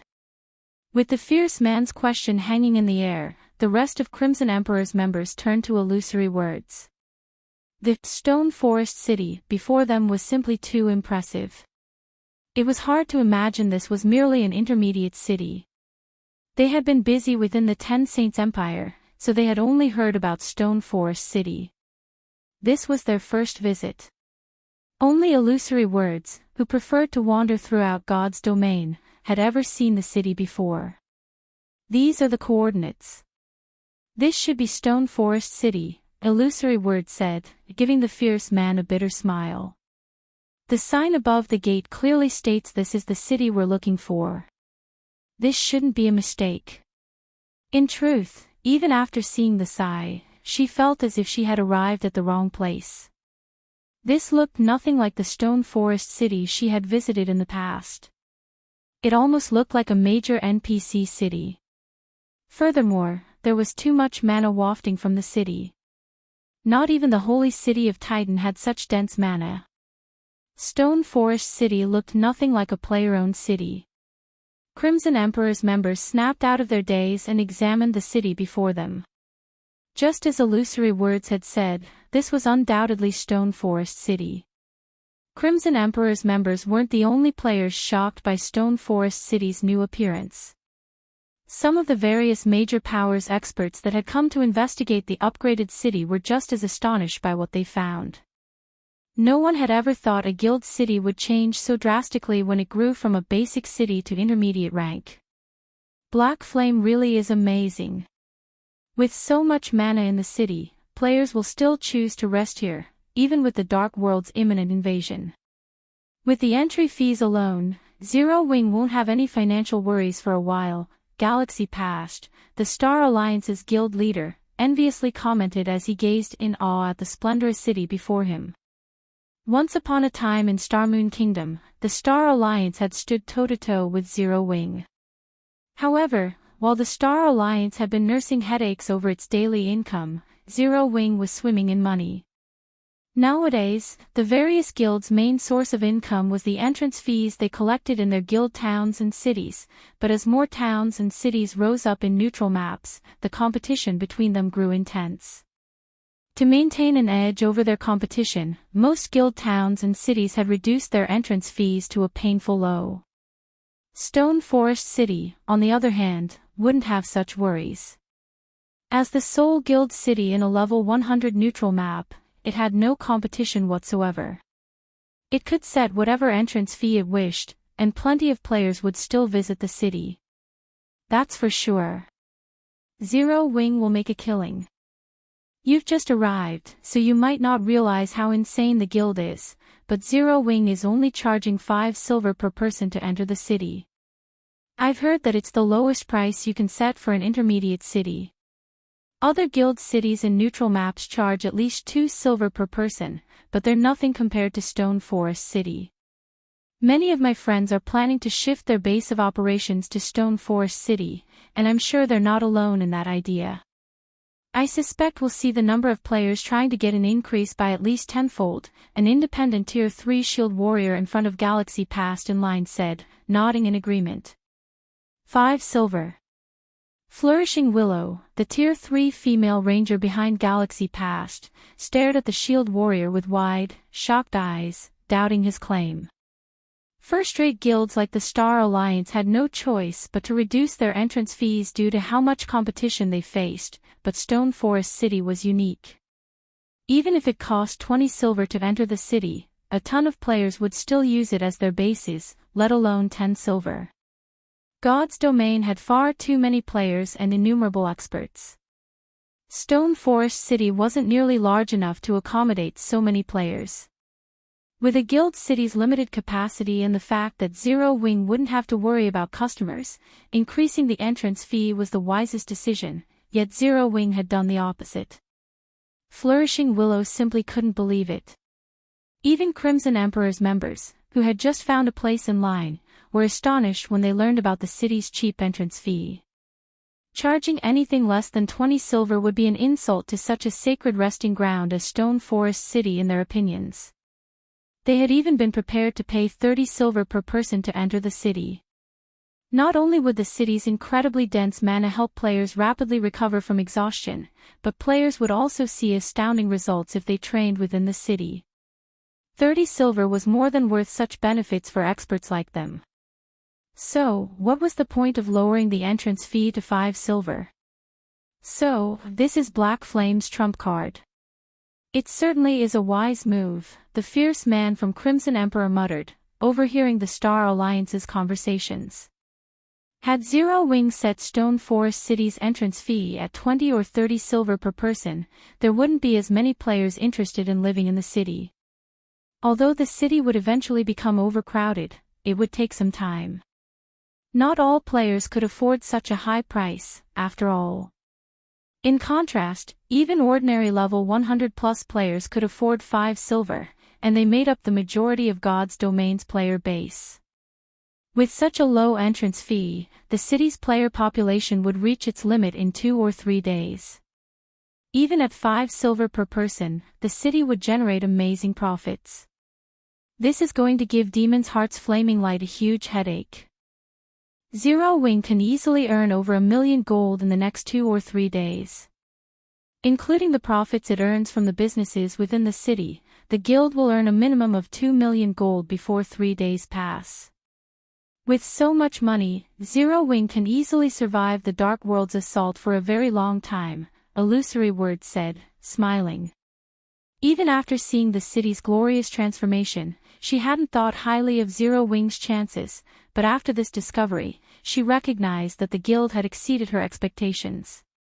Now, Demon's Heart would have a much harder time threatening Zero Wing. Zero Wing has indeed made a smart move. Unfortunately, it is too late, the fierce man said, shaking his head. What do you mean? Illusory Words asked strangely. I didn't tell you this earlier, but the Grand Elders have secured detailed information regarding Demon's Heart's movements. The Dark World's portal will activate tomorrow at the latest, and the Dark World's various powers and independent experts will surge into Cold Spring Forest, the fierce man said in a whisper to Illusory Words. Zero Wing simply doesn't have enough time to collect the wealth it requires. Stone Forest City was quite attractive, especially to ordinary players, but it would take time for ordinary players to learn of the city's perks. Moreover, ordinary players didn't travel via teleportation like experts. They generally moved between countries by airship, which was much cheaper. To make matters worse, there weren't any air routes to Stone Forest City, so players would have to make the rest of the trip on their mounts. Unlike Crimson Emperor's experts, ordinary level 100 players generally had common mounts. Factoring in other aspects, such as the spread of information, the war between Zero Wing and the Dark World's forces would have begun long before ordinary players started to visit the city from the various kingdoms and empires. While the new Stone Forest City astonished the various powers, Shifeng had secretly teleported back to White River City to upgrade his Night Division. While expert players served as a guild's foundation in God's domain, a guild needed a strong Night Division if it wished to set roots down in level 100+ neutral maps. Since Shifeng had previously lacked the necessary funds, he had refrained from upgrading his Night Division. However, money was no longer a problem. With the profits from selling the Western Continent's materials and Stone Forest City's entrance fees, he now had a total of 5 million gold sitting in his bag. Holding on to all this money would be a huge waste, especially now that Stone Forest City was the first intermediate city in a level 100 neutral map. He could definitely recruit plenty of knights with high growth potential. 4. Read latest chapters at Wuxia World. EU Starmoon Kingdom, White River Cities Adventurers Association. News of Stone Forest City's upgrade had already reached the masses, and practically every player in the Adventurers Association was discussing the matter when Shifeng arrived. Many independent players expressed their eager intentions to develop near the city, particularly those with their own fixed parties or teams. Nodding in satisfaction, Shifeng climbed the stairs to the Adventurers Association's second floor and entered one of the VIP rooms. Lord Bronze Legatee, how may I be of service? Senior Administrator Lorraine asked, smiling as she walked up to him. I wish to see the current recruitment status and promotion list for my Night Division, Shifeng informed her with a grin. Chapter 2555. All new Night Division. Lorraine nodded to Shifeng's request and promptly left to retrieve the relevant information. After a short moment, the senior administrator returned with a thick book, placing it on the table before him. There's so many. Shifeng asked, glancing down at the tome. Lorraine had only given him a sheet of paper during his last visit when he had requested to see his Night Division's recruitment status, yet now, she had an entire book for him. Normally, if there were fewer than 30,000 applicants, players would only be given a sheet of paper. They'd receive another sheet for every 10,000 applicants beyond that and would only receive a complete book once more than 100,000 NPCs applied for their Night Division. Shifeng had already recruited NPCs from many NPC cities, and could reasonably assume he had accepted or rejected most interested NPCs. Hence, he shouldn't see too many more new applications. Receiving another 50,000 would be a miracle, and yet, more than 100,000 new NPCs had applied. Initially, Lord Bronze Legatee, you hadn't received many applicants. However, due to the large number of other races visiting Stone Forest City, the number of interested individuals has considerably increased, Lorraine explained. The Freedom City title's benefits have taken effect so soon. The explanation stunned Shifeng. He had thought he'd have to wait a few more days before the title took effect. He had just promoted Stone Forest City and assumed the system would make him wait. However, it seemed that he had somewhat underestimated the new title. A total of 112,672 people have applied to serve as your knights. Among them, 83,241 are human, 27,412 are Orcish, 1,836 are Elven, and 183 are giants. This book has the records of all of these applicants' information, Lorraine continued, ignoring Shifeng's muttering. Nearly 30,000 NPCs from other races. If the superpowers of the past found out about this, wouldn't they go mad? Shifeng could not help his growing excitement. Recruiting NPCs from other races for their night divisions was incredibly difficult for players. The other races had smaller populations than humans. Normally, the various superpowers would be overjoyed if even several thousand non-human NPCs applied to serve as knights. And yet, Shifeng had nearly 30,000 of these applicants, certainly a frightening number. Not even a 2-star lord might receive so many throughout a full year. Most importantly, elves and giants had applied in considerably large numbers. The situation had completely exceeded his expectations. In God's domain, the Orcish population was only second to the humans. Ors typically made up the majority of non-human NPC applicants. Of course, that didn't discount Or Knight's strength. On the contrary, Or NPCs were quite powerful. They were natural-born warriors with sharp senses and robust frames that were far superior to humans. Excluding heroes, human fighters were no match for Or fighters of the same level and tier. The human race's superior research and creativity were the reason that Ors weren't a match for humans and forced to live far from the main continent's fertile lands. However, if one could assemble the Ors scattered across the continent and form a melee unit, the force would be absolutely unstoppable in battle. Shaking off his shock, Shifeng immediately inspected the recruitment list. When he had arrived, he had only planned to recruit new knights with high growth potential to replace some of his weaker NPCs, but now, he had many more changes to make to his knight division. Time flew by, and without taking a break, Shifeng had spent over 20 hours browsing the recruitment list. He was more focused on the list than he was during boss fights.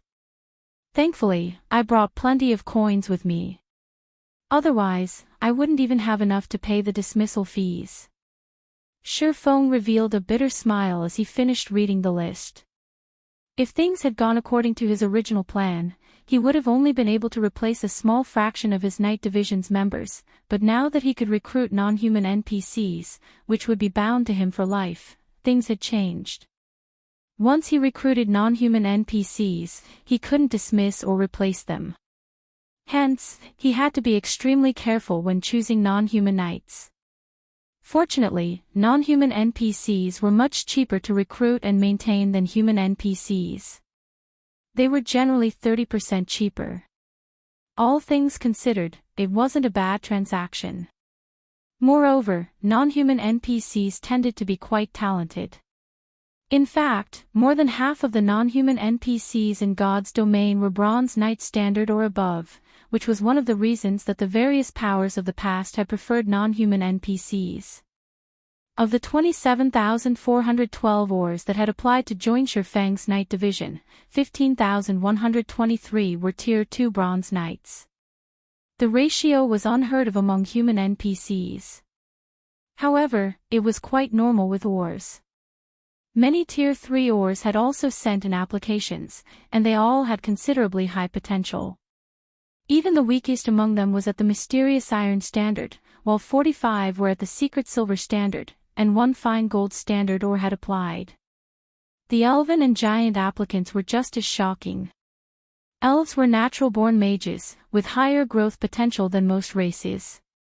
Even the weakest elf that applied was Bronze rank, while as many as 43 were secret Silver rank, and 2 were fine Gold rank. Moreover, every elf applicant was Tier 3. Although giants made up the majority of applicants, with only 183, 13 were Tier 3 Secret Silver Knights, and 1 was a Tier 3 Fine Gold Knight. More than 100 Secret Silver and Fine Gold ranked non-human NPCs had applied to Shifeng's Knight Division, many times more than those among the 80,000 plus human applicants. Lord Bronze Legatee, have you made your decision? Lorraine asked when Shifeng closed the book. Emisham. I want all knights with secret silver potential and above. I also want these mysterious Iron Knights with high growth potential and the remaining Tier 3 Knights, Shifeng replied, nodding. Normally, an NPC Knight needed at least mysterious iron growth potential before they could be promoted to Tier 3. Even in the later stages of God's domain, Tier 3 NPCs would be considered a powerful force. After all, very few players could reach Tier 4. Even if they did, a group of Tier 3 NPCs, backed by a city's magic array, wouldn't be an easy opponent. If enough Tier 3 NPCs formed a battle array, they could slay Tier 4 players.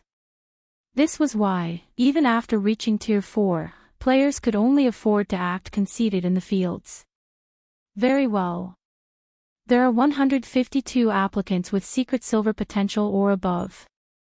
Including the rest, there are a total of 326 Tier 3 Knights. Calculating the recruitment fee of the 1,872 Tier 3 Mysterious Iron Knights with high potential and some of your current Knights' dismissal fees, your bill comes to 554,600 gold, Lorraine explained after taking a moment to tally his total. Please, include the promotion fees for the 437 members of my Knight division, Shifeng said.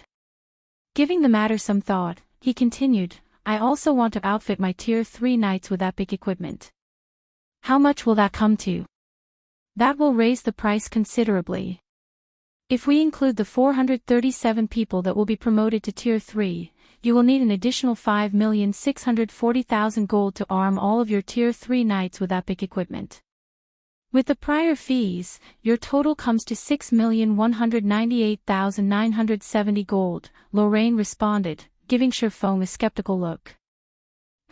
After giving the matter some more thought, Shifeng said, reduce the number slightly, then. I'll take 1,150 sets. That won't be a problem. Your total will be 5,158,970 gold. Once we process the payment, the merchandise will be delivered within 3 hours. The new Knights will arrive at your city lord's mansion within 1 hour, Lorraine calmly stated.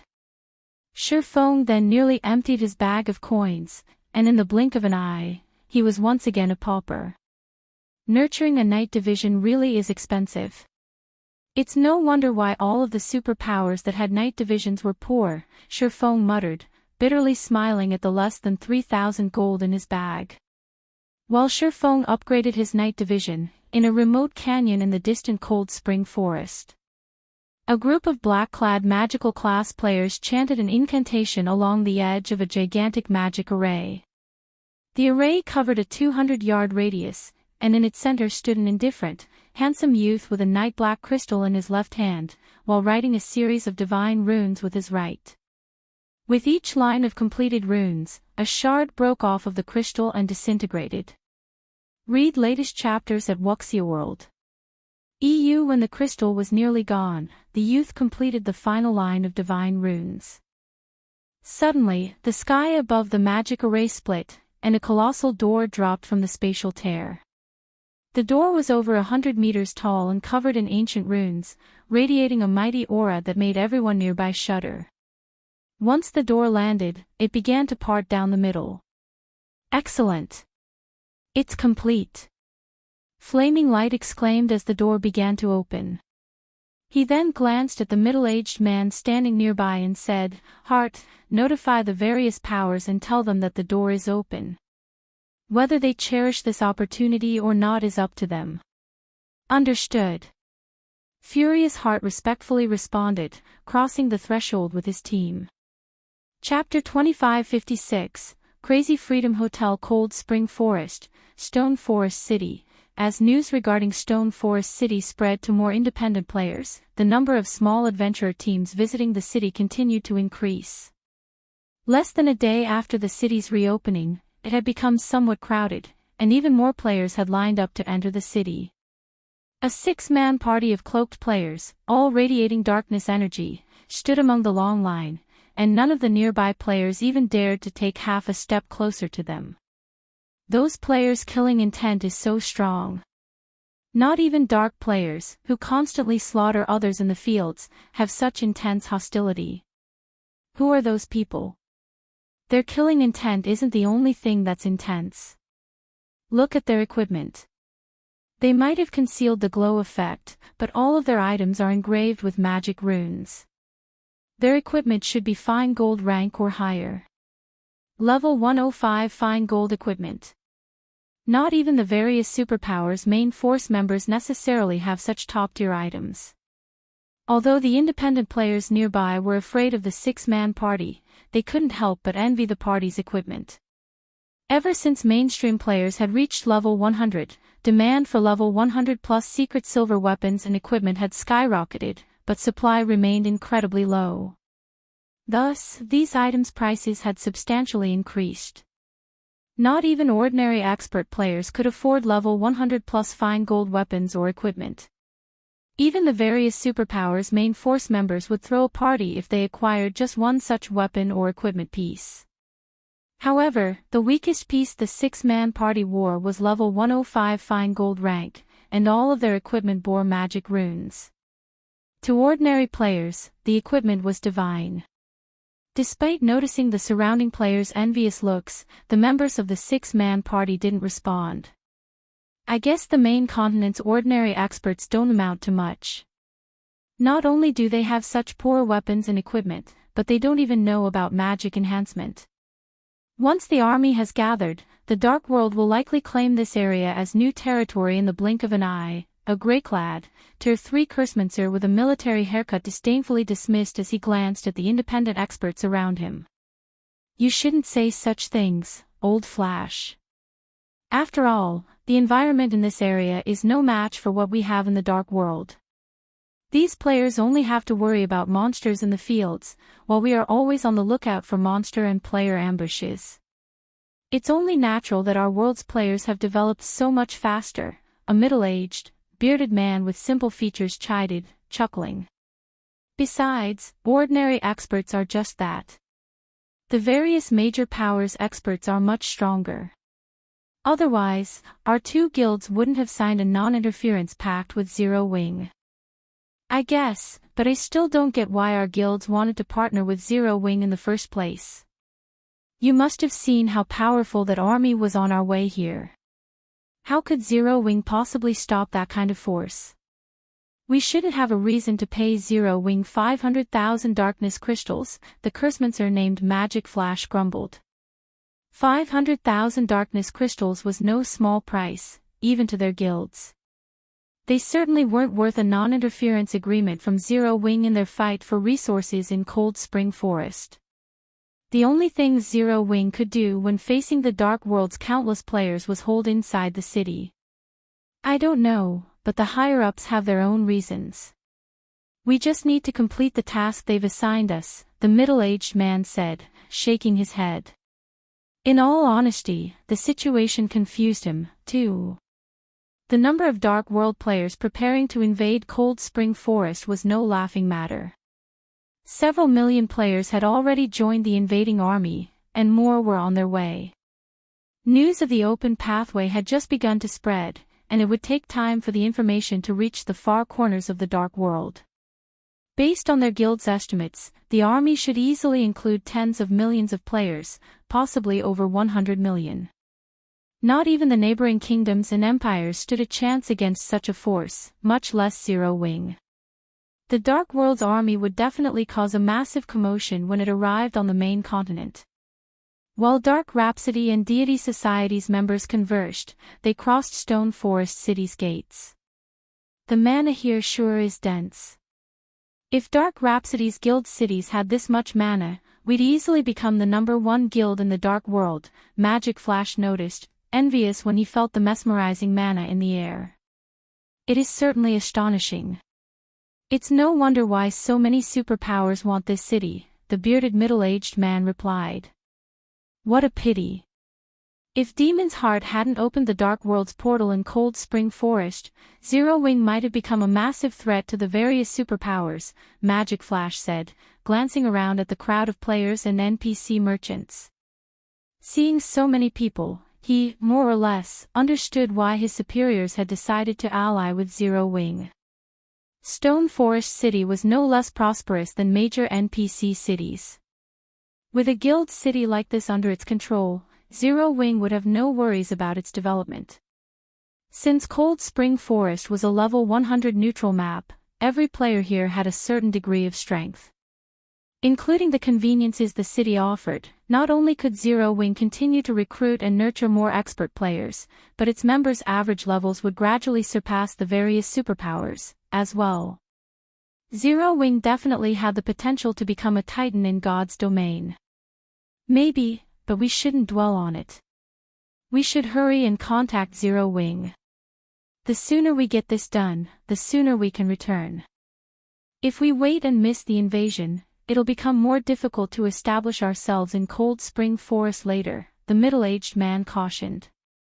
I've already contacted the guild.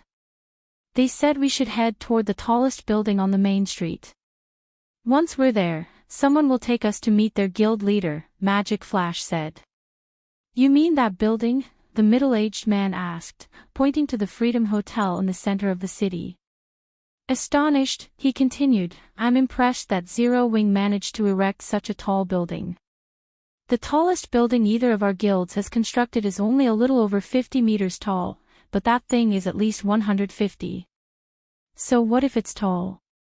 Someone is still going to take it from them, Magic Flash growled, sneering.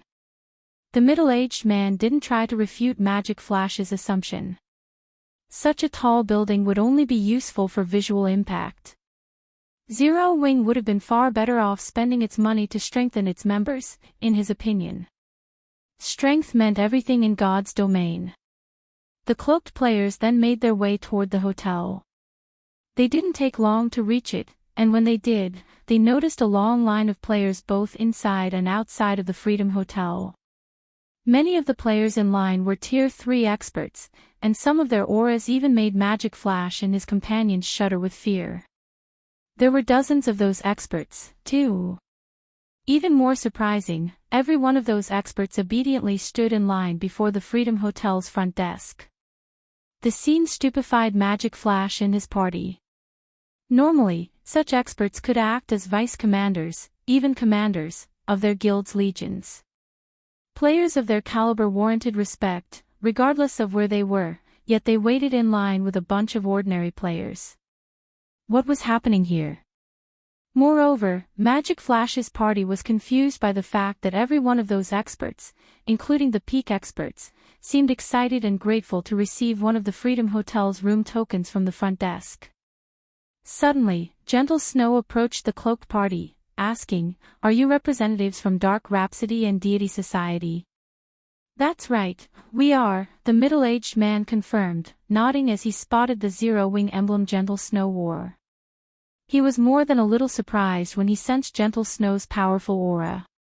In that case, please, follow me. Our guild leader is waiting in the reception room upstairs, Gentle Snow said after verifying the party's identity. She then led the party to the elevator that would take them to the appropriate floor. Many of the experts waiting for their room tokens were jealous as they watched Magic Flash's party follow Gentle Snow. Crap! Who are those people? They actually get to use the elevator that'll take them to the 80th floor and beyond. They must be Zero Wing's allies.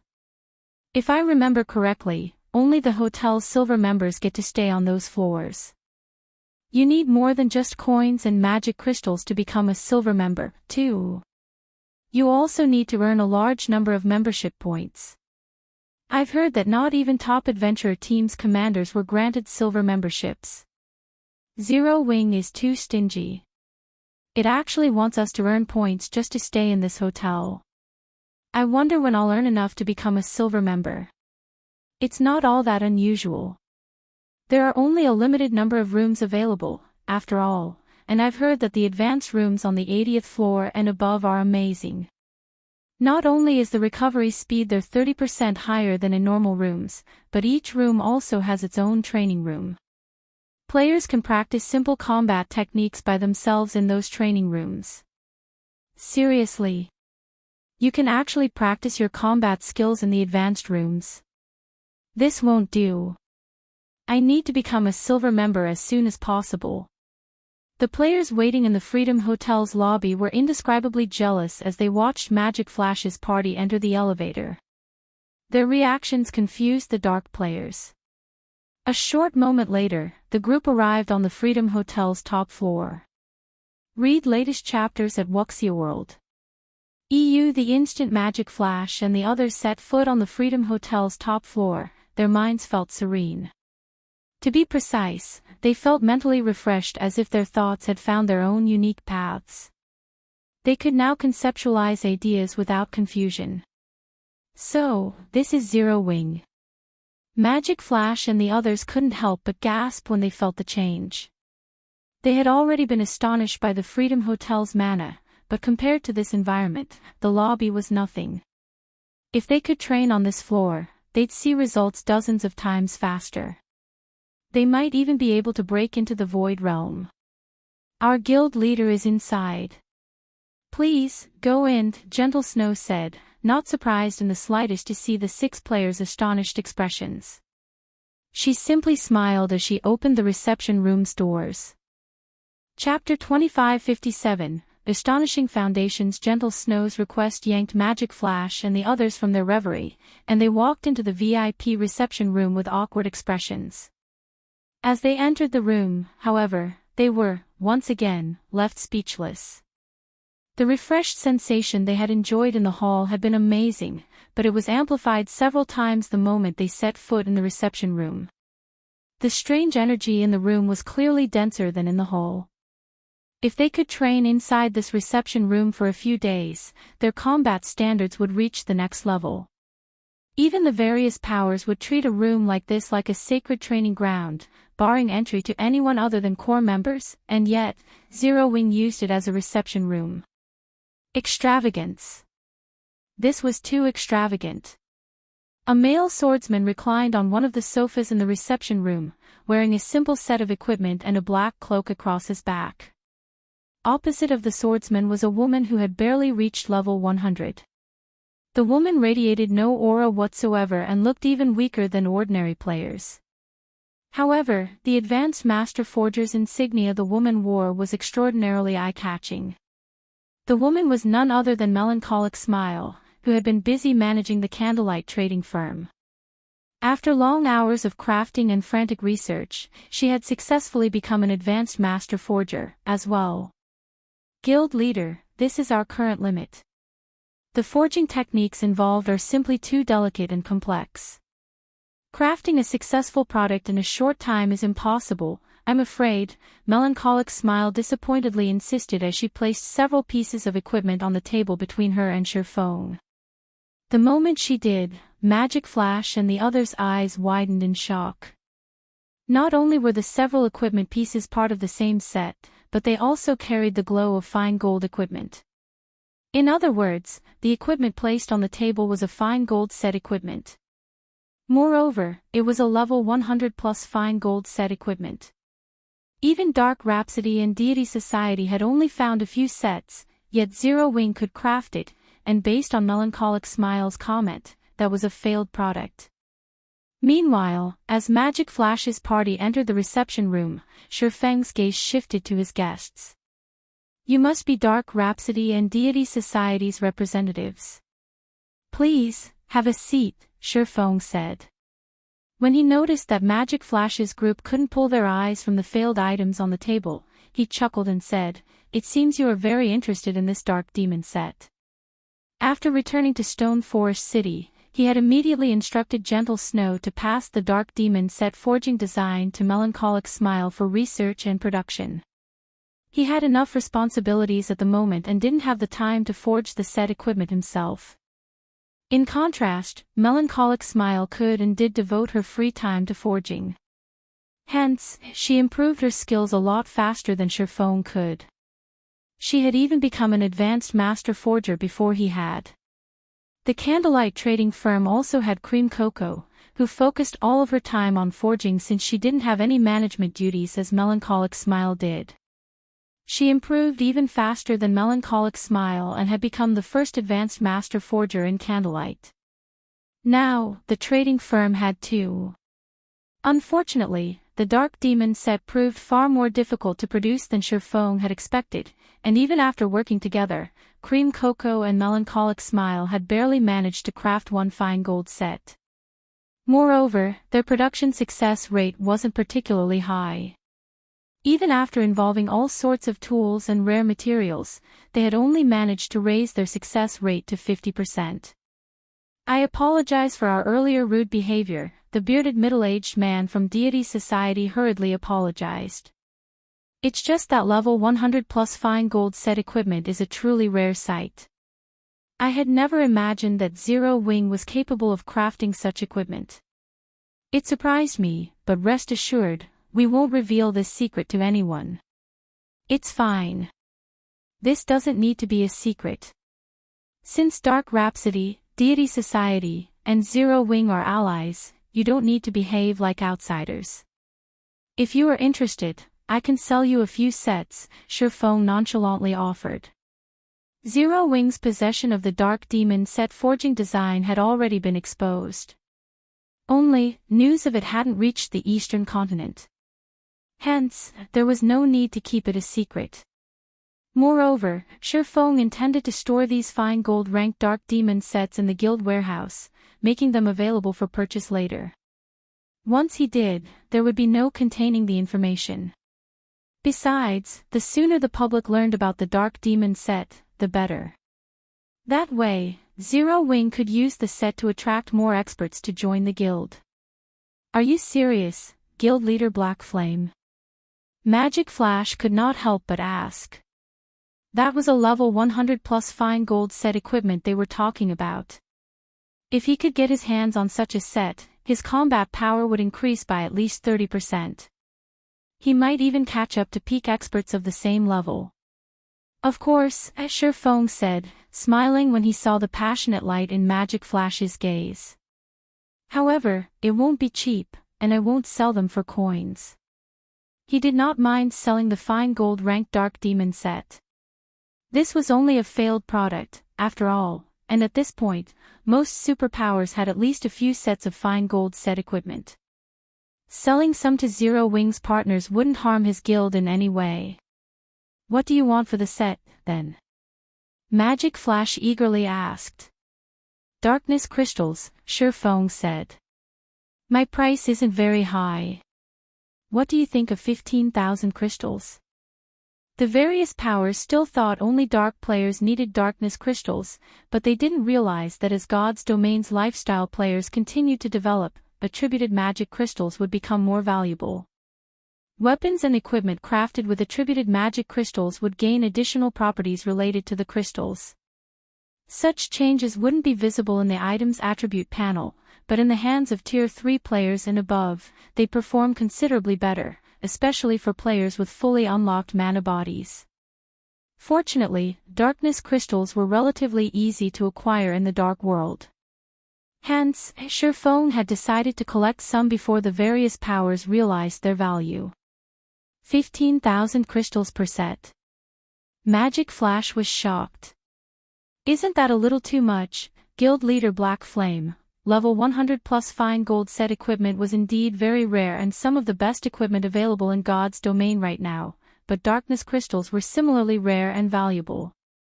In fact, they were worth even more than magic crystals to dark players. Guild leader Black Flame, is what you say really true? The bearded middle-aged man suddenly interrupted. Ha! Why would I lie? I want 15,000 darkness crystals per set. If you wish to buy them, you may do so whenever you wish, Sherfong said. He could not help but feel a little exasperated at the middle-aged man's question. Before Magic Flash could refuse the offer, the middle-aged man from Deity Society continued. Deity Society will buy them. We'll buy as many sets as you're willing to sell us, the older man declared, determined. Have you gone insane, Old Forest? Magic Flash was astonished. What a joke. The Dark Demon set was just a level 100 plus fine gold set equipment. 15,000 darkness crystals would be the maximum anyone would pay for such a set, yet his companion jumped at the chance to buy them. Magic Flash couldn't think of any sane reason why he'd act like this. Read latest chapters at Wuxia World. Wait. Something's not right. Magic Flash realized something felt off when he saw the bearded man's nonchalant reaction. He immediately activated his identification skill and turned to the Dark Demons set on the table. Both Dark Rhapsody and Deity Society had sent players with advanced identification skills to lead their respective groups as insurance. While Magic Flash led Dark Rhapsody's team, Deity Society's leader for this party was Old Forest. There had to be a problem for Old Forest to act like this. Don't bother with an appraisal, Old Flash. The fine gold set equipment on the table isn't some level 105 set. It's a top-tier fine gold set equipment that players can use until level 120. No one had ever found anything like it in the Dark World, Old Forest whispered as Magic Flash used his own advanced identification skill. Chapter 2558, Wildly Arrogant Zero Wing. Upon hearing Old Forest's words, Magic Flash gasped. Fine gold set equipment that can be used up to level 120. Currently, the best-known fine gold set equipment in the Dark World could be used only up to level 105. Even Dark Rhapsody's peak experts sported only level 105 dark gold equipment, which was the equivalent of level 110 fine gold equipment, hardly comparable to level 110 fine gold set equipment. Level 120 fine gold set equipment was simply unimaginable. That's right. Aside from level 100 plus epic equipment, there's no better equipment than this in the entire Dark World, Old Forest said, nodding as he tried to suppress the excitement in his heart. If the price was indeed 15,000 darkness crystals for level 120 fine gold set equipment, then it was definitely acceptable. This was especially true when the Dark World's various powers were frantically raiding level 100 team dungeons. Due to the abysmally low drop rate for level 100 plus weapons and equipment, these powers were not making any significant progress with their dungeon raids. This, in turn, led to a stagnation in their development. If he could secure a batch of Dark Demon sets for Divine Society, then his guild would have a massive advantage over the other guilds. With this advantage, they could easily earn back the cost of the Dark Demon sets. As soon as Old Forest finished speaking, excitement also shone in Magic Flash's eyes. Magic Flash immediately said, "Guild leader Black Flame, Dark Rhapsody will also buy everything you have. Darkness crystals definitely aren't a problem." If he could get his hands on multiple Dark Demon sets, then the plate armor classes of the guild's main force would be in for a wonderful time. They wouldn't have to worry about finding equipment before reaching level 125. Moreover, the main force would also have a much easier time raiding level 100 team dungeons. In fact, Dark Rhapsody might even become the first guild in the Dark World to clear a 100-man, level 100 team dungeon. The Dark Demon sets production is much more difficult than you think. I don't have many sets available. Even now, we have managed to produce only 4 sets, Shifeng said, chuckling at the longing expressions of the two people before him. Shifeng wished he could produce as many Dark Demon sets as he wanted. However, the Dark Demon set was actually level 110 to level 120 Dark Gold set equipment. The materials needed to produce it were extremely rare, which severely limited its production volume. Moreover, even when making the failed version of the Dark Demon set, the production success rate was only 50%. Only 4 sets. Magic Flash and Old Forest felt a little disappointed when they heard Shifeng's words. However, after giving the matter some thought, they found it reasonable. After all, this was level 120 fine gold set equipment they were talking about. If it were so easy to produce, Zero Wing would be invincible. Of course, it isn't exactly impossible if your two guilds wish to purchase them in large quantities, Shifeng said, smiling when he saw the disappointment on the two men's faces. Upon hearing Shifeng's words, Old Forest immediately understood what Shifeng was insinuating. Without hesitation, he replied, "Guild leader Black Flame, please state your conditions." "So long as they are within my authority, I can definitely agree to them on behalf of Deity Society." Just being able to purchase a few Dark Demon sets at 15,000 darkness crystals per set could already be considered a miracle, all the more so for purchasing a large batch of the sets. With a sufficiently large number of the sets, a guild could raise the overall strength of its main force by a large margin. Zero Wing was naturally under no obligation to give away such a wonderful opportunity to their two guilds. "It is the same from my side as well," Magic Flash said. If he missed out on such a windfall, his guild leader and the elders of the guild would beat him to death when he returned. On the other hand, if he succeeded in this negotiation, then he would make a huge contribution to the guild. Although the production of the Dark Demon set is difficult, manufacturing several sets a day is still feasible. Zero Wing is willing to supply these sets to your two guilds long-term, Shifeng said. However, I hope that your two guilds can help Zero Wing's candlelight trading firm establish itself in the Dark World's major NPC cities and guarantee the safety of its operation.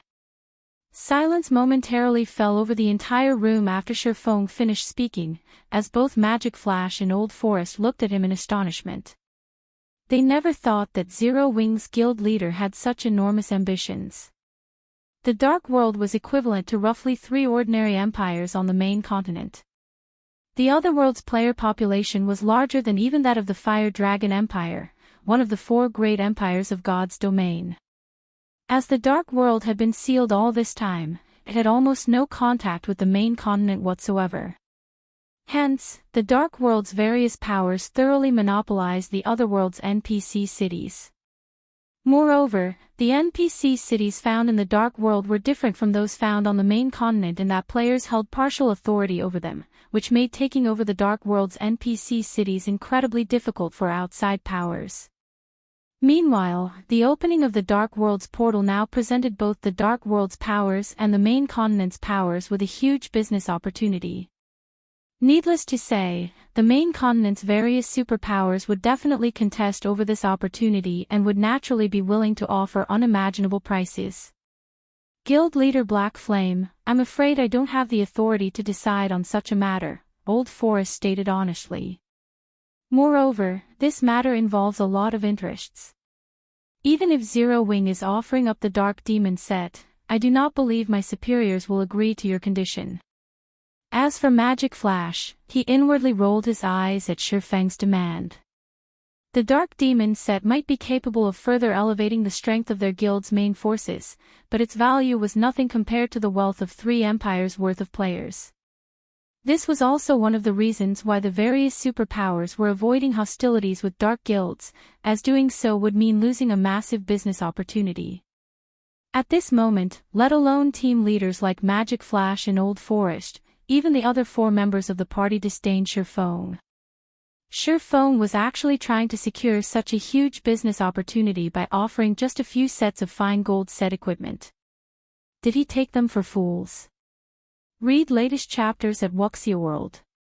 Moreover, Zero Wing was already having problems keeping its position in Cold Spring Forest, yet Shifeng actually wanted to enter the Dark World's various NPC cities.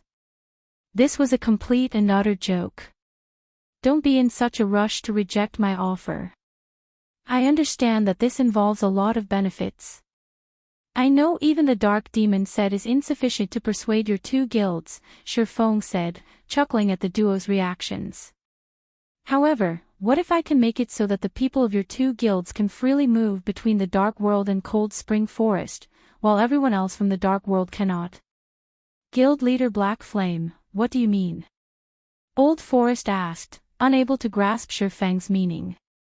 Guild leader Black Flame, you should know that the portal connecting the Dark World and the main continent has already been opened. The Dark World's players can come and go as they wish.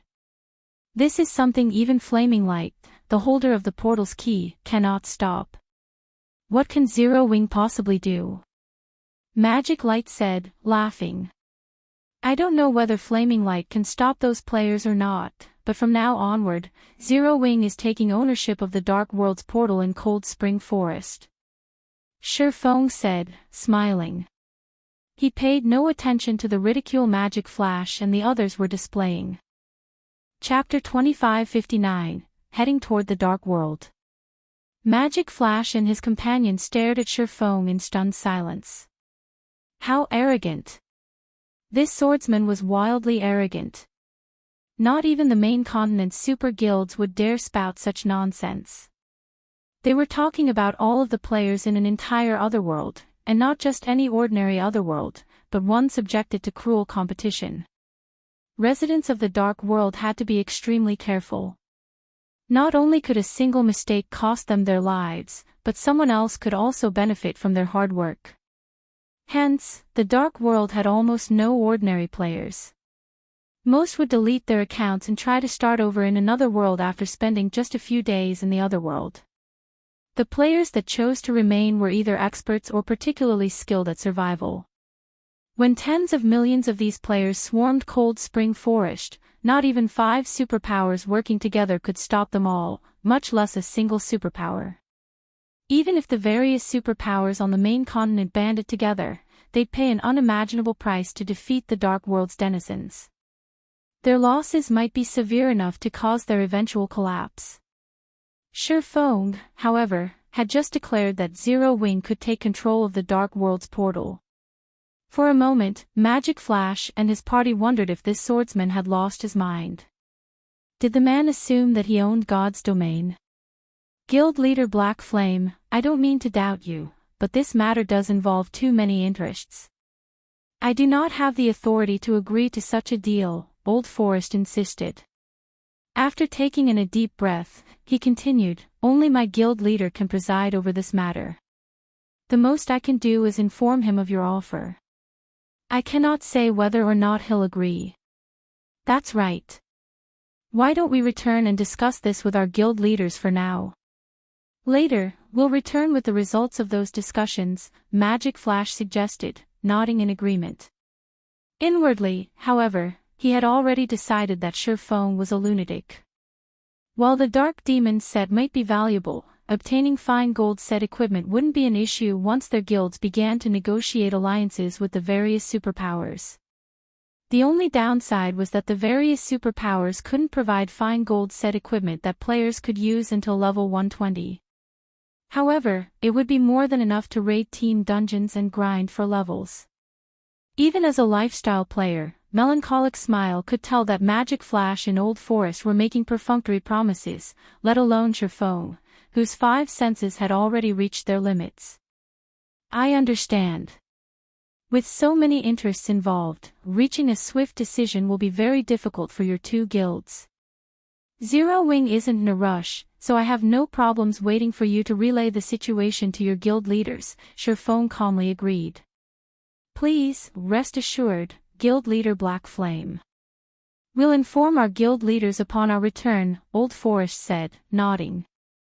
Following which, Magic Frost and Old Forest each handed Sherfong their promised 250,000 darkness crystals before leaving the Freedom Hotel and making their way back to the Dark World.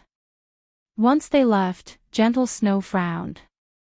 Guild Leader, now that the Dark World's portal has opened, should we restrict our guild members' range of activity? Gentle Snow asked. She hadn't expected the portal to open so quickly. Fortunately, Zero Wing had reached an agreement with Dark Rhapsody and Deity Society regarding the Darkness Crystal's delivery as soon as it did. Otherwise, Zero Wing wouldn't have known when the portal opened and would have lost its opportunity to prepare for battle. That won't be necessary. Since the Dark World's portal is open, we should visit this other world. Contact Fire's team and the Hell Legion and inform them to gather, Sherfong said, chuckling. Are we really going there? Sherfang's decision surprised her. When Sherfong had declared his intentions to Dark Rhapsody and Deity Society's representatives, she hadn't thought it was nonsense in the least. As long as Zero Wing had enough time, it was entirely possible. Not only did the guild now have the Freedom Hotel, but the guild as a whole also earned a daily net profit of more than 100,000 gold. Moreover, Zero Wing's coin and magic crystal income would continue to increase as Stone Forest City's player population did. With the Freedom Hotel to attract players, more expert players would flood into the city, as well. With so many advantages, growing until it ruled Cold Spring Forest with an iron fist was entirely possible. Now, however, including the Hell Legion, Zero Wing only had a little over 500 Tier 3 experts under its command. Even if they included the 600 or so Tier 3 knights, they weren't powerful enough to challenge the Dark World in its entirety. Emisham. We're heading there now. If we don't hurry, it'll be too late, Shifeng stated, determination lacing his tone. All right. I'll notify Fire and the others, Gentle Snow answered. Although she didn't understand what Shifeng intended, they shouldn't have any problem surviving. Melancholic, how is the construction of the Crimson Dragon flying ships coming along? Shifeng asked, turning to the Candlelight's manager. Excluding the one in your possession, we have a total of 5 Crimson Dragon flying ships ready, Melancholic Smile proudly informed him. Although more players now had flying mounts of their own, 5 flying ships were more than enough for Zero Wing to rule the skies. Not one of God's domain's other powers could threaten the guild in the air. Good. Get them ready, Shifeng said, nodding. While Gentle Snow and Melancholic Smile saw to their preparations, Magic Flash and his team flew back to the Dark World's portal atop their darkness bats. Upon their return to their home Otherworld, they noticed the swarm of dark players and tents filling the gravel plain 1,000 yards ahead. There were easily millions of dark players in the camp. Every one of these dark players practically vibrated with darkness energy and bloodlust, and even the lowest leveled among them was level 105. Quite a few were also Tier 3 experts. We haven't been gone that long, yet so many more have already gathered. Magic Flash exclaimed, watching the massive crowd below. From what he could tell, at least 4 or 5 million players had set up in the camp. In comparison, the several tens of thousands of players Dark Rhapsody had dispatched were nothing. When Magic Flash thought back to Shifeng's arrogant claim, he couldn't help but view the man as even more of a fool. However, Magic Flash and Old Forest continued to carry out their duties and inform their higher-ups of Shifeng's proposal. Within a conference tent containing hundreds of players. Black Flame is insane. Now that the Dark World's portal has opened, he'll have a hard time just protecting himself, yet he has designs on our otherworld. When Blue Rainbow, the female Dark Knight from Dark Rhapsody, heard Magic Flash and Old Forest's report, she could not help but laugh. It's probably because he hasn't seen the gathered army yet. Once he does, like the various superpowers from earlier, he'll likely abandon the naive thought, Deity Society's Elder Gold replied, similarly smiling. A few superpowers, who had been informed of the portal's opening, had sent representatives to the Dark World not long ago. They had wanted to negotiate business deals with the Otherworld's various powers, but when they saw the number of dark players waiting for the impending invasion, the representatives had dropped their proposals. Those superpowers representatives had realized that the moment the gathered dark players burst through the open portal, even the neighboring kingdoms and empires would be at risk, let alone Cold Spring Forest. In truth, even the Dark World's top 3 guilds had been surprised by how many players had joined the invading army. They had only estimated that around 20,000 experts would show up, yet more than 30,000 Tier 3 experts had already joined the camp. At this rate, they wouldn't have any problems gathering 40 or 50,000 Tier 3 experts by the time the invasion began. While Blue Rainbow and Elder Gold spoke in hushed whispers, the various representatives in the tent fell silent. Read latest chapters at Wuxia World. EU, it seems everyone is of the same opinion. In that case, there's no point in continuing this discussion. We can still afford to ignore Stone Forest City, but since the Dark World has mustered such a powerful army, we cannot let the main continent superpowers take our share of the city, a cold, robust man resting in one of the 3 main seats within the tent spoke up. Standing, he continued, let us officially advance into Cold Spring Forest. It's time we show the main continent's powers the strength of our Dark World. As the robust man finished speaking, the various representatives ordered their subordinates to march on Cold Spring Forest. The several million players in the plain began to stomp toward the gigantic door before them, shocking the scouts the main continent superpowers had sent. These scouts immediately contacted their superiors to inform them of the shocking scene. Meanwhile, in an advanced room on the Freedom Hotel's 29th floor. So, in the end, they're still invading. Enchanting shook his head and sighed when he read his subordinate's message. Chapter 2560, Darkness Invades. Zero Wing arrives shortly after Enchanting read his subordinate's message. The door to the quiet room opened. A group of players walked in behind a male half-elf covered in azure sparks. As the half-elf entered the room, all of the fire-type mana began to gather around him as if summoned. As a result, the room's temperature steadily rose. Shine. What are you doing here? Enchanting was surprised to see the male half-elf, Scorching Shire. There weren't many people in the secret pavilion that knew the name Scorching Shine, and those who did were generally members of the guild's older generations. While Scorching Shine's current appearance made him look as if he were in his 30s, he was actually over 50. The man had withdrawn from the secret pavilion's front lines many years ago and was only active behind the scenes. Before Scorching Shine had withdrawn, he had been considered one of the pavilion's absolute monsters.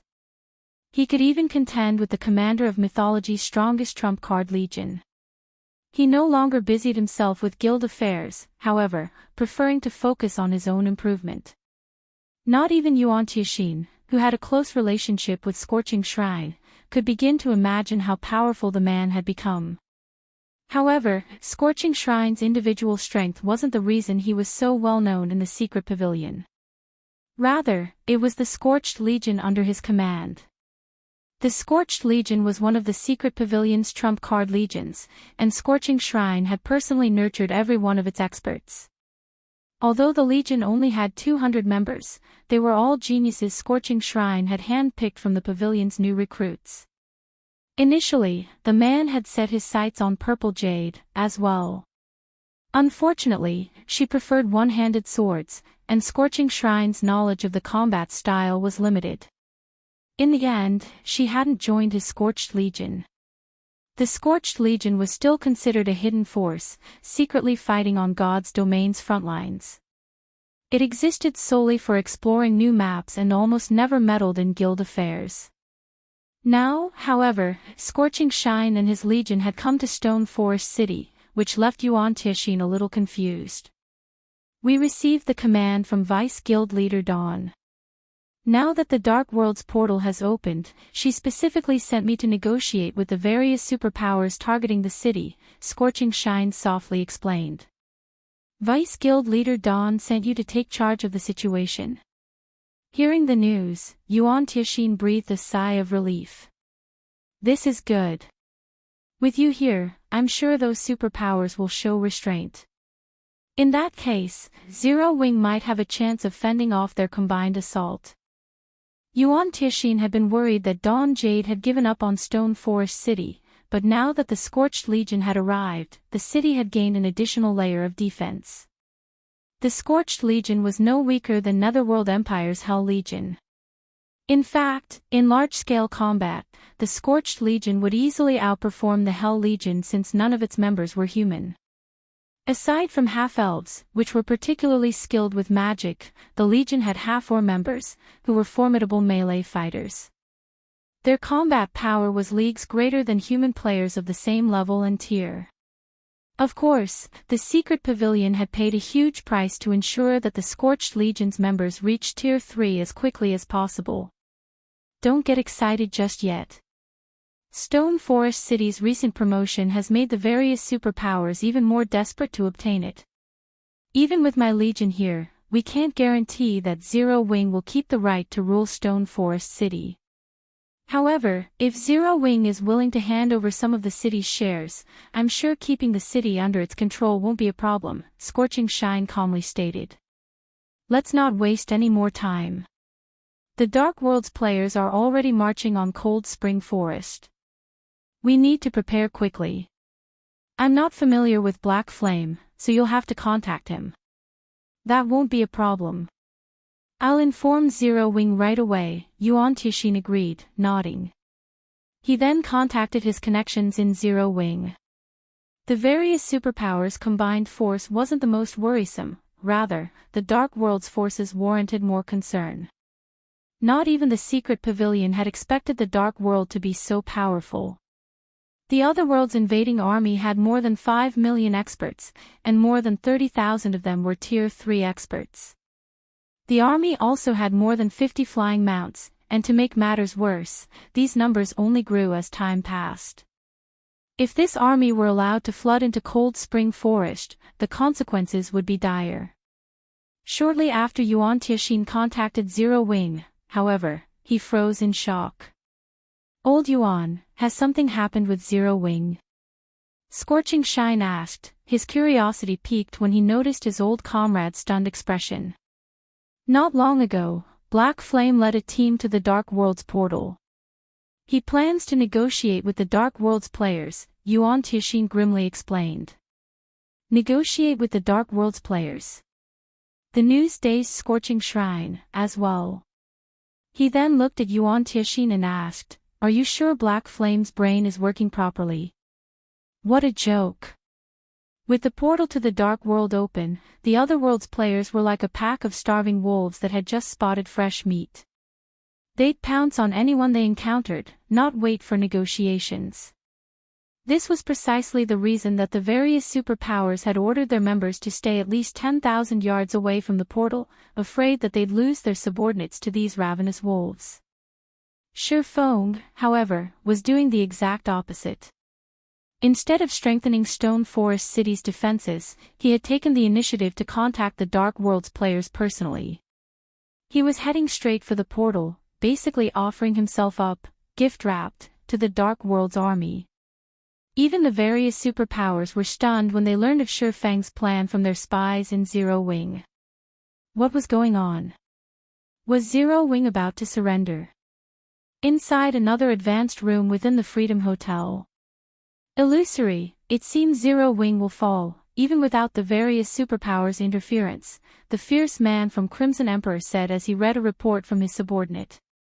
Shaking his head, he continued, "We won't even have to wait 2 or 3 days for this war to conclude. Everything will likely end today. This is insane. We're talking about an entire otherworld of experts.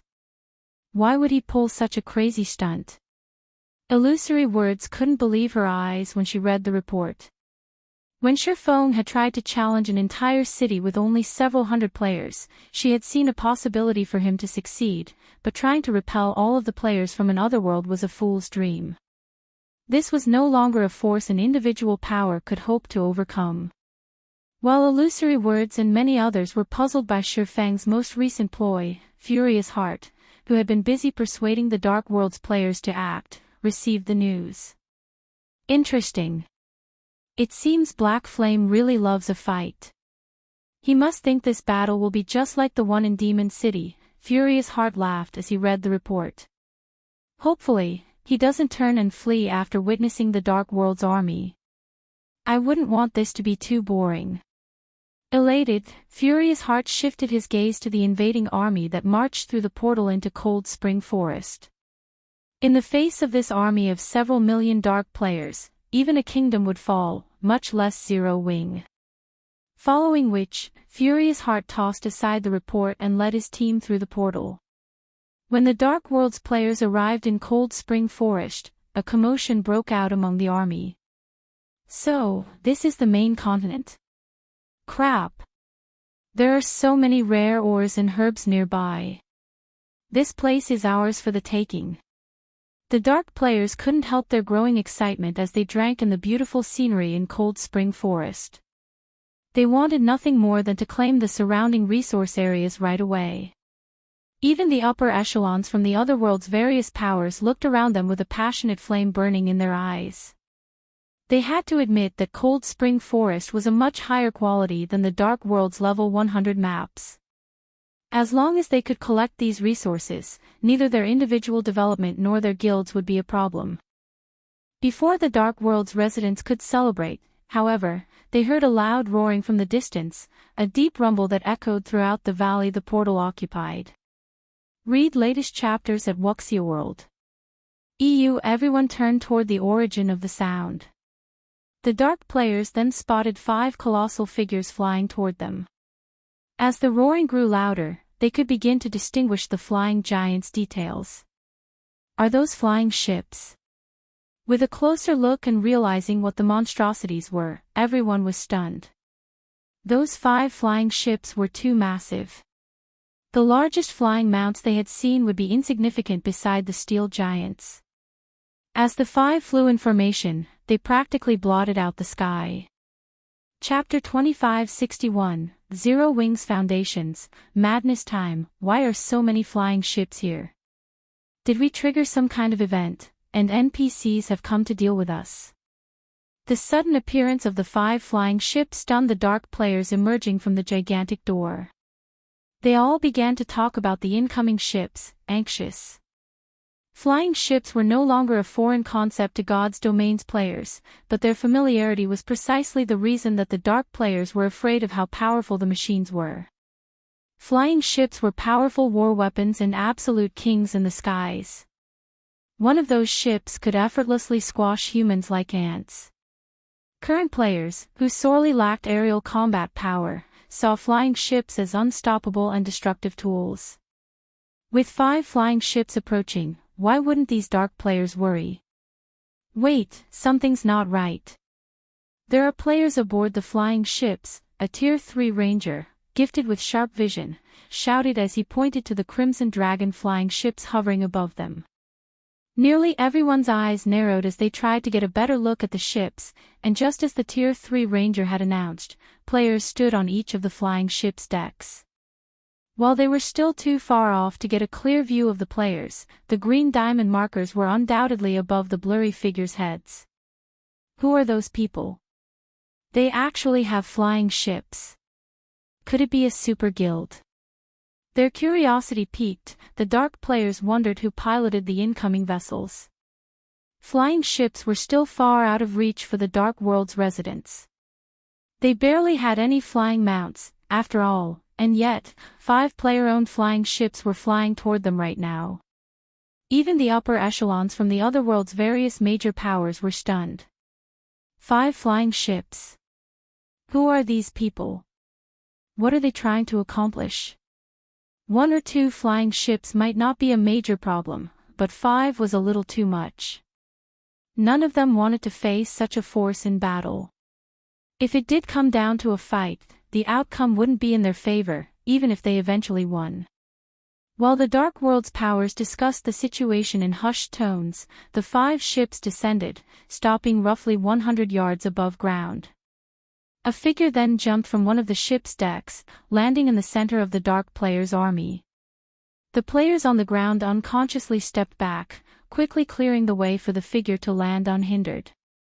As the figure landed, the various powers' upper echelon stared with wide, shocked eyes, particularly Magic Flash and Old Forest, who had just returned from their trip to Stone Forest City.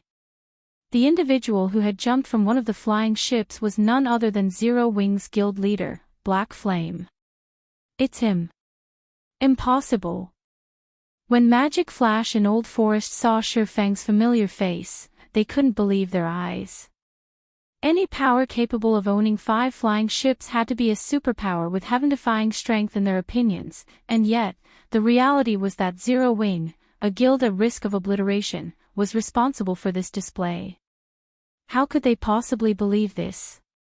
Sure enough, it is Zero Wing, Blue Rainbow thought, standing behind Magic Flash. Unlike the 2 representatives, she didn't seem all that surprised to see Shurfang. Is this why he is so confident? The Dark World's general populace considered flying ships to be out of players' reach, but when Dark Rhapsody had investigated Zero Wing's background, it had discovered that the guild owned multiple ships. This was why Shurfang had failed to surprise her. Of course, she wasn't entirely unfazed. She was a little shocked to discover that Zero Wing had as many as 5 flying ships. It was a few more than her guild's reports had stated. When Furious Heart saw this, his lips formed a tight frown. Intense rage and fear flashed in his eyes as he watched Shurfang. How is this possible? How does Zero Wing have so many flying ships? Furious Heart's eyes were bloodshot as he stared at the steel giants in the air.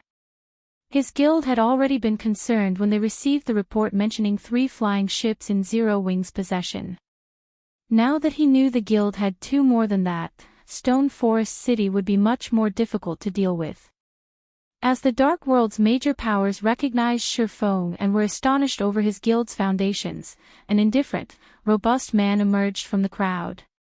The instant he stepped forward, he attracted all of the major powers' attention, and everyone watched him with respectful gazes. This robust man was Dawn Dominance, World Domination's guild leader. He was a legend in the Dark World. Not only had he single-handedly developed world domination to become one of the Otherworld's top 3 guilds, but he was also one of the Dark World's top-ranked experts. Dawn Dominance was precisely why Dark Rhapsody and Deity Society were so afraid of the up-and-coming world domination. He had even been chosen to preside over the earlier war conference. "You must be Zero Wing's guild leader, Black Flame," Dawn Dominance addressed Shurfeng. "I am Dawn Dominance, World Domination's guild leader. You could say that I'm one of the leaders for the Dark World's invasion into Cold Spring Forest. May I know the reason for your sudden visit, guild leader Black Flame?" "You're correct. I am Black Flame, and I've come to inform your Dark World players of something," Shurfeng said, nodding. "If you wish to persuade us to abandon our conquest of this map, forget about it." "The matter was decided the moment the portal opened," Dawn Dominant said. "Cold Spring Forest's resources are important to both of us, of which you are well aware, guild leader Black Flame. Of course, we also do not wish to antagonize Zero Wing intentionally, but we can only rely on our own strength to get what we need. I hope you understand, guild leader Black Flame." As Dawn Dominance finished speaking, the countless Dark players in earshot nodded in agreement. Why should only the main continent's players benefit from Cold Spring Forest's resources? If one wished to acquire leveling resources, they could do so with their own power. Read latest chapters at Wuxia World. EU. Does Black Flame really think he can scare away so many Dark players with just 5 flying ships? How naive. Furious Heart laughed softly as he watched Shurfeng's distant figure. 5 flying ships was an amazingly powerful force, but if Shurfeng thought he could stop several million experts from the Dark World with just this, he was a fool. Moreover, the Dark World's invasion army had over 50 flying mounts. Challenging those flying ships was entirely possible. Besides, the various powers present all had their own trump cards, which they could unleash on the steel giants. As Furious Heart's laughter died, however, Shurfeng glanced around at the chuckling Dark players and shook his head. "Guild leader Dawn, I believe you've misunderstood something. I never had any intention of negotiation with any of you. I am only here to tell you one thing," Shurfeng said. "From this moment on, this teleportation gate is under Zero Wing's control." Chapter 2562, Challenging the Dark World. Silence fell as Shurfeng finished his declaration. Magic Flash and Old Forest stared at the swordsman with their mouths ajar. They hadn't actually thought he'd been serious. This was insane. They had assumed Shurfeng had been joking back in the Freedom Hotel, and yet, the man had just repeated his intention straight to the Dark World's various powers and independent players. After a moment, every Dark player broke out in riotous laughter.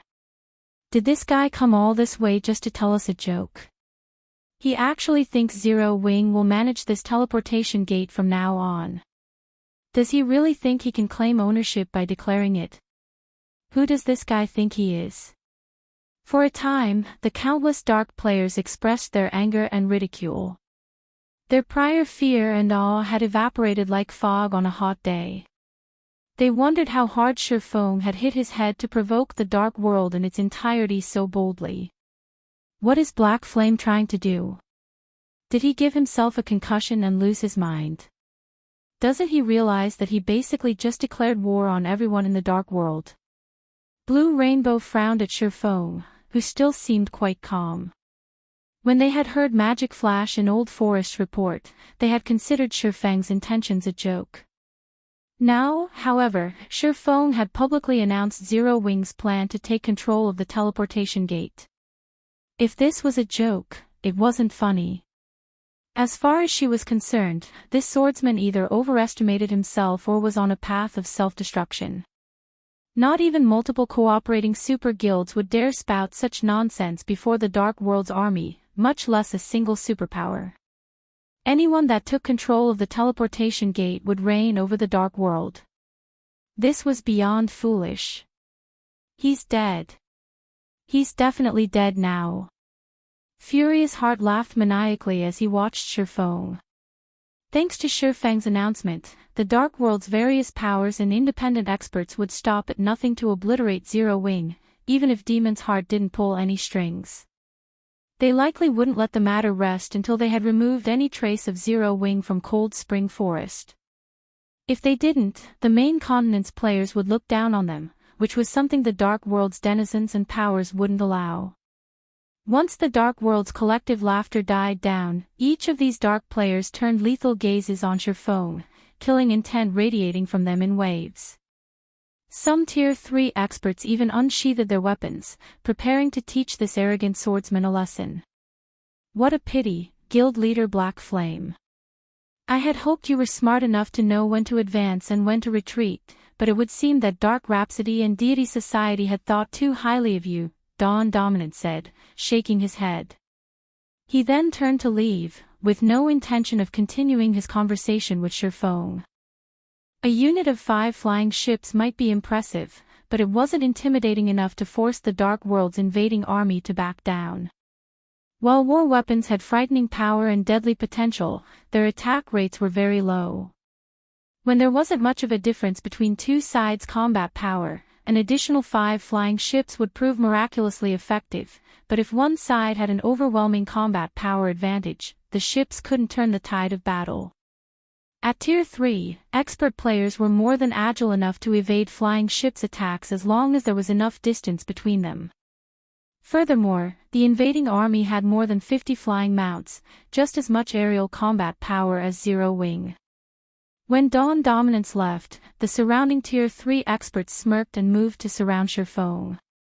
Nearly 1,000 Tier 3 experts pointed their weapons at the swordsman, their combined killing intent so powerful that the air around them grew cold and cloudy. The Tier 2 dark players that had come to Cold Spring Forest to join the fun couldn't contain their excitement as they watched. Not even superpowers had so many Tier 3 experts, yet the Dark World's army had so many more. When less than 50 yards separated these dark experts and Shifeng, figures began to drop from the hovering flying ships, one after another. In the blink of an eye, nearly 500 Tier 3 experts took their places around Shifeng, and every one of them radiated a more intense aura than the Dark World's Tier 3 experts. Seeing reinforcements arrive, the encroaching dark players came to a halt. The various major powers spectating upper echelons were similarly astonished.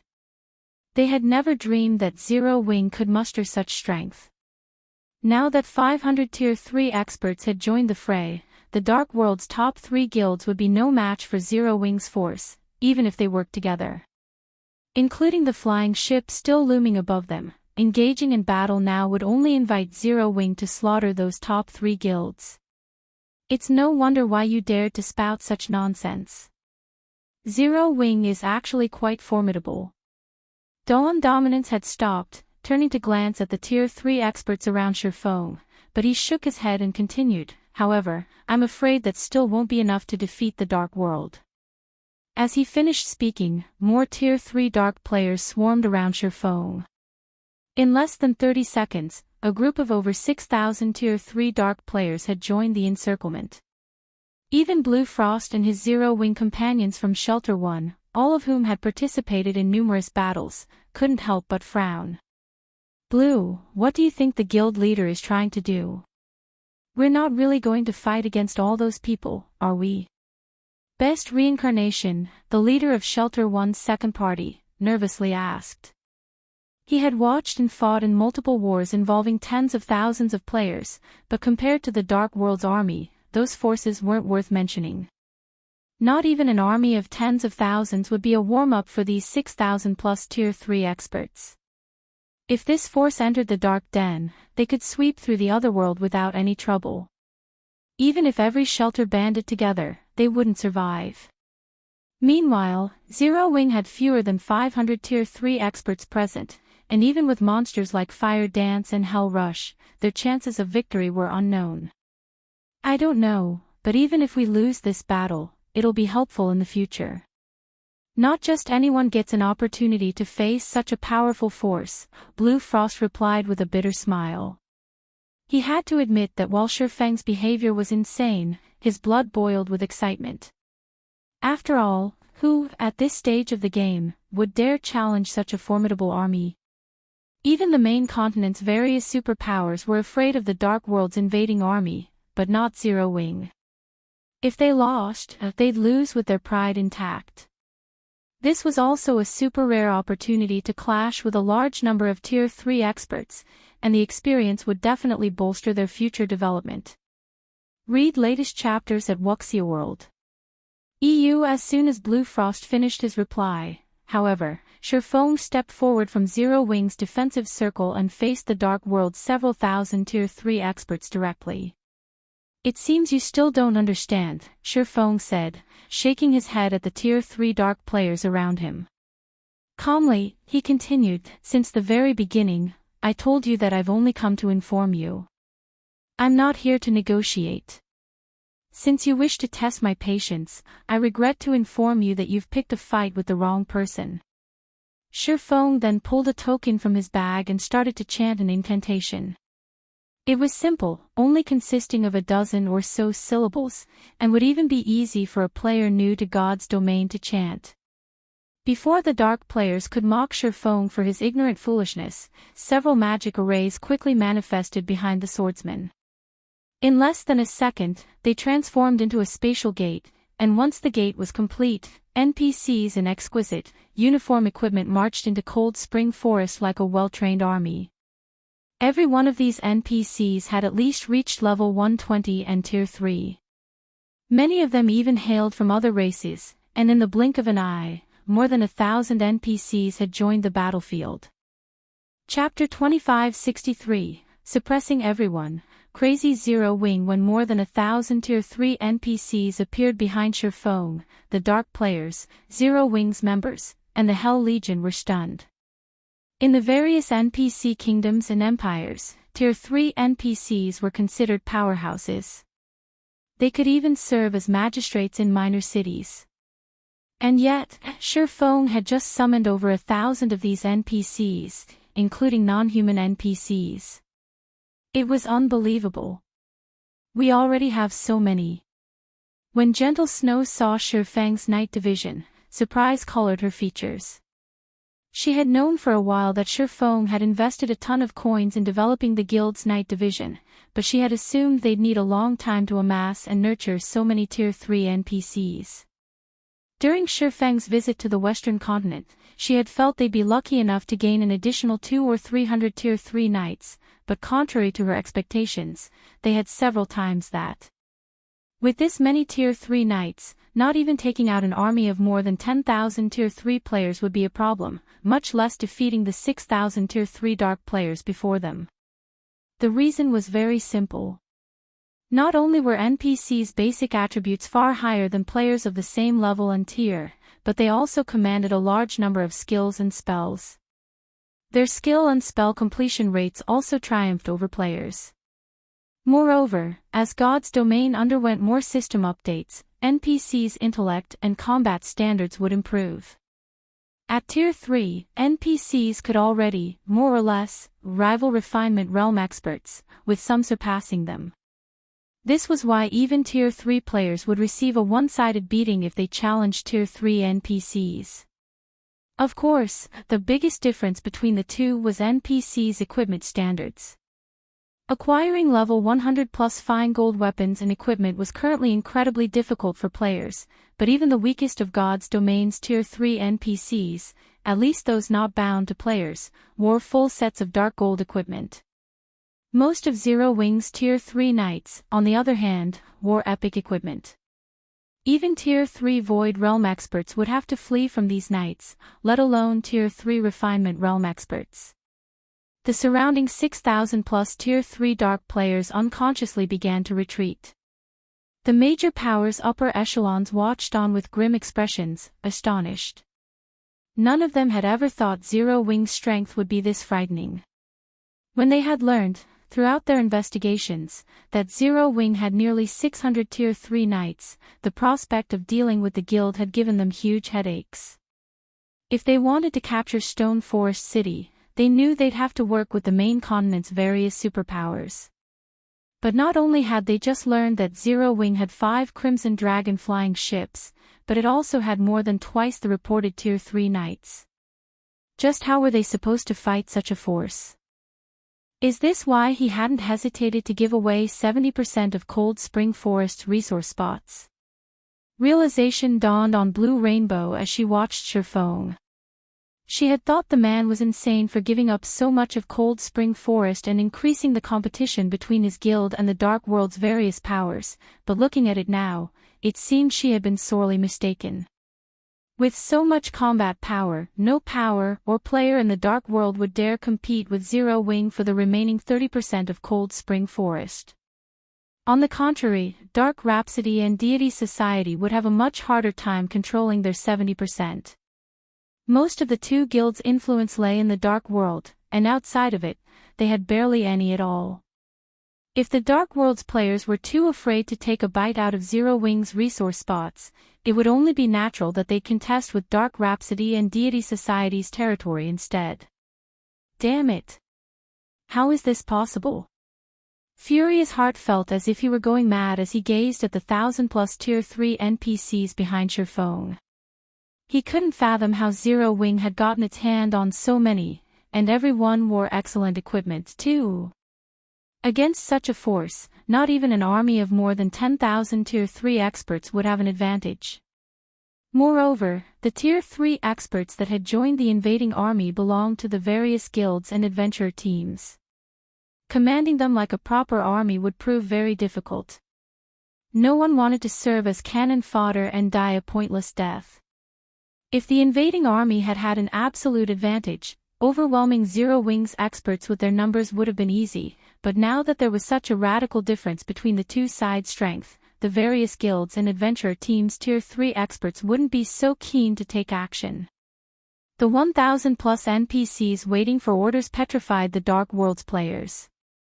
They simply stared at Sherfong and his NPCs in silence, stupefying Blue Frost's group.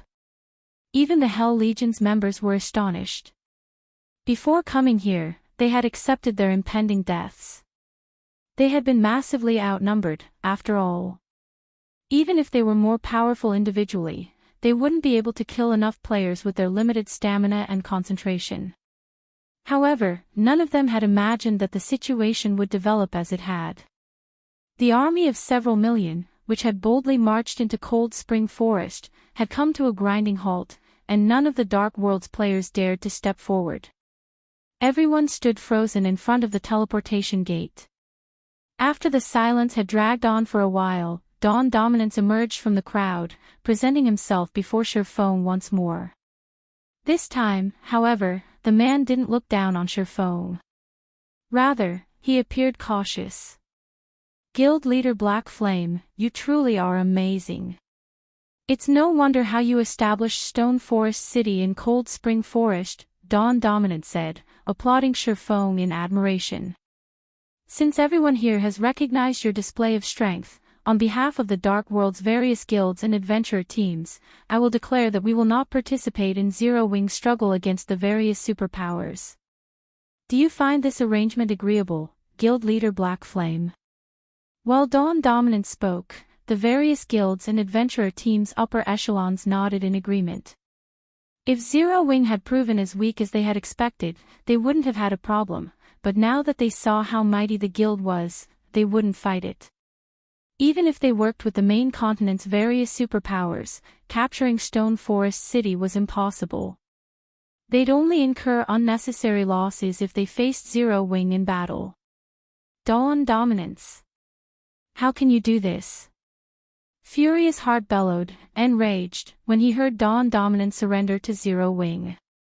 To goad the Dark World's various powers into attacking Zero Wing, Demon's Heart had offered world domination a plethora of benefits.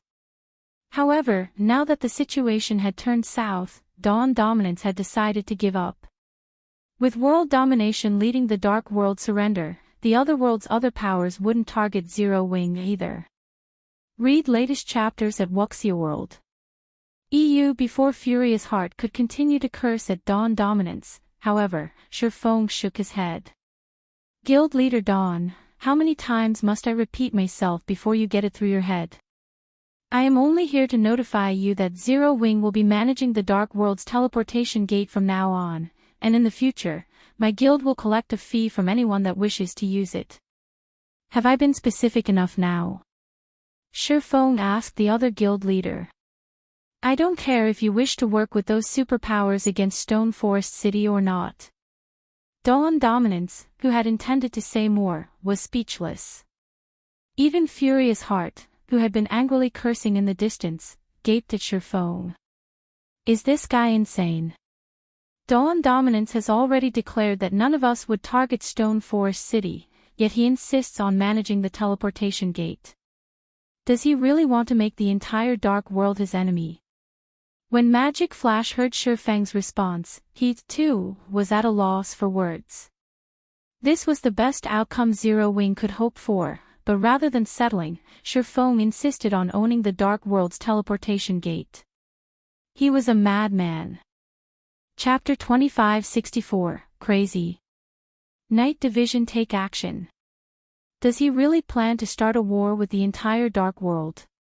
Even Furious Heart, who wanted nothing more than Zero Wing and Shifeng's annihilation, was confused by the swordsman's actions.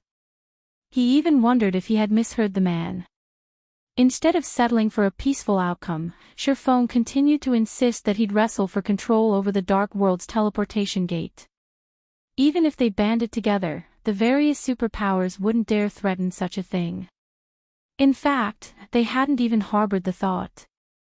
The teleportation gate was basically the otherworld player's lifeline, and if a foreign power took control of the gate, all of the Dark World's residents would be subjected to that power's whims. These dark players simply wouldn't allow such an outcome. They'd fight anyone who threatened to control the teleportation gate to the death. This was why neither Demon's Heart nor the various superpowers had considered doing so. If they tried, not only would they fail, but they'd also throw their lives away in the attempt to control the teleportation gate. And yet, Shifeng didn't just consider it an option, he fully intended to succeed. As Shifeng finished speaking, the dark players around him erupted in an uproar. Is Black Flame insane? He's trying to take control of our world's lifeline. We're already giving up so much by surrendering in the fight for Stone Forest City, yet Black Flame wants a mile after we've given him an inch. Does he really doubt that we'll attack Zero Wing? The fear the Dark World's various major powers and independent players had felt a moment ago vanished. Now, only fury flashed in their eyes. They all wanted nothing more than to show Shifeng the consequences for his ignorance. The Dark World players began to close in on Zero Wing's guild leader, their Tier 3 experts, who had decided to avoid a fight moments ago, were now more than eager to teach the swordsman a lesson. 7,000. 9,000. 10,000. In less than a minute, more than 20,000 Tier 3 experts had surrounded Shifeng. Every one of them glared, radiating rage and killing intent. The guild leader's not serious, right? Evening Lotus worriedly asked from beside Blue Frost as she watched more Tier 3 experts gather around them.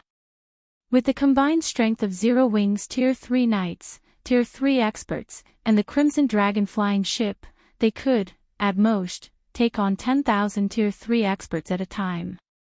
Any more, and their risk of dying increased substantially. If they had to face all of the Dark World's Tier 3 experts, they'd be finished.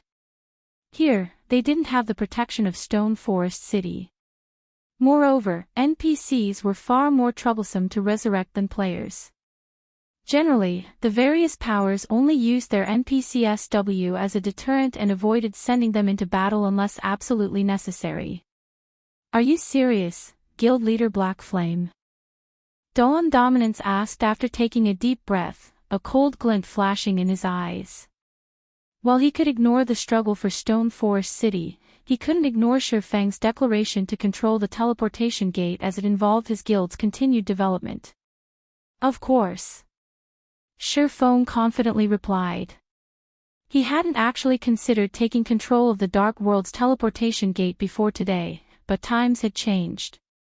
He had developed his night division far faster than expected, and it was now far stronger than it appeared. Shifeng wouldn't have been able to do anything about the situation if the teleportation gate had opened anywhere else. Since it had opened in Cold Spring Forest, where his night division was based, however, he'd be a fool not to take advantage of it. Due to the Dark World's nature, regular powers and players had an incredibly difficult time establishing themselves in the Otherworld. Not even the various super guilds were guaranteed success. Yet, as luck would have it, the Dark World offered an extraordinary amount of attributed resources, and because of this, the various superpowers of his past had done everything in their power to ally with the Dark World's various powers. However, even after paying astronomical sums, those superpowers had only acquired a small number of attributed resources to use in crafting weapons and equipment. If he were to let this opportunity slip through his fingers, he wouldn't likely find another. Good. It seems you've steeled yourself to make the Dark World your enemy, Guild Leader Black Flame. Dawn Dominance said and smiled. Since that is the case, show us what profound move you'll use to stop us. Dawn Dominance's head had begun to ache over surrendering his share of Stone Forest City's benefits. A few thousand Tier 3 experts were certainly no match for Zero Wing's current combat power. He'd need the Dark World's entire strength. Normally, however, persuading his homeworld's major powers and independent powers to dedicate themselves to what was essentially a suicide mission would be impossible.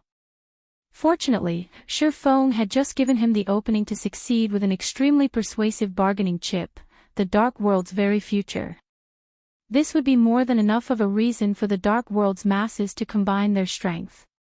Even if Shifeng's group fell back to Stone Forest City, they wouldn't be able to stop the Otherworld's forces. Why are you still wasting time with him, Guild Leader Dawn? That's right. He only has a little over 1,000 Tier 3 NPCs. Even if we die and lose a level, we can recover quickly and rejoin the fight. On the other hand, those NPCs will be gone for good once they're dead. Let's see if Black Flame keeps acting so arrogantly once we've gotten rid of his NPCs. The various powers experts and independent players riled themselves up and charged at Shifeng's group the moment Dawn Dominance finished speaking. Over 20,000 Tier 3 experts and several 100,000 Tier 2 players advanced, their footfalls shaking the entire valley. Despite their bountiful combat experience, the Hell Legion's members grew nervous, watching the incoming force with grim expressions. This battle would be more terrifying than any they had participated in. The Dark World's various powers didn't even prepare any of their trump cards. Relying solely on their numbers, the invading army could intimidate even God's domain's various superpowers.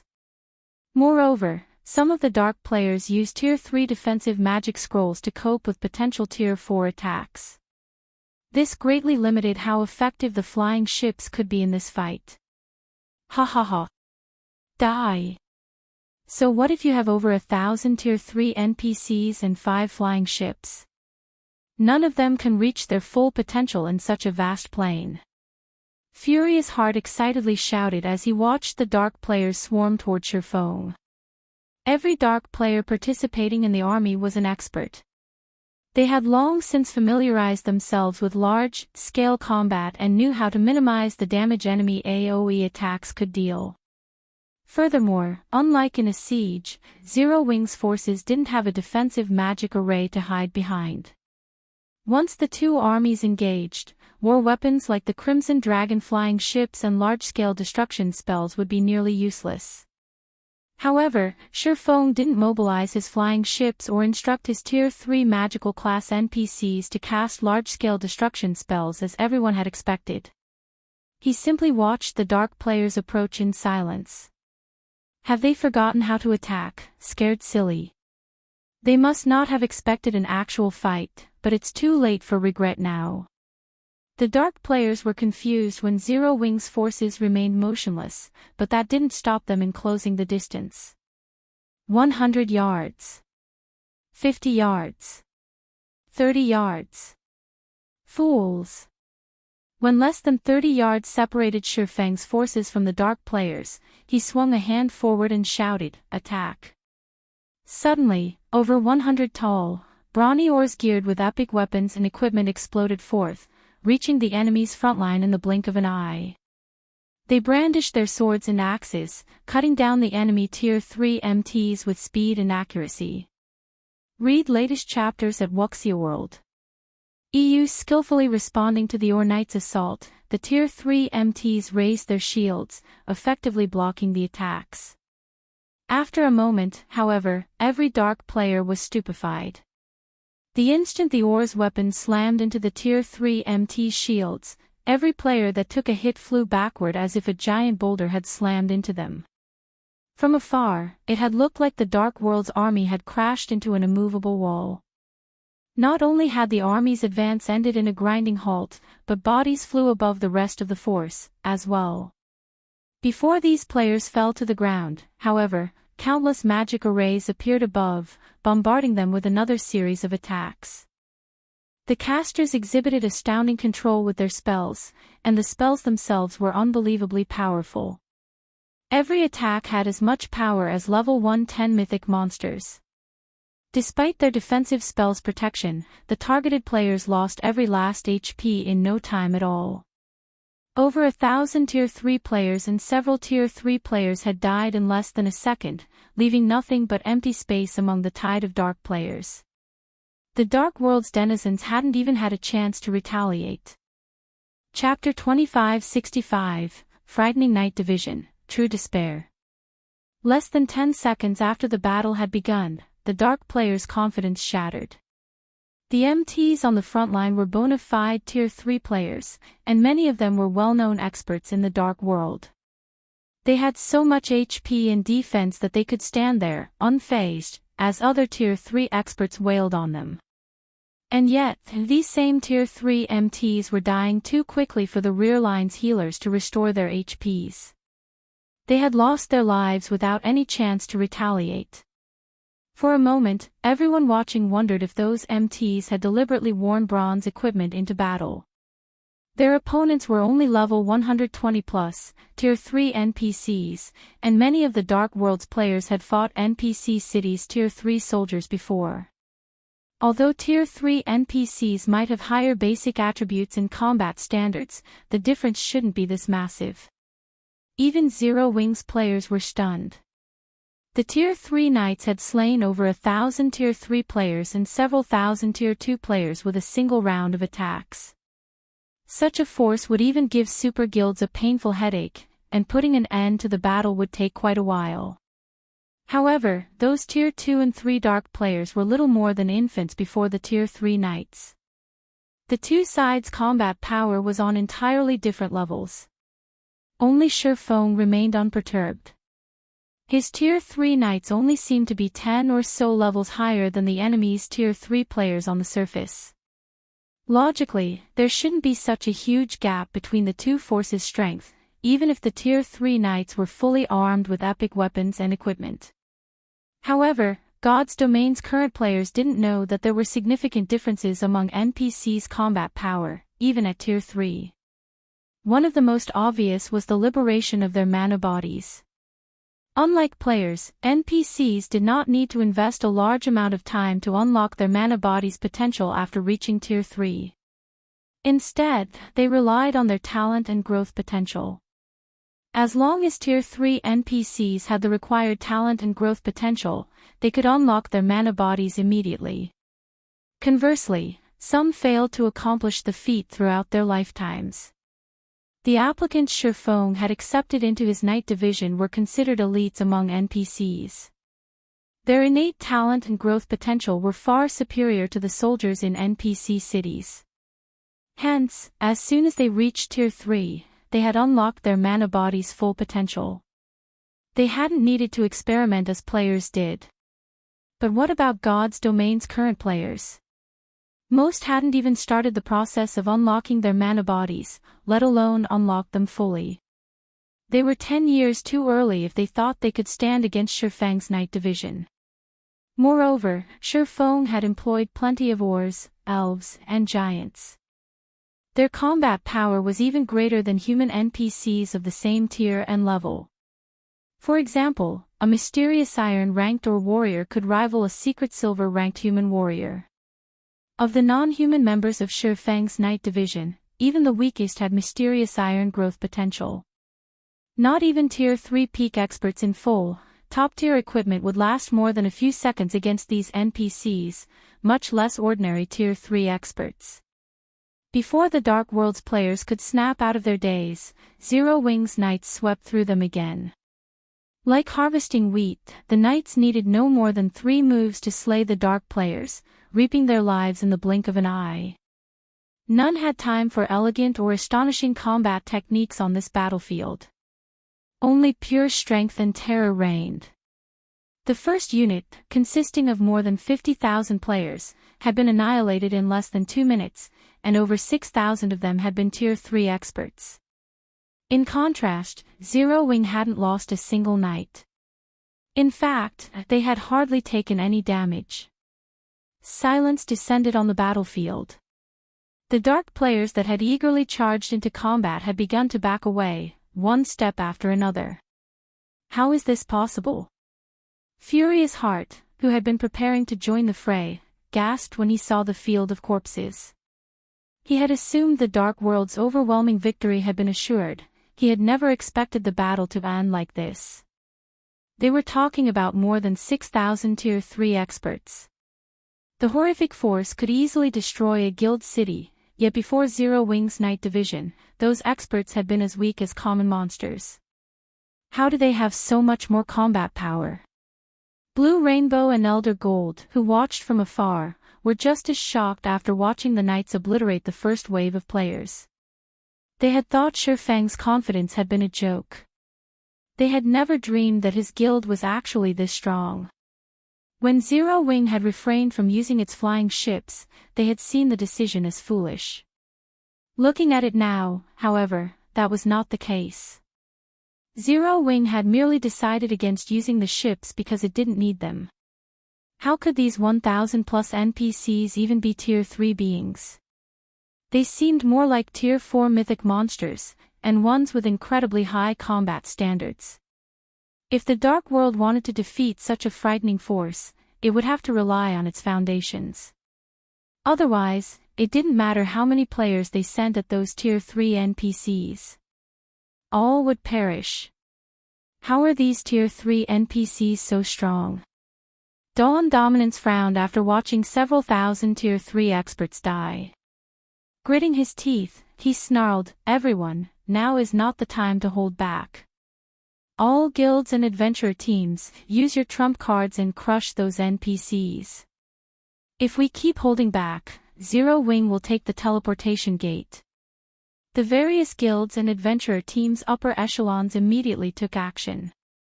Zero Wing's night division might be scary, but their members were no pushovers. Like Zero Wing, they had trump cards that could boost their combat power far above what they currently wielded. One after another, the guilds and adventurer teams activated their trump cards. Tier 4 Summoning Scrolls. Advanced Magic Barriers. Tier 3 Personal Guards. In less than a minute, more than 50 Tier 4 summoned creatures and 4,000 Tier 3 personal guards appeared on the battlefield, their combined aura making everyone in the vicinity shudder. The various superpowers members watching the battle from a safe distance were especially flabbergasted. The Dark Worlds guilds and adventurer teams had just revealed their strength in its fullest. Amazing. Truly amazing. No individual power can hope to stand against the Dark World. Furious Heart's heart pounded as he watched. He had been shocked to see Zero Wing field over 1,000 Tier 3 NPCs, but that was nothing before the Dark World's full power. Read latest chapters at Wuxia World. EU, excellent. Everyone, attack. Dawn Dominance proudly ordered. Annihilate Zero Wing and avenge our fallen brothers. As soon as they heard the command, the various guilds and adventurer teams sent their Tier 3 NPCs and Tier 4 summon creatures into battle. Not even they had thought their combined strength would be so terrifying. Zero Wing's players began to panic a little. Now, the tides had turned. But just as the Dark World's residents expected to see Shifeng fall into despair, the person in question gazed upon the approaching NPC force and summoned creatures with an extraordinary calm before retrieving a small ring from his bag. Miniature World. Chapter 2566, Mouths Ajar. Seeing Shifeng step forward and chant an incantation, Blue Rainbow and Elder Gold were stunned. He still wants to fight. Confusion changed Blue Rainbow's expression when Shifeng showed no intention of retreating. The difference between their combat power was clear for all to see. The Dark World's invading army was far too strong for any individual power to stop. Based on Shifeng's behavior, however, he intended to stay in this fight. Blue Rainbow struggled to understand. During its investigations, Dark Rhapsody had obtained quite a bit of detailed information on Zero Wing from the main continent's superpowers and knew the guild had a plethora of astounding trump cards. The Ring of Gospel, a domain treasure, was one of them. When activated on a large battlefield, it had proven miraculously effective. Not only did the Ring of Gospel have large AoE skills, but they were also considerably powerful. However, the ring's effects on this battlefield would be very limited. Zero Wing currently faced Tier 3 personal guards and Tier 4 summoned creatures, after all. They had incredible resistance to suppression effects. Moreover, more than 50 Tier 4 summoned creatures had joined the fight. Even if the Ring of Gospel could suppress them, a measly 1,000 plus Tier 3 NPCs wouldn't be enough to stop them. The invading army also had over 3,000 Tier 3 personal guards to support it. Even Graceful Monarch and Purple Rakshasa, who watched from a hidden location, were confused. What is Black Flame trying to do? Is he going for broke? They had only come to get a glimpse of the Dark World's strength. They had never dreamed that they'd witness a large-scale war between Zero Wing and the Otherworld. They had been unprecedentedly shocked after seeing Zero Wing's combat power. No one had expected the guild to have the strength to stand up to a force that included every expert from an entire Otherworld. Moreover, Zero Wing had even successfully deterred the Dark World's experts. The guild's strength was unbelievable. When they recalled the relatively amicable relationship between their Extreme Light Shelter and Shelter 1, they breathed a sigh of relief. If Zero Wing wanted to, its Night Division alone was more than capable of flattening the entire Dark Denver. On the other hand, Zero Wing's current opponents were bona fide Tier 3 NPCs and Tier 4 mythic monsters. With such a large difference between the two sides' combat power and numbers, retreating to Stone Forest City was the wisest move Zero Wing could make. Every one of those Tier 3 knights was a part of Zero Wing's foundations, and if they were slain, Zero Wing would be crippled. Zero Wing had already proven its strength. Once news of this battle spread, the various superpowers that wanted to capture Stone Forest City would back down. The Dark World's players and powers wouldn't underestimate Zero Wing again. In fact, they might even avoid offending the guild's members in Cold Spring Forest. While Graceful Monarch and Purple Rakshasa were fraught with confusion, something suddenly changed above the valley. A phantom world gradually descended, growing as it grew closer to the valley floor. In less than 3 seconds, not only had the phantom world grown large enough to cover the battlefield, but it also enveloped the spectating players, including Graceful Monarch and Purple Rakshasa, in the distance. The instant they felt the phantom world's power, both Graceful Moon and Purple Rakshasa felt out of tune with the world around them. It felt like they had become enemies with their surroundings. Not only had their physique started to weaken, but they also lost a significant portion of their basic attributes. The Phantom World's power also seemed to affect the Tier 3 personal guards and Tier 4 summoned creatures. They had slowed considerably, and their auras even seemed significantly weaker. What did he do? Blue Rainbow gaped, shocked when she realized how much the Tier 3 NPCs and Tier 4 monsters had been suppressed. She had experienced domain's effects before, which tended to be much weaker than magic barriers. The stronger the target was, the less the domain would suppress it, yet Shifeng's domain had destroyed everything she thought she knew about the mechanic. Normally, not even intermediate magic arrays could suppress Tier 4 monsters to this extent, but within Shifeng's domain, their auras had weakened considerably. This domain could practically rival advanced magic barriers, and it was so massive that it covered the entire valley. She had never heard of such a powerful domain. Before anyone could react, however, Shifeng began another incantation. Ring of Brilliance. When he finished his chant, a light rippled across the battlefield, stunning every dark player in the area. Crap! This is cheating. Magic Flash cursed aloud, glaring at Zero Wings Night Division. The intensity of those knights' auras had skyrocketed, and the combined energy made them feel as if they were truly a legion of Tier 4 monsters. The knights' mental states had also visibly improved. They looked nothing like they had a few moments ago. This sudden development caused an uproar among the various guilds and adventurer teams' upper echelons, who commanded the Tier 3 personal guards and Tier 4 summoned creatures, and they halted their advance, exchanging looks. A deathly silence had fallen over the Dark World's invading army, and the passion and killing intent they had radiated was nowhere to be seen. Do you wish to continue this fight? Shifeng calmly asked after sweeping his gaze over the dark players before him. This time, not one dark player dared to speak up. They simply stared back with angry, reluctant looks. Fight? More like suicide. Determined, they had revealed every trump card they had previously hidden, and yet, thanks to the Ring of Gospel's 2 skills, they hadn't even shortened the gap between their strength and Zero Wings. Rather, it had only grown. Read latest chapters at Wuxia World. EU. Since no one responded to his question, Shifeng turned to Dawn Dominance, who still succumbed to his shock. Guild Leader Dawn, since you can speak on behalf of the Dark World, may I know if you wish to continue this battle? Shifeng asked, smiling at the robust man. Dawn Dominance's countenance turned ashen when he heard the question, and he was at a complete loss for words. If he chose to fight, he'd be sacrificing himself and his guild to oblivion. He had dispatched every Tier 3 personal guard world domination owned for the sake of driving the other guilds and adventurer teams into action. If just one of those NPCs died, his guild would suffer a huge blow. If they all died, a world domination wouldn't survive. However, nothing would remain of world domination's hard-won prestige in the Dark World if he admitted defeat. Chapter 2567. Suppressing an army of millions. Upon hearing the question Shifeng directed at Dawn Dominance, silence fell over the battlefield as the various powers' upper echelons turned to look at World Domination's guild leader, who served as the Dark World's representative.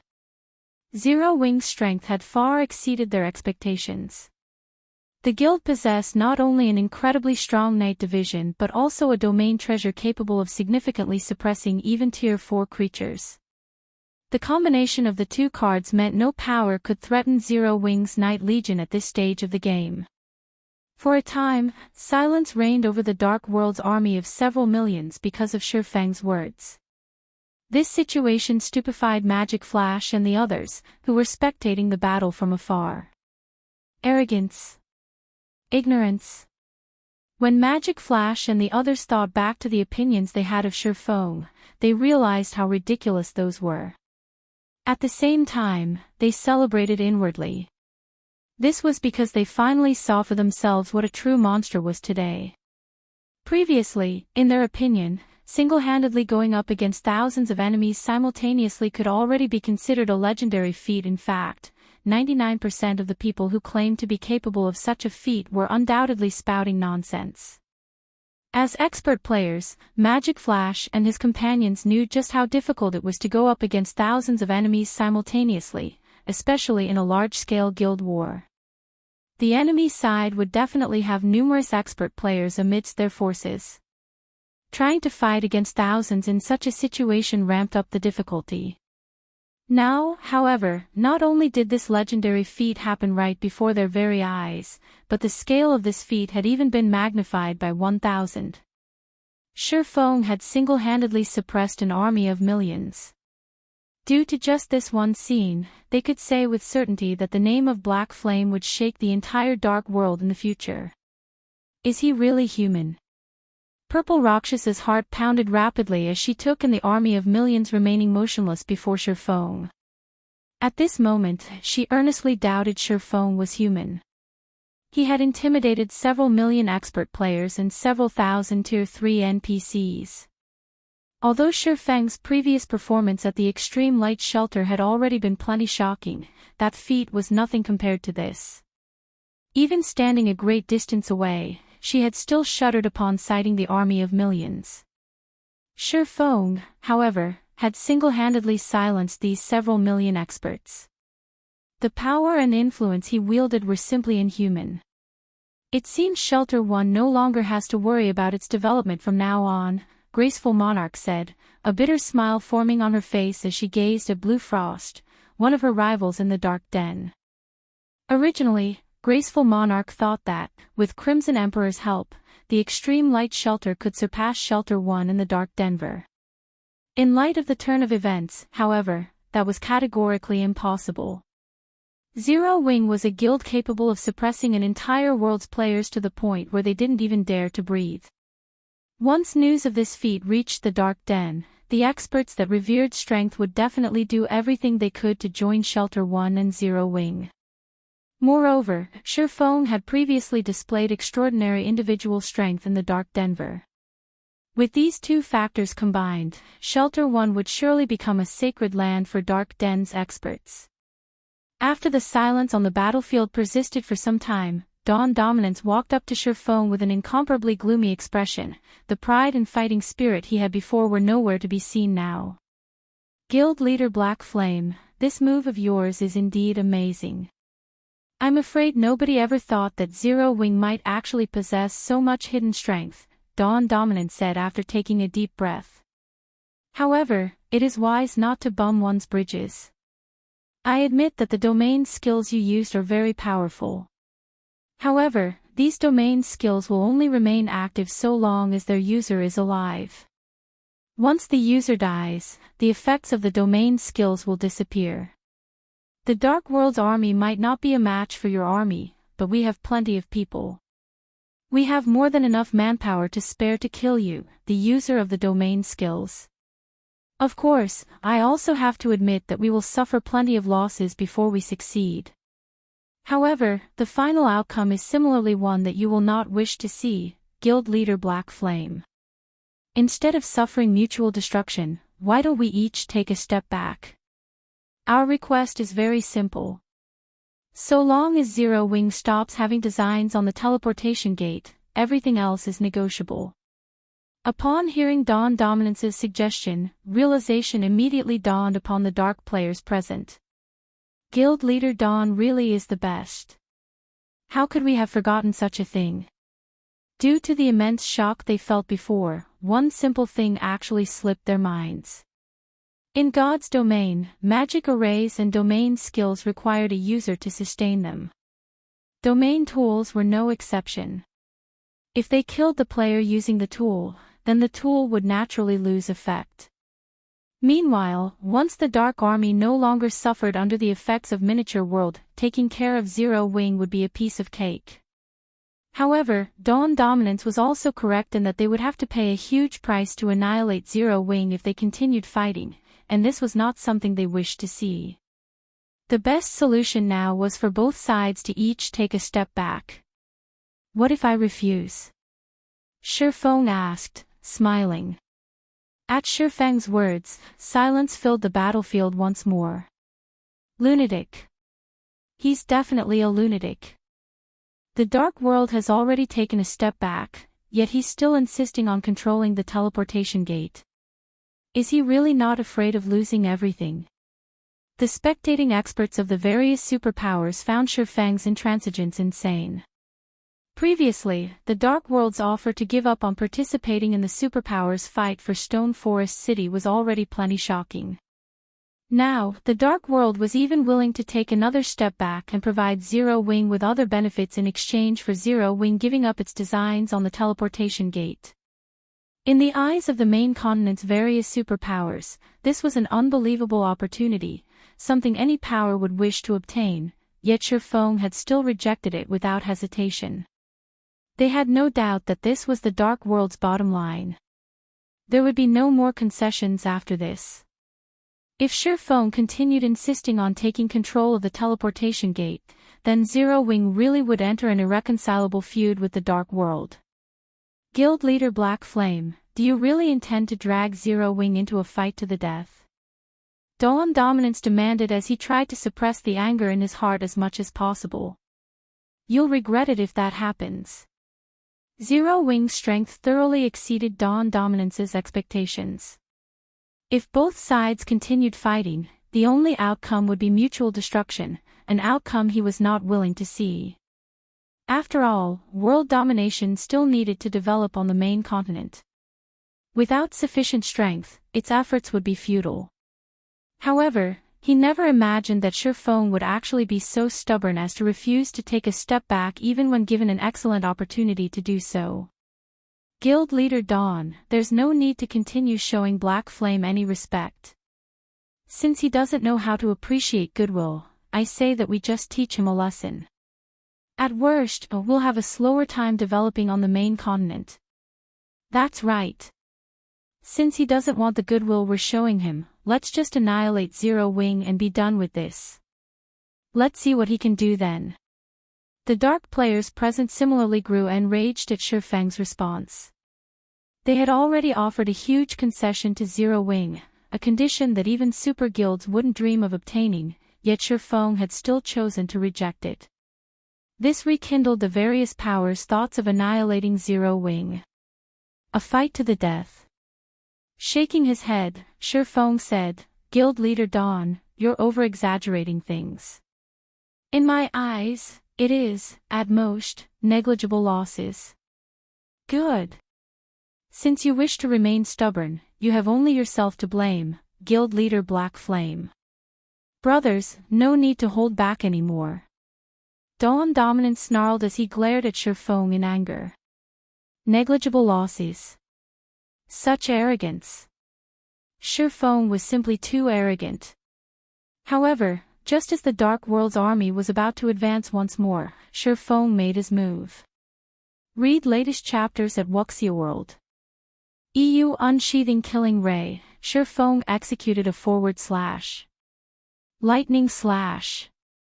A blue lightning bolt promptly streaked through the area before Shifeng. A bystander would also see a pitch-black spatial tear following closely behind the lightning bolt. Without Dawn Dominance noticing, both the lightning bolt and spatial tear brushed past his body. When the lightning bolt disappeared, the dozen or so Tier 3 experts in its path instantly lost all their HPs. An 18-meter-tall, level 115 mythic monster standing a short distance behind Dawn Dominance was also sent flying and crashing into a bunch of dark players. For a time, deathly silence filled the battlefield.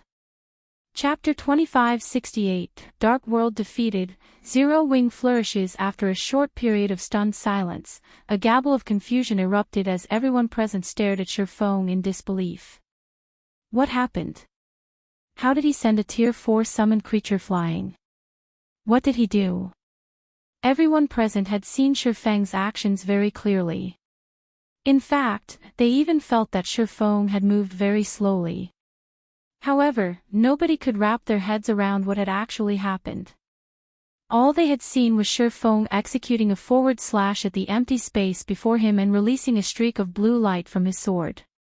And by the time they snapped out of their daze, the Tier 4 summoned creature that stood over 60 yards away from the swordsman was already in the air. He sent a level 115, Tier 4 summoned creature flying with a single hit. Blue Rainbow wore a somber and confused look on her face as she gazed at Sherfone. Just how high are his basic attributes? From previous investigations, she knew that Sherfone possessed ridiculously high basic attributes. Even Rebellious Thunder, who was a demon count and wielded the magic weapon Cruel Darkness, had only a slight edge on Sherfone in this regard. Moreover, that was when Sherfone was in his normal state. In other words, even back then, Sherfang's strength attribute should already rival that of mythic monsters of the same level. Now, however, Sherfone had actually sent a level 115 mythic monster flying with his attack. Something was wrong with this situation. After all, blocking an attack from a mythic monster and sending a mythic monster flying were two entirely different concepts. Unless there was an enormous gap in strength, it was impossible for one to send their opponents flying, yet not only did Sherfone send a mythic monster flying, but it was even a level 115 mythic monster.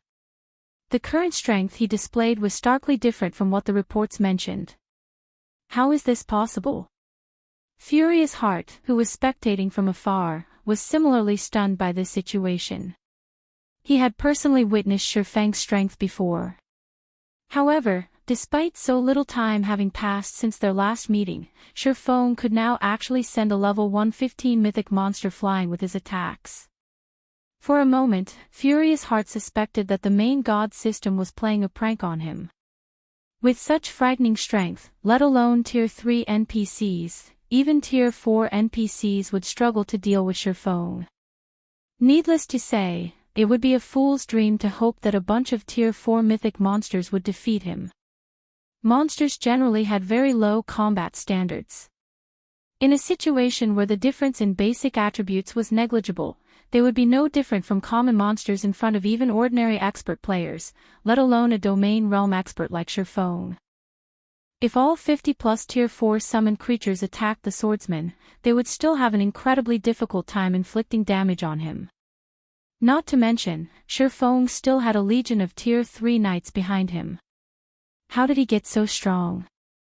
Hell Rush, who stood among Zero Wing's forces, was similarly astounded as he looked at Sherfone. Ever since Netherworld Empire had partnered with Zero Wing, Hell Rush had been following beside Sherfone almost every day. Hence, he had a very good understanding of Sherfang's strength. Moreover, Sherfone had spent much less time grinding than Hell Rush. In fact, Hell Rush had rarely ever seen Sherfone going out to grind for levels as the man was tied down by all sorts of guild affairs. In contrast, Hell Rush had been frantically grinding every day. And thanks to Stone Forest City's help, not only was he close to reaching level 110 already, but he had even replaced 2 pieces of his equipment thus far. He had also achieved considerable progress in unlocking his mana body. Personally, he deemed that the gap in combat power between himself and Sherfone should have shrunk by quite a bit. However, contrary to Hell Rush's belief, not only had the gap in combat power not shrunk, but it had actually grown instead. As for Dawn Dominance, who originally planned to ridicule Sherfone for his arrogance and ignorance, he was stunned by this unexpected development as well. When he saw the Tier 4 summoned creature sprawled on the ground, his mind froze momentarily. Dawn Dominance had known that Sherfone possessed basic attributes rivaling those of mythic monsters and that the man was considered a peerless monster in God's domain. The swordsman definitely wasn't an existence that ordinary experts could hope to contend with, even a group of Tier 3 peak experts wouldn't be his match. However, what was up with the current situation? How was Sherfone just a peerless monster? He was much stronger than even Zero Wing's 9 invincible Tier 3 knights. In fact, killing several hundred of Zero Wing's Tier 3 knights would be much easier than killing Sherfone. At this moment, only Sherfone himself remained unfazed by the latest development. In God's domain, weapons played the biggest role in determining a player's combat power. The Abyssal Blade's recent promotion into a fragmented legendary weapon had boosted Sherfang's strength beyond that of level 115 mythic monsters. With the Ring of Gospel's assistance, which weakened the Dark Army's Tier 4 summoned creatures and improved his own basic attributes by a significant margin, it was only natural that he could send a level 115 mythic monster flying. Guild Leader Dawn, do you still wish to continue? Shifeng asked the motionless man before him. This time, Shifeng did not speak that loudly. However, the dark players found his voice unusually ear-piercing and vexing. This was already Shifeng's second time asking them this question. It was as if he was ridiculing them for their previous mockery of him, and they could not help but wish they could charge forward and kill Shifeng right now. Humiliation. This was absolute humiliation. Nevertheless, despite feeling greatly humiliated, none of the dark players present dared to speak up. Instead, they all stared at Dawn Dominance in silence. Meanwhile, after Shifeng repeated his question, an indescribably gloomy expression appeared on Dawn Dominance's face. Black flame. Dawn Dominance gnashed his teeth as he glared at Shifeng. However, aside from calling out Shifeng's name, he couldn't think of anything else to say. In this situation, the upper echelons of the Dark World's various powers sympathized with Dawn Dominance despite themselves. Previously, Dawn Dominance's bid to increase world domination's influence in the Dark World through this war had exasperated the various powers present. This was especially true for Dark Rhapsody and Deity Society.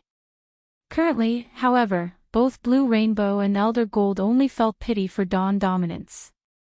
After all, Shifeng was truly too vicious. By deliberately repeating his question, not only did Shifeng thoroughly humiliate Dawn Dominance, but Dawn Dominance also had no choice but to stomach this humiliation in silence. Guild Leader Dawn, if you wish to continue fighting, I won't object. Only, the outcome will not be within my control, Shifeng said and shrugged as he looked at Dawn Dominance's enraged expression, indicating that he had no qualms whatsoever. Upon hearing Shifeng's words, the upper echelons of the Dark World's various guilds and adventurer teams immediately grew nervous, and they all sent meaningful looks at Dawn Dominance. The Zero Wing members and various superpowers spectating experts present gaped in shock at this sight. The Dark World that had once stricken fear into the main continent's various superpowers was now timorous after a few words from Shifeng. If they were to retell today's tale, nobody would believe them. However, it had happened right before their very eyes. Of course, the various superpowers experts could sympathize with the Dark World's players. The current battle involved the foundations of both sides. If the Dark Army perished, then the Dark World's various powers would lose all the fruits of their efforts, with nothing to show for it. This definitely wasn't an outcome they could accept. Guild Leader Black Flame, I admit that you are very powerful. The Dark World will give up on this teleportation gate. However, don't think you can feel pleased for long. You won't be able to defend this teleportation gate forever. Dawn Dominance said after taking in a deep breath. Read latest chapters at Wuxia World. EU. As soon as Dawn Dominance finished speaking, he turned around and walked back to the teleportation gate. He had no intention of staying in Cold Spring Forest for even a moment longer. Upon seeing this, the members of the Dark World's powers promptly withdrew to the Dark World as well. None of them chose to remain in Cold Spring Forest. Only a few independent players decided to stay behind and take a look at the situation. Zero Wing won, just like that. Purple Rakshasa was stunned when she saw the Dark World's various powers retreating. For a moment, she felt as if she was dreaming. Against an entire world's experts, Zero Wing had actually emerged victorious. Chapter 2569, Gathering for Nothing. Cold Spring Forest, Stone Forest City. As news of the Dark World's teleportation gates opening had already spread across the entire Cold Spring Forest, the tension in Stone Forest City had increased, and many of the city's resident players had decided to leave and develop somewhere else. This development left the once bustling city quiet. Stone Forest City's previously crowded main street now had less than half the players it originally did. Moreover, it was only because of the newly established Freedom Hotel that this many players chose to remain in the city. However, the majority of these players were actually experts belonging to the various major powers. Very few were independent players. At this time, a group of cloaked players entered the Freedom Hotel's first-floor lobby, the appearance of these players triggering loud discussions among the other players there. The reason for the strong reaction was the secret pavilion's experts guiding this group of nearly 100 cloaked players. Standing at the head of the secret pavilion's experts were the well-known Ajar and a male half-elf who looked to be in his 40s. Amazing! Who are those people? They're actually being guided by an elder of the secret pavilion. Those people must be big shots of superpowers. I recall that the secret pavilion is a shareholder of Stone Forest City. Now that the Dark Worlds players have entered Cold Spring Forest, Stone Forest City faces a very bleak future. Those cloaked people might be reinforcements the secret pavilion recruited. Reinforcements? What's the point of calling in reinforcements? That's an entire world we're talking about. That's not something any individual superpower can go up against. Even multiple superpowers working together won't be able to stop the Dark World's invasion. The various major powers experts in the lobby were eaten up with curiosity as they discussed the identities of the cloaked experts. Nowadays, Stone Forest City was already a holy land for players who wanted to develop themselves. After all, the city boasted not only an incredibly high mana density but also the Freedom Hotel, which greatly amplified the rate at which players accumulated the double EXP buff. It was even rumored that the Freedom Hotel's top-floor rooms could accelerate the removal of foreign energy from one's body and increase the efficiency of one's training in combat techniques. In the current era, where combat techniques had become more commonly available in God's domain, the Freedom Hotel's functions held a fatal temptation to expert players. If a power could develop their expert players using the Freedom Hotel's functions over long periods, the development speed of said power would reach unimaginable heights. Since the secret pavilion was one of Stone Forest City's shareholders, the guild naturally wouldn't give up on the city without a fight. Only, now that the Dark World's teleportation gate was open, the various major powers experts found it inconceivable that any power could stop the Dark World's players. Please wait a moment. I'll go rent an advanced reception room, Ajar said to the cloaked players behind him. He went up to the front desk and presented a gold card to the receptionist there. And upon seeing the card, the various major powers' upper echelons were green with envy. The Freedom Hotel's gold membership card. Due to the Freedom Hotel's amazing functions, the various major powers all sought membership in the Freedom Hotel, the higher, the better. However, doing so was incredibly difficult. Even now, those major powers had managed to gain only a bronze membership.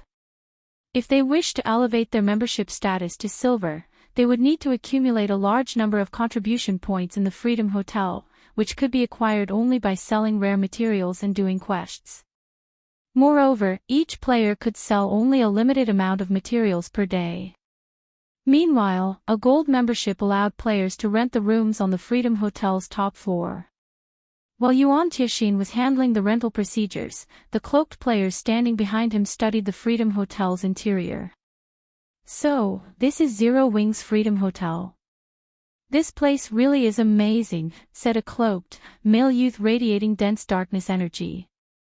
He sighed ruefully when he sensed the density of the mana inside the hotel and the mana's effects. It's no wonder Zero Wing dared to offend our guild before. So what if Zero Wing dared to offend us? In the end, Zero Wing still lost to Vice Guild leader Light, a level 109 elementalist standing beside the male youth and similarly radiating darkness energy said disdainfully. This time, the secret pavilion had not only taken the initiative to invite the various superpowers that Demon's Heart had secretly partnered up with but also extended an invitation to Demon's Heart. One could easily imagine the direness of Zero Wing's current situation.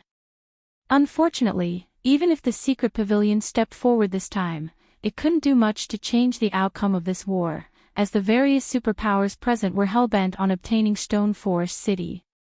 As the two experts from Demon's Heart quietly conversed with each other, Illusory Words, who similarly stood among the cloaked players, wore a frown on her face.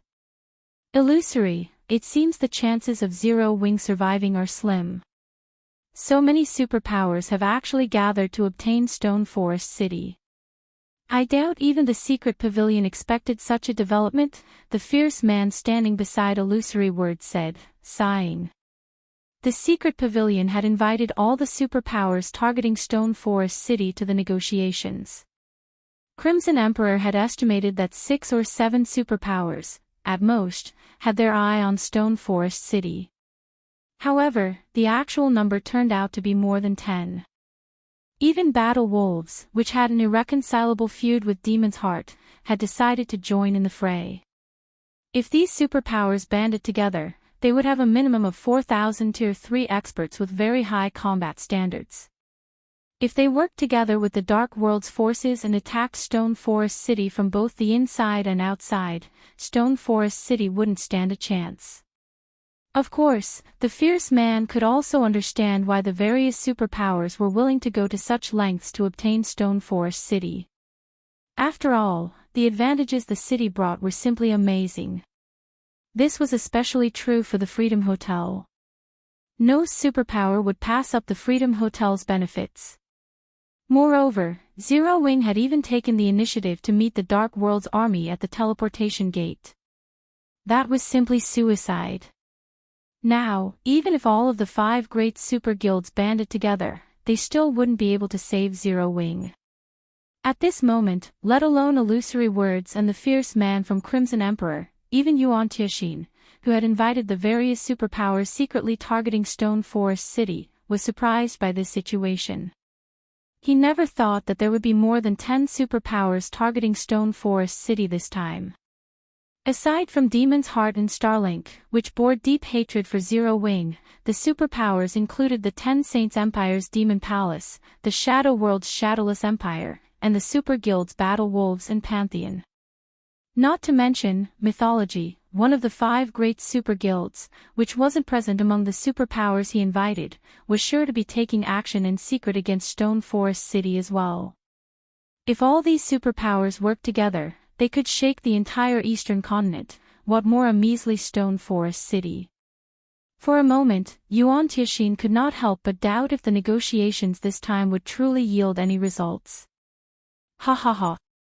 Zero Wing is doomed now. Troubled Times, who had come with flaming light, could not help but grow ecstatic as he took in the various superpowers representatives around him. With so many superpowers gathered here, even a super guild won't be able to stop the upcoming assault. Previously, when Shifeng had publicly executed Troubled Times in Demon City, not only did Troubled Times' strength diminish greatly, but his reputation in the Dark Den had also fallen into ruin. Originally, Troubled Times thought that he wouldn't have an opportunity to get revenge on Zero Wing.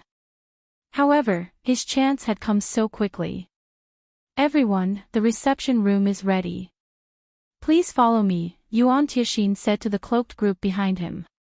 However, just as Yuan Tianxin was about to lead the group to the Freedom Hotel's top-floor reception room, a figure suddenly appeared before him. The other players present in the lobby gaped in shock at the development. The players the secret pavilion invited might be hiding their identities, but they had not done anything to conceal their auras, and their auras made it clear that every one of these people was a peak expert or above. Anyone that dared to stand in their path had to be tired of living. However, someone actually dared to do so. Moreover, this person was a woman wearing Zero Wing's emblem, and her level was only a pitiful 100. Miss Melancholic, do you have business with us? Yuan Tianxin asked in confusion. He had recognized this woman immediately. This woman was none other than Melancholic Smile, the manager of Zero Wing's candlelight trading firm as well as one of the Freedom Hotel's managers. Yuan Tianxin had not intentionally tried to conceal the fact that he had invited the various superpowers for negotiations. And in his opinion, Zero Wing should have no reason whatsoever to stop him from doing so. After all, The secret pavilion was one of Stone Forest City's shareholders, and negotiating with the various superpowers could reduce the number of enemies Zero Wing would have to face. Now, however, Melancholic Smile had suddenly appeared before their group. Read latest chapters at Wuxia World. It's nothing important, Melancholic Smile said, shaking her head. I'm just following the guild leader's instructions to relay a message to these people. Relay a message? Is he taking the initiative to hand over Stone Forest City's shares now that he knows he can't win? Troubled Times asked, laughing in ridicule. Upon hearing Troubled Times' words, the various superpowers experts present also started laughing. With things having reached this point already, wasn't it a little too late for regrets? Our guild leader has stated that if you wish to develop in Stone Forest City with peace in mind, then Zero Wing will welcome you with open arms. However, if you wish to meddle in Stone Forest City's affairs, you'd best return to wherever you came from instead of asking for trouble. Melancholic Smile declared calmly as she swept her gaze across the players before her. Chapter 2570, On the Verge of War, Crazy Zero Wing. At first, the players in the lobby had paid close attention to the mysterious group Yuan Tianxin had invited, and Melancholic Smile hadn't tried to keep her voice down. Hence, after her declaration, silence had fallen in the hotel lobby as everyone stared at her in astonishment. What's going on? Those people must be big shots from the various superpowers, yet she dares to speak to them like that. Amazing. Truly amazing. Even now, Zero Wing still behaves so haughtily. Since the day I joined God's domain, I've never seen such a suicidal guild. None of these players were fools, and even though they hid themselves under black cloaks, the individuals Yuan Tianxin had invited were clearly from the various superpowers.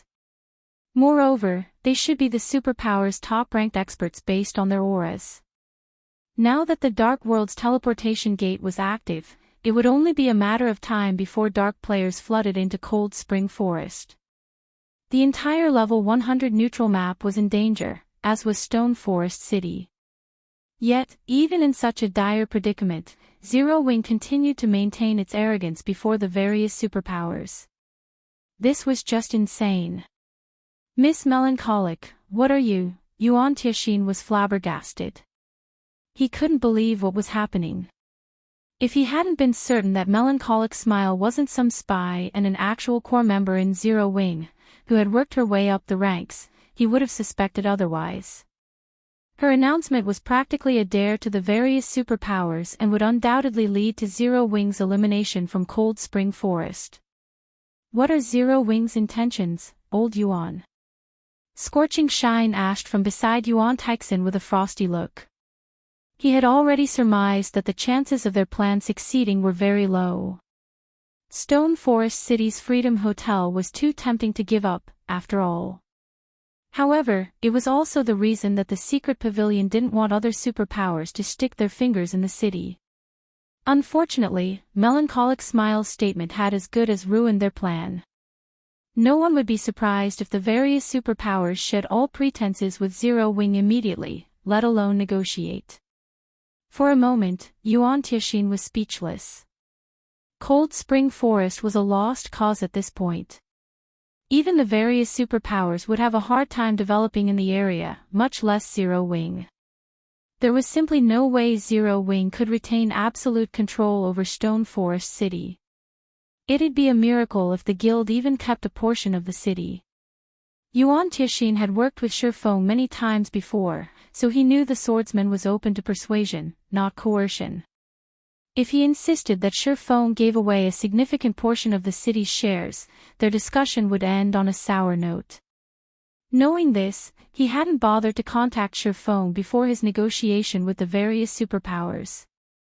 He would only try to convince Shifeng once the negotiations had reached a satisfying conclusion. With things as they were now, Zero Wing would have to sacrifice some of Stone Forest City's shares if it wished to survive. Maintaining full control was impossible. But Yuan Tianxin had never considered that Shifeng would be ruthless enough to send Melancholic Smile to disrespect the various superpowers so blatantly. He had definitely gone insane this time. Ha ha ha. Interesting. Zero Wing is truly fascinating. Even now, it displays such confidence. It's no wonder why it dares to offend so many superpowers. It seems my visit to Stone Forest City wasn't a waste. An elderly, crimson-eyed man wearing the Shadowless Empire's emblem and holding a scarlet staff said, laughing. Old Lou, do you think Zero Wing is just putting on a brave face? Evil Qilin, who wore Demon Palace's emblem and carried a war axe that radiated strange energy, asked, sneering at the crimson-browed elder. Zero Wing is digging its own grave by provoking us. I think you still have a grudge over losing to Black Flame, Qilin, the crimson-eyed elder shot back, chuckling at the glare Evil Qilin directed his way. Instead of rising to the crimson-eyed elder's teasing, Evil Qilin simply smiled as he said, the situation on Dragonheart Island is one thing, but we're in Cold Spring Forest. Moreover, this won't be some small team battle in the fields. We're talking about a conflict with an entire otherworld. Zero Wing hasn't tried to win us over, but has sent some nobody to spit in our faces. If that isn't stupidity, what is? Demon Palace's other members nodded in agreement. Due to Zero Wing, Demon Palace's reputation on Dragonheart Island had suffered, but this situation was completely different. More than 10 superpowers had gathered in Stone Forest City. Even without including the Dark Worlds players, there were more than enough hostile players to end Zero Wing's reign. Instead of negotiating for peace, Zero Wing has sent someone to slap the gathered superpowers in the face. The guild must be giving up. After a brief moment of silence, Troubled Time's smile grew into a grin. He then walked up to Melancholic Smile without any hesitation. Lady from Zero Wing, we're here precisely to cause trouble. What are you going to do about it? Troubled Times asked, raising his voice deliberately to ensure that every player in the lobby heard him. Hearing Troubled Times' threat, an uproar shook the lobby. What? Are the various superpowers really going to fight Zero Wing? Zero Wing asked for it. We may be in Stone Forest City, but do you think the various superpowers would let such intentional disrespect slide? Zero Wing truly is doomed now. Now, not only does it have to deal with the Dark World's invasion, but it will also have to face the various superpowers' wrath.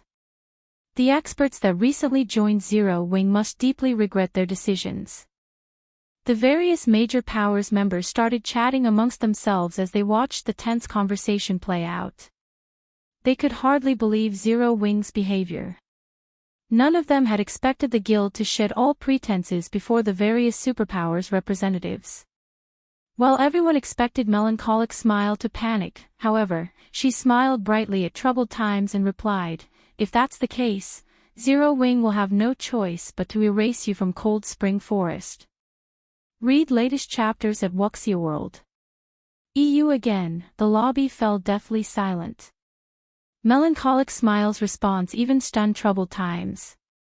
He couldn't understand why she was so bold. Wasn't she supposed to grovel at his feet and beg for mercy? It seems your instincts were wrong this time, Illusory. That girl is just as insane as her guild leader. She's only pushing Zero Wing further down the path of no return, the fierce man from Crimson Emperor said, admiring Melancholic Smile's bravery. Every one of the various superpowers representatives wanted to declare war on Zero Wing that moment. They hadn't found a good excuse to attack Stone Forest City yet, but Zero Wing had just given them the reason they had been searching for. The fierce man looked over, expecting to see Illusory words bitter after misjudging Zero Wing, but he saw that she maintained a neutral expression, focused on a message she had just received. After a moment, she looked up and took a deep breath before informing her companion, my instincts might have been wrong, but her statement isn't.